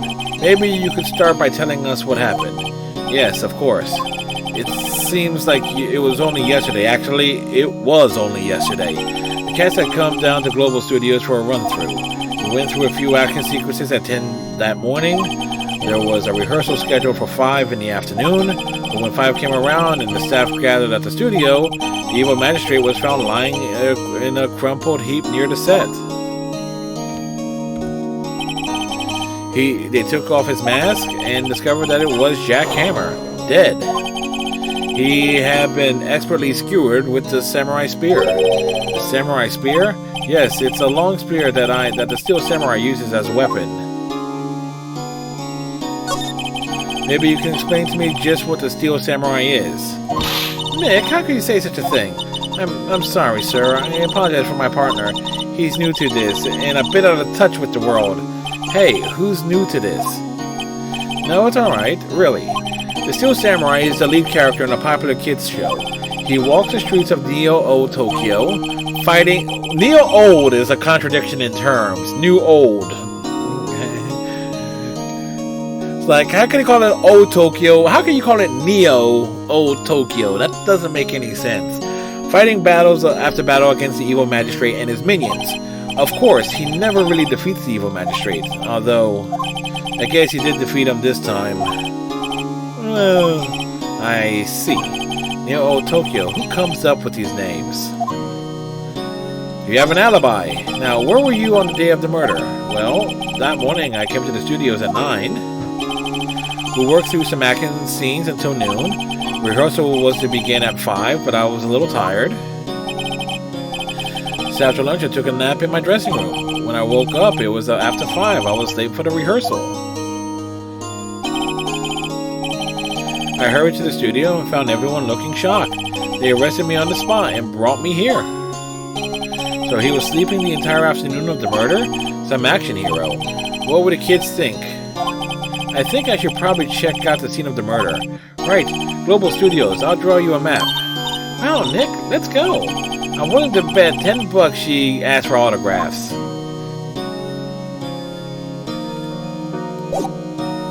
Alright. Main gate. October 16th, Global Studios, main gate. Wow, so this is where they make the Steel Samurai show. Awesome, aren't you excited? Hey, you there. You want in? You gotta get through me. Her name is literally Old Bag. Wait, you guys can see it above me, okay. Let me move me down here. I don't know why my camera's zoomed out so much today. Oh, sorry. We're, lawyers. Oh, yeah? Well, that's great. I'm security. And it's my job to make sure that gawkers like you stay out. Gawkers? Gawkers, sightseers, tourists. I know the type. You heard about the incident and came to snoop around. Use today. Something horrible happens and all you do is sightseeing. Wasting time. You don't have... Or do you lawyers not...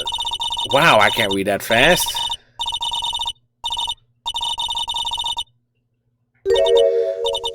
Nick? Will I grow up to be like her? Please say no. I don't know, it's possible. Hey!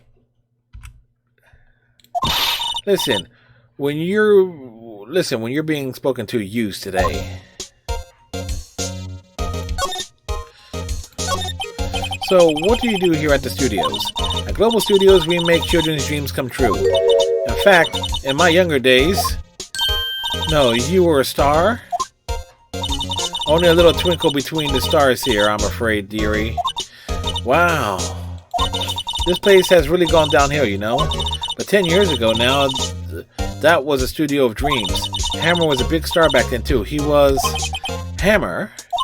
The victim, dummy. The evil magistrate? He's been reduced to playing villains now. Not exactly the best material to work with.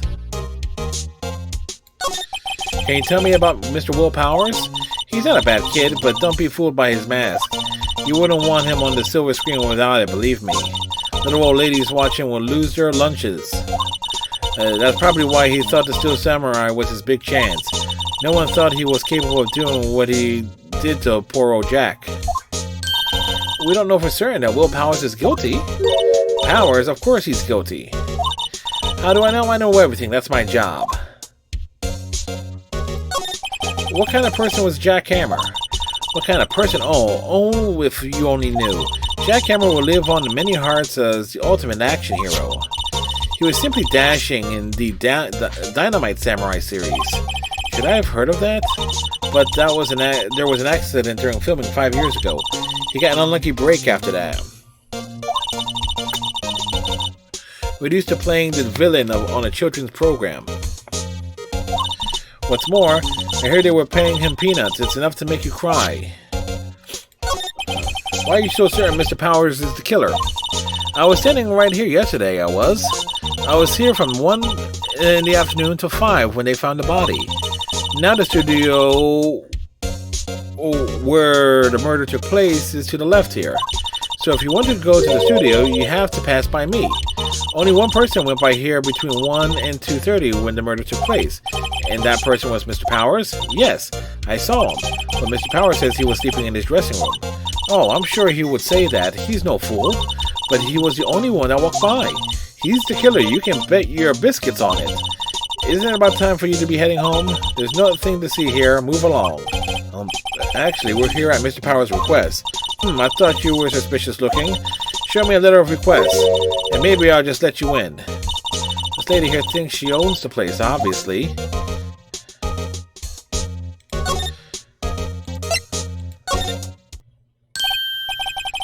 Hello, how was the studio? They all think I did it, don't they? No, not at all. Isn't that right, Nick? Right? Not at all. At worst, you're a suspect.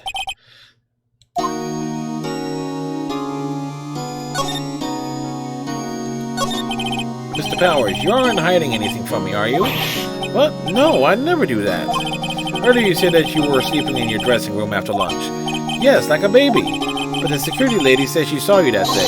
She says she saw you heading towards the scene of the crime. What? That's not possible.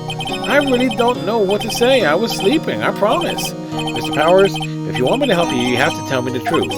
I'm new to this lawyer business and I need every advantage I can get. I know, I'm sorry. But I swear to you, on my mama's grave, I was sleeping. Maybe the security lady only thought she saw me? What did she see? He doesn't seem to be lying. About the security guard at the main gate to the studio. Oh, the security lady? She's terrible. She called me a suspicious looking. Yes, actually, she said the same thing to me before. Take off that mask, were her words, I believe. She sucks up to all the bigwigs at the studio, but let her see you stumble once and she'll never let up on you. Yeah, she's got some nerve. Do you think that you can write up a letter formally requesting my representation? Of course. There we go. Progress received. I just hope this will get me past that security lady. Studio main gate.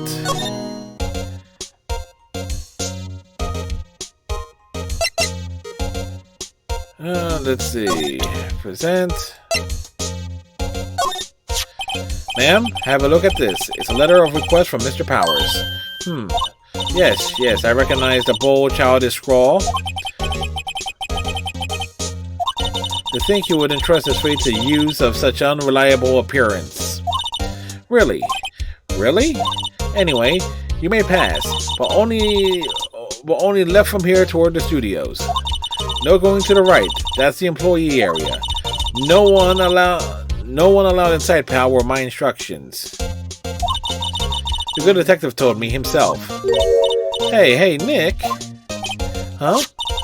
There were maps in the security guard station. Hey, not bad.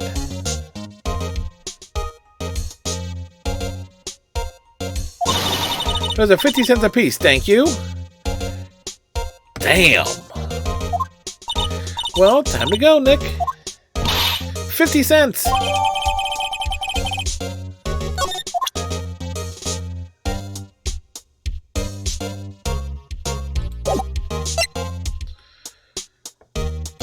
Let's see. Outside Studio 1 is our next destination here. October 16th, Studio 1 entrance. Hey! Aren't you that murderer from the other day? Ah! It's that confused detective!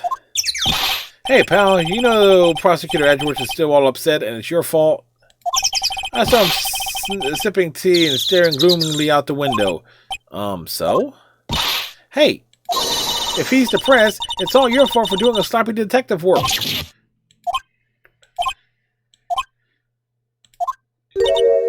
Detective? I think you hurt his feelings. Yep. Oh, no, I'm sorry.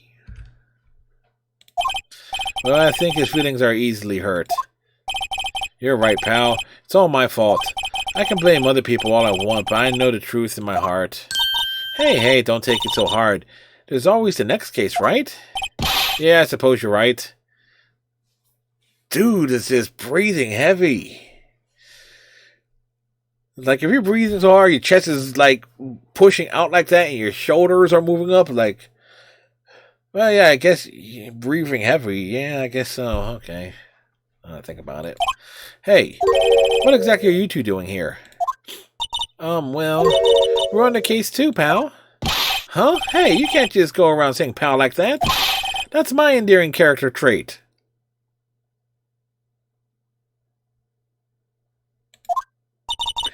I say he's a character, alright? Yeah, no shit. I think the fourth wall just got broken in half. Someone stop the damn match.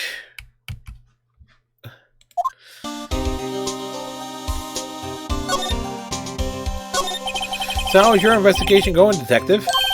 Well, hey, I can't tell you that, pal. Nick, maybe you need to be a little more indirect with your questions. Right, so detective, mind if I take a look at what you got? What I got? The autopsy report? The latest version, if you please. Right.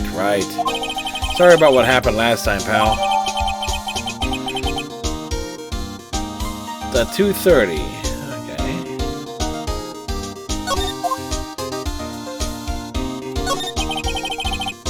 Why was Mr. Powers arrested? Simple, pal. The murder took place right over there in Studio 1. Now, the victim entered Studio 1 at approximately 1 p.m. At the time, there was no one other than the victim in the studio. According to the autopsy report, the time of death was 2:30 p.m. Only one person went to the studio between 1 and 2:30. And the person was none other than Will Powers. No one else, pal. If you think I'm lying, ask the security lady at the main gate. Nick, if that's true, anyone would think that Powers did it with that kind of evidence. Thanks for cheering me up.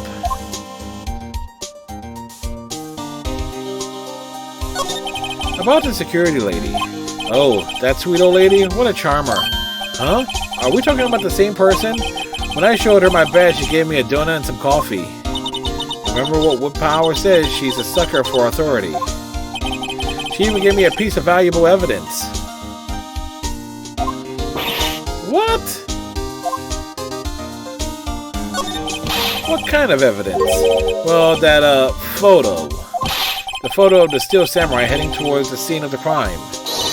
What? Who took that? See the camera up there on the gate, pal?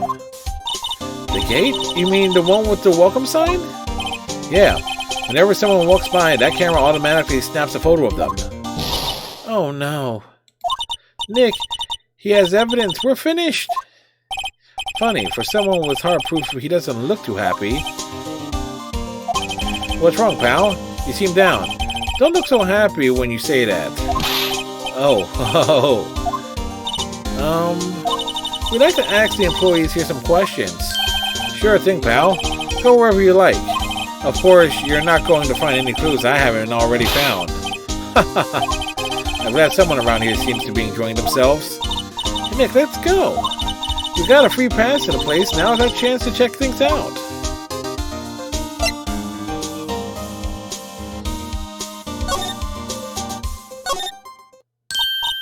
Nick, look! The security lady's in the guard station is stuffing her face with donuts. I guess all cops like their donuts. Yeah, and they're soft enough she doesn't need teeth to chew them. Hey, you! Well, are you satisfied Powers is guilty yet? She had to make my life harder by giving that photo to Detective Gumshoe. Photographic proof. Why didn't you tell us about the security photo, ma'am? Oh, that. I just thought it would be more thrilling to talk with the detective himself. These things are important, you know. Oh, just to the left here is the gate with the camera that took the photo. It's my job to check the photos every day, you see? The guard station is in the central position. No matter where you go here, you pass by my station first. Now, poor Mr. Hammer, he went to the studio just before 1. The murder happened right around 2:30, see? The only one I've seen go through here between 1 and 2:30 was Powers himself. The security camera got a good look at him, too. If he's not the one who did it, I don't know who is. Maybe it was you. Good one. She thinks I was joking. Was the victim, Mr. Hammer, a popular actor? Oh, he was the biggest star in the studio. Was, past tense? Oh yes, he was a great. He was great as the bearded samurai. That too, yes. He shone the brightest back in the day. Making a star like him play the evil magistrate is a disgrace, I tell you. Hammer took it pretty hard, and who can blame him? About the security camera. Oh yes, the camera. It's automatic. It can tell when someone walks through that gate, see? Then it snaps a photo. Apparently, it records the time when it takes a picture too. But I don't bother myself with those details. I just view all the photos on the computer over there in the security guard station. I check them every day before going home, I do.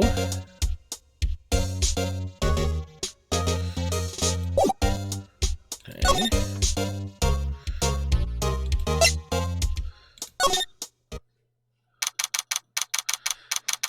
Alright, let's move over here, see what we can learn here. Nick! This is where they do all the behind-the-scenes stuff! Hey, look! There's Powers' dressing room! No one's here this soon, after the murder, I guess. Let's take a look around.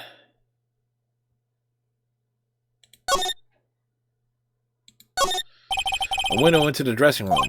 The glass is frosted, so I can't see inside. There's a sign by the dressing room door. Will Powers. It must be neat to be the star and have your own room like this. Let's see. Cola, candy, chips, gum. Huh? It's so normal. I was expecting some cool themed snacks or something. Popcorn, at least. Wait! Look! Samurai soda! Nick, try this! Ladies first. Let's see.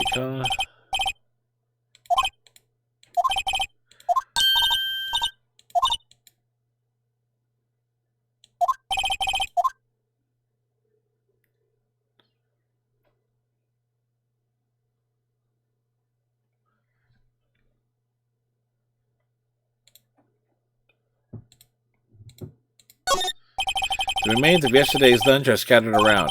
Everyone was probably too shocked to clean up. There's a T-bone on one of the plates minus the steak. T-bone steak. That would have hit the spot. You just had a burger. Yeah, but I have a second stomach just for steaks. What?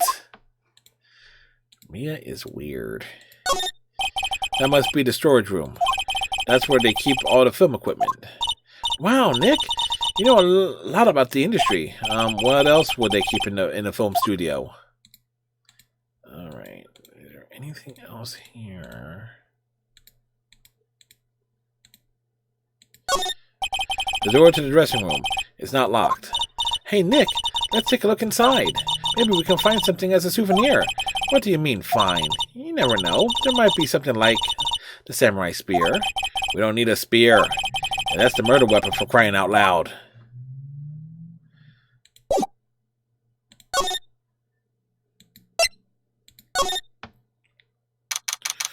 October 16th, Global Studios, dressing room. Powers' dressing room. So this is where he was sleeping. Or at least, this is where he claims he was sleeping. No one actually saw him taking a nap here, did they? Right, and there's a picture of him near the crime scene. I hope he's telling the truth for his sake. It's locked. Looks like he doesn't open his window much. I guess it's kind of dusty outside. Looks like someone was sleeping here. Maybe Powers did take a nap here yesterday. There's some regular suits in among the costumes here. Those must be his own clothes. It must be fun to wear one of the costumes. I'd say you were already wearing a costume myself. Phoenix can be a dick. They always have mirrors like this in dressing rooms. I see my hair is still nice and spiky, just how I like it.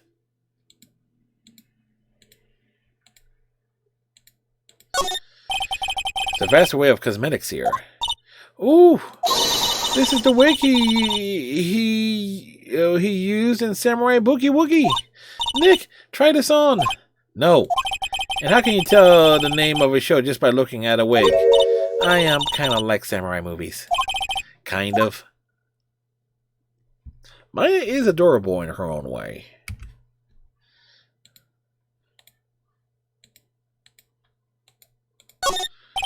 There's a bunch of snacks on the table. They must give these to the employees. Some tea and cookies. Nick, I'm hungry. You just had a burger. Yeah, but I have a separate stomach for sweets. How many stomachs does this girl have? She has one for burgers, one for steaks, one for sweets. Okay. This must be Powers' bag. Hey, don't open that. Hey, look! An employee key, car key. That must be Powers. It says Studio 1. Let's take it, Nick. Borrow it, you mean borrow. Car key for studio employees grants entry into Studio 1.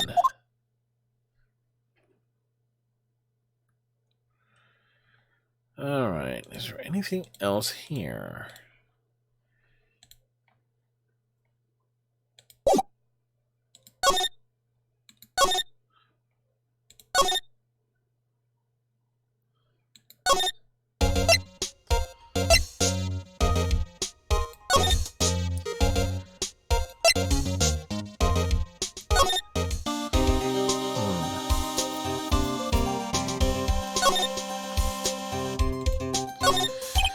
Hey, there's a camera here.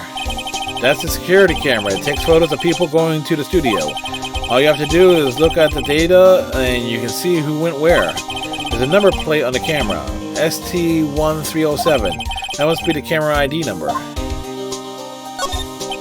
a little bush. Maybe I'll take a short rest here? Hey, good idea, pal. Detective, aren't you on a case?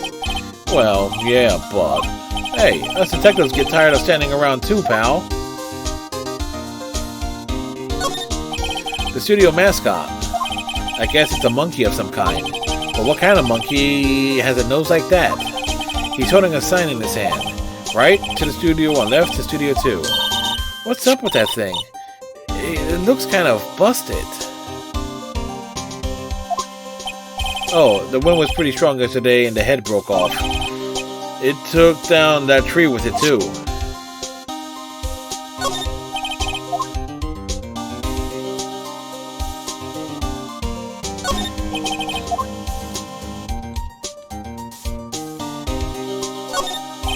Detective Gumshoe, what's on the path to the left? It looks like a tree fell down over the path. Oh yeah, that way is kind of dangerous. You should stay out, pal. There's nothing down there anyway. That's where Studio 2 used to be, they tell me. They don't use it now, though.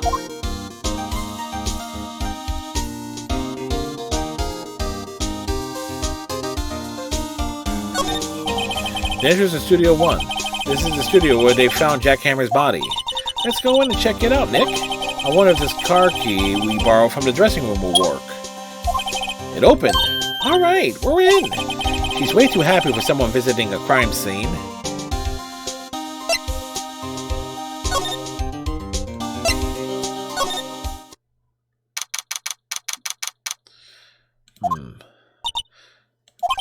What is it? You're really quiet all of a sudden. Doesn't it give you the shivers, Nick? The white tape, it's so real. Well, the evil magistrate did die here. The steel samurai killed him. The murder weapon was a samurai spear. It sounds pretty real to me.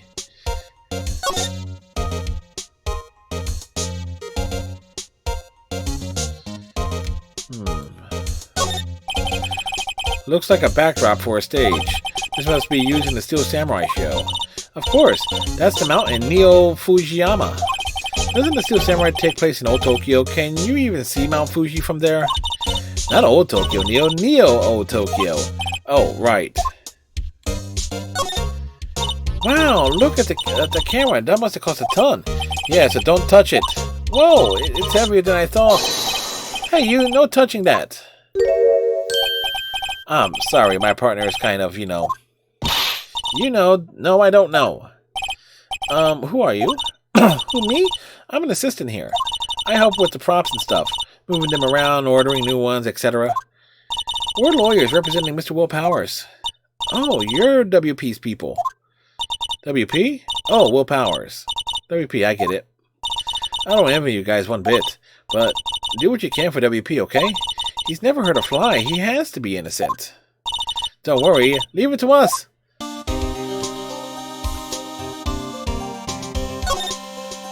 The day of the crime. Can you tell me anything about the day of the murder? Yes, I was in the studio the whole day. I was the only assistant on staff that day, you see? Only one assistant? Yes, well, the studio isn't doing so well right now. And yesterday was only rehearsal for our action sequences.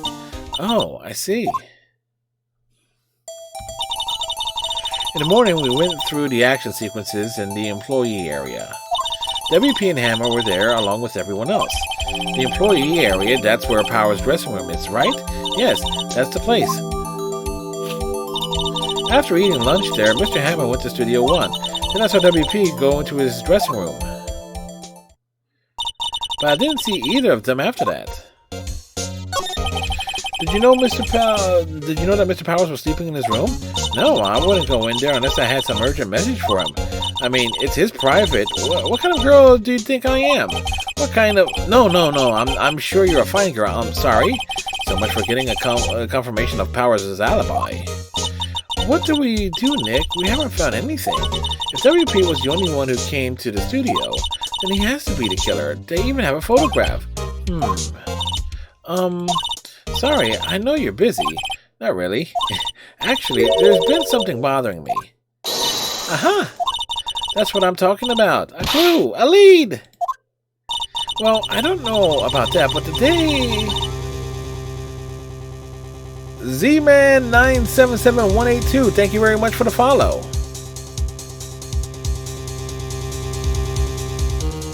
You know, I barely heard that.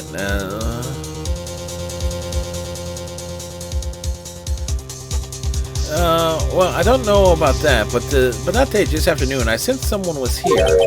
You sense? Yes, several times. Some other studio employees, maybe. No, I don't think so. The only thing we had scheduled was an action scene run-through.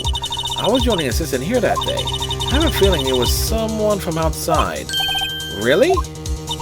But wait, if someone had come in here... Wouldn't that security lady have noticed them? Yeah, you're right. I'm sorry, I don't have any better information than that. No, thanks. That helps us a lot. Anything helps. Let's go put that security lady on the spot. So you sensed that someone other than the regular film crew was in the studio? Yes, I think. I think doesn't cut it in a witness testimony. Nick, what about the security lady? If someone else came into the studio, she must have seen them.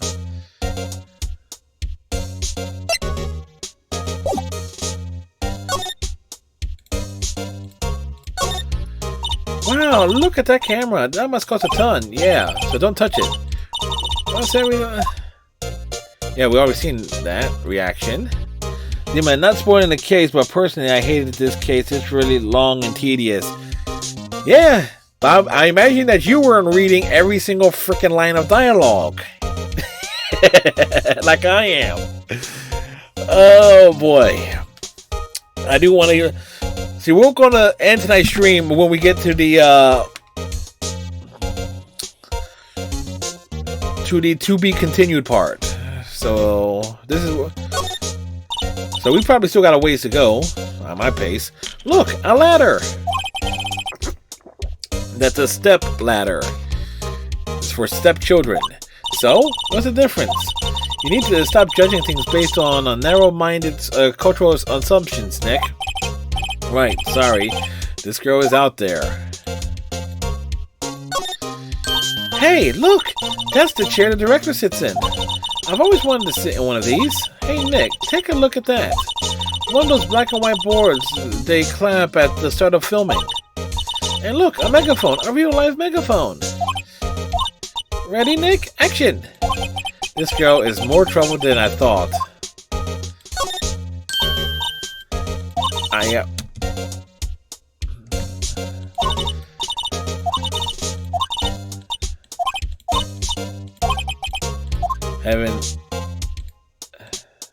What's this? What's this? That's for reflecting light. They call it a reflecting screen or something like that. The assistant holds it during filming. Huh. What? Where's your enthusiasm for all things entertainment? Well, lighting is fine, but I want to be the director or maybe the Steel Samurai. I think she's being serious.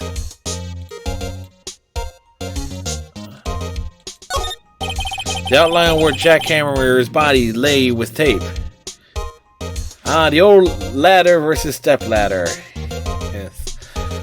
Anyway, in case you're wondering, Z-Man, I am enjoying my first playthrough of this. So, the good news is a lot of it is common sense. Although I will say this as well, Miles Edgeworth can go suck a big one. It's like dude's a total tool. I guess that's why the head part looks like a helmet. Funny, I expected a spear stabbing would leave at least a few bloodstains. I guess the costume must have absorbed most of it. Alright, there is nothing more here. Wait. No clues here. Okay.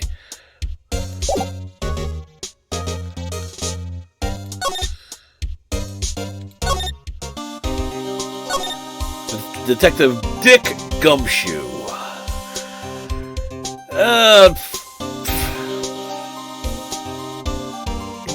Some of the names of this have been awesome, I will admit. Mr. Solid, Larry Butts,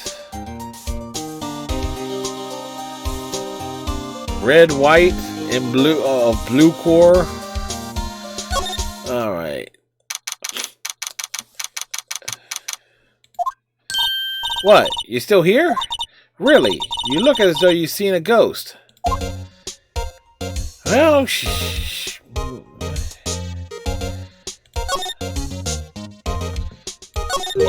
What? I saw the suspicious look on your face. I wanted to ask you again about yesterday. You came here at 1 p.m., correct? And the estimated time of Hammer's death was 2:30. Are you sure that Powers was the only one to go through here between those times? Sure as can be. But we have a witness who thinks there was someone from outside here that day. What? Are you absolutely sure you were here watching the whole time? Ma'am? Who was it? Who told you that? Who dares question me? God damn. The freak out moments of some of these characters is, yeah. Eek! Alright, you better tell me quick, you spiky hair cretin. Someone's been complaining about the work I do, eh? We were just talking to the assistant in Studio 1. Her? She's not even a full-time employee. All you youngins are like that nowadays. I'm not even gonna bother trying to read this.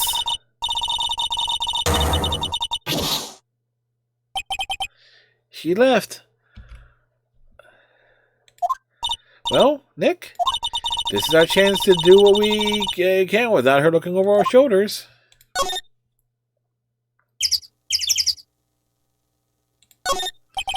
The computer that runs the studio security cameras. Nick, maybe we can see the photo of Powers with this computer. Yeah, maybe. Should I try the computer? Let's give it a try. You know how to work these things, Nick? Looks like I just have to enter in a few numbers. Let's see. First, I just need the date of the murder. Looks like the camera turned on at 1 p.m. that day. 1 p.m. That was when the security lady arrived at the guard station. Please enter the number of the security camera. That was ST1 307. There. Entered. Hey, it printed out the data for that day. Let's see what we got.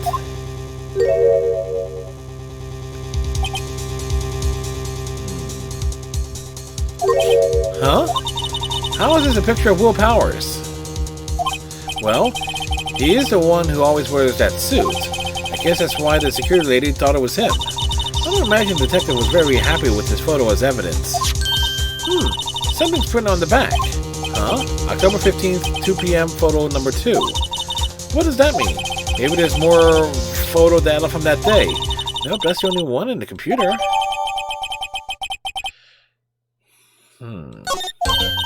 Hey, Nick.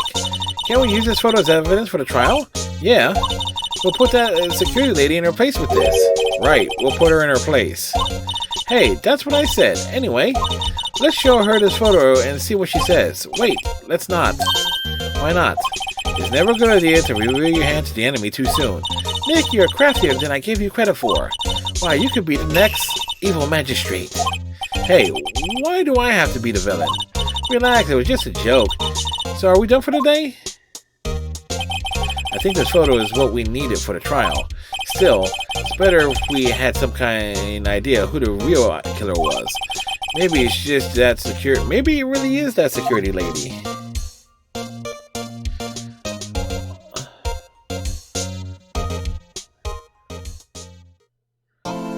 Oh, okay, yeah, this is actually a great save point.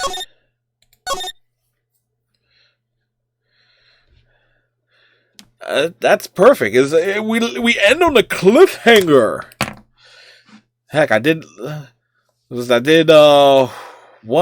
we did 2 full trials. Saw the death of our boss. The boss got and avenged her. So yeah, that's perfect. Can I exit from here? Or this? Yeah, okay, let's go to the bridge. Put it on the screen. Alright, so we will be continuing the adventures of Phoenix Wright tomorrow. I need to come up with a catchier title than what I put down today for this. I put down, let's go to court. Alright.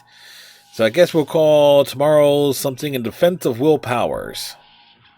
And the fact that Z-Man said it was long, was how tedious this case was. Yeah, I have a feeling we're going to be spending most of tomorrow with this. Now, today I did start a half hour early to get a jump on this game because of all the reading I have to do with it. So we definitely, but I am enjoying it. Definitely one.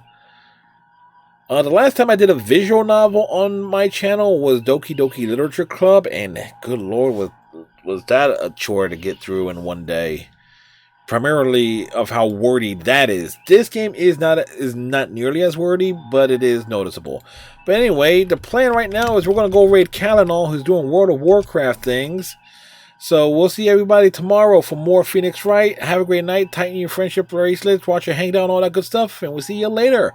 Bye.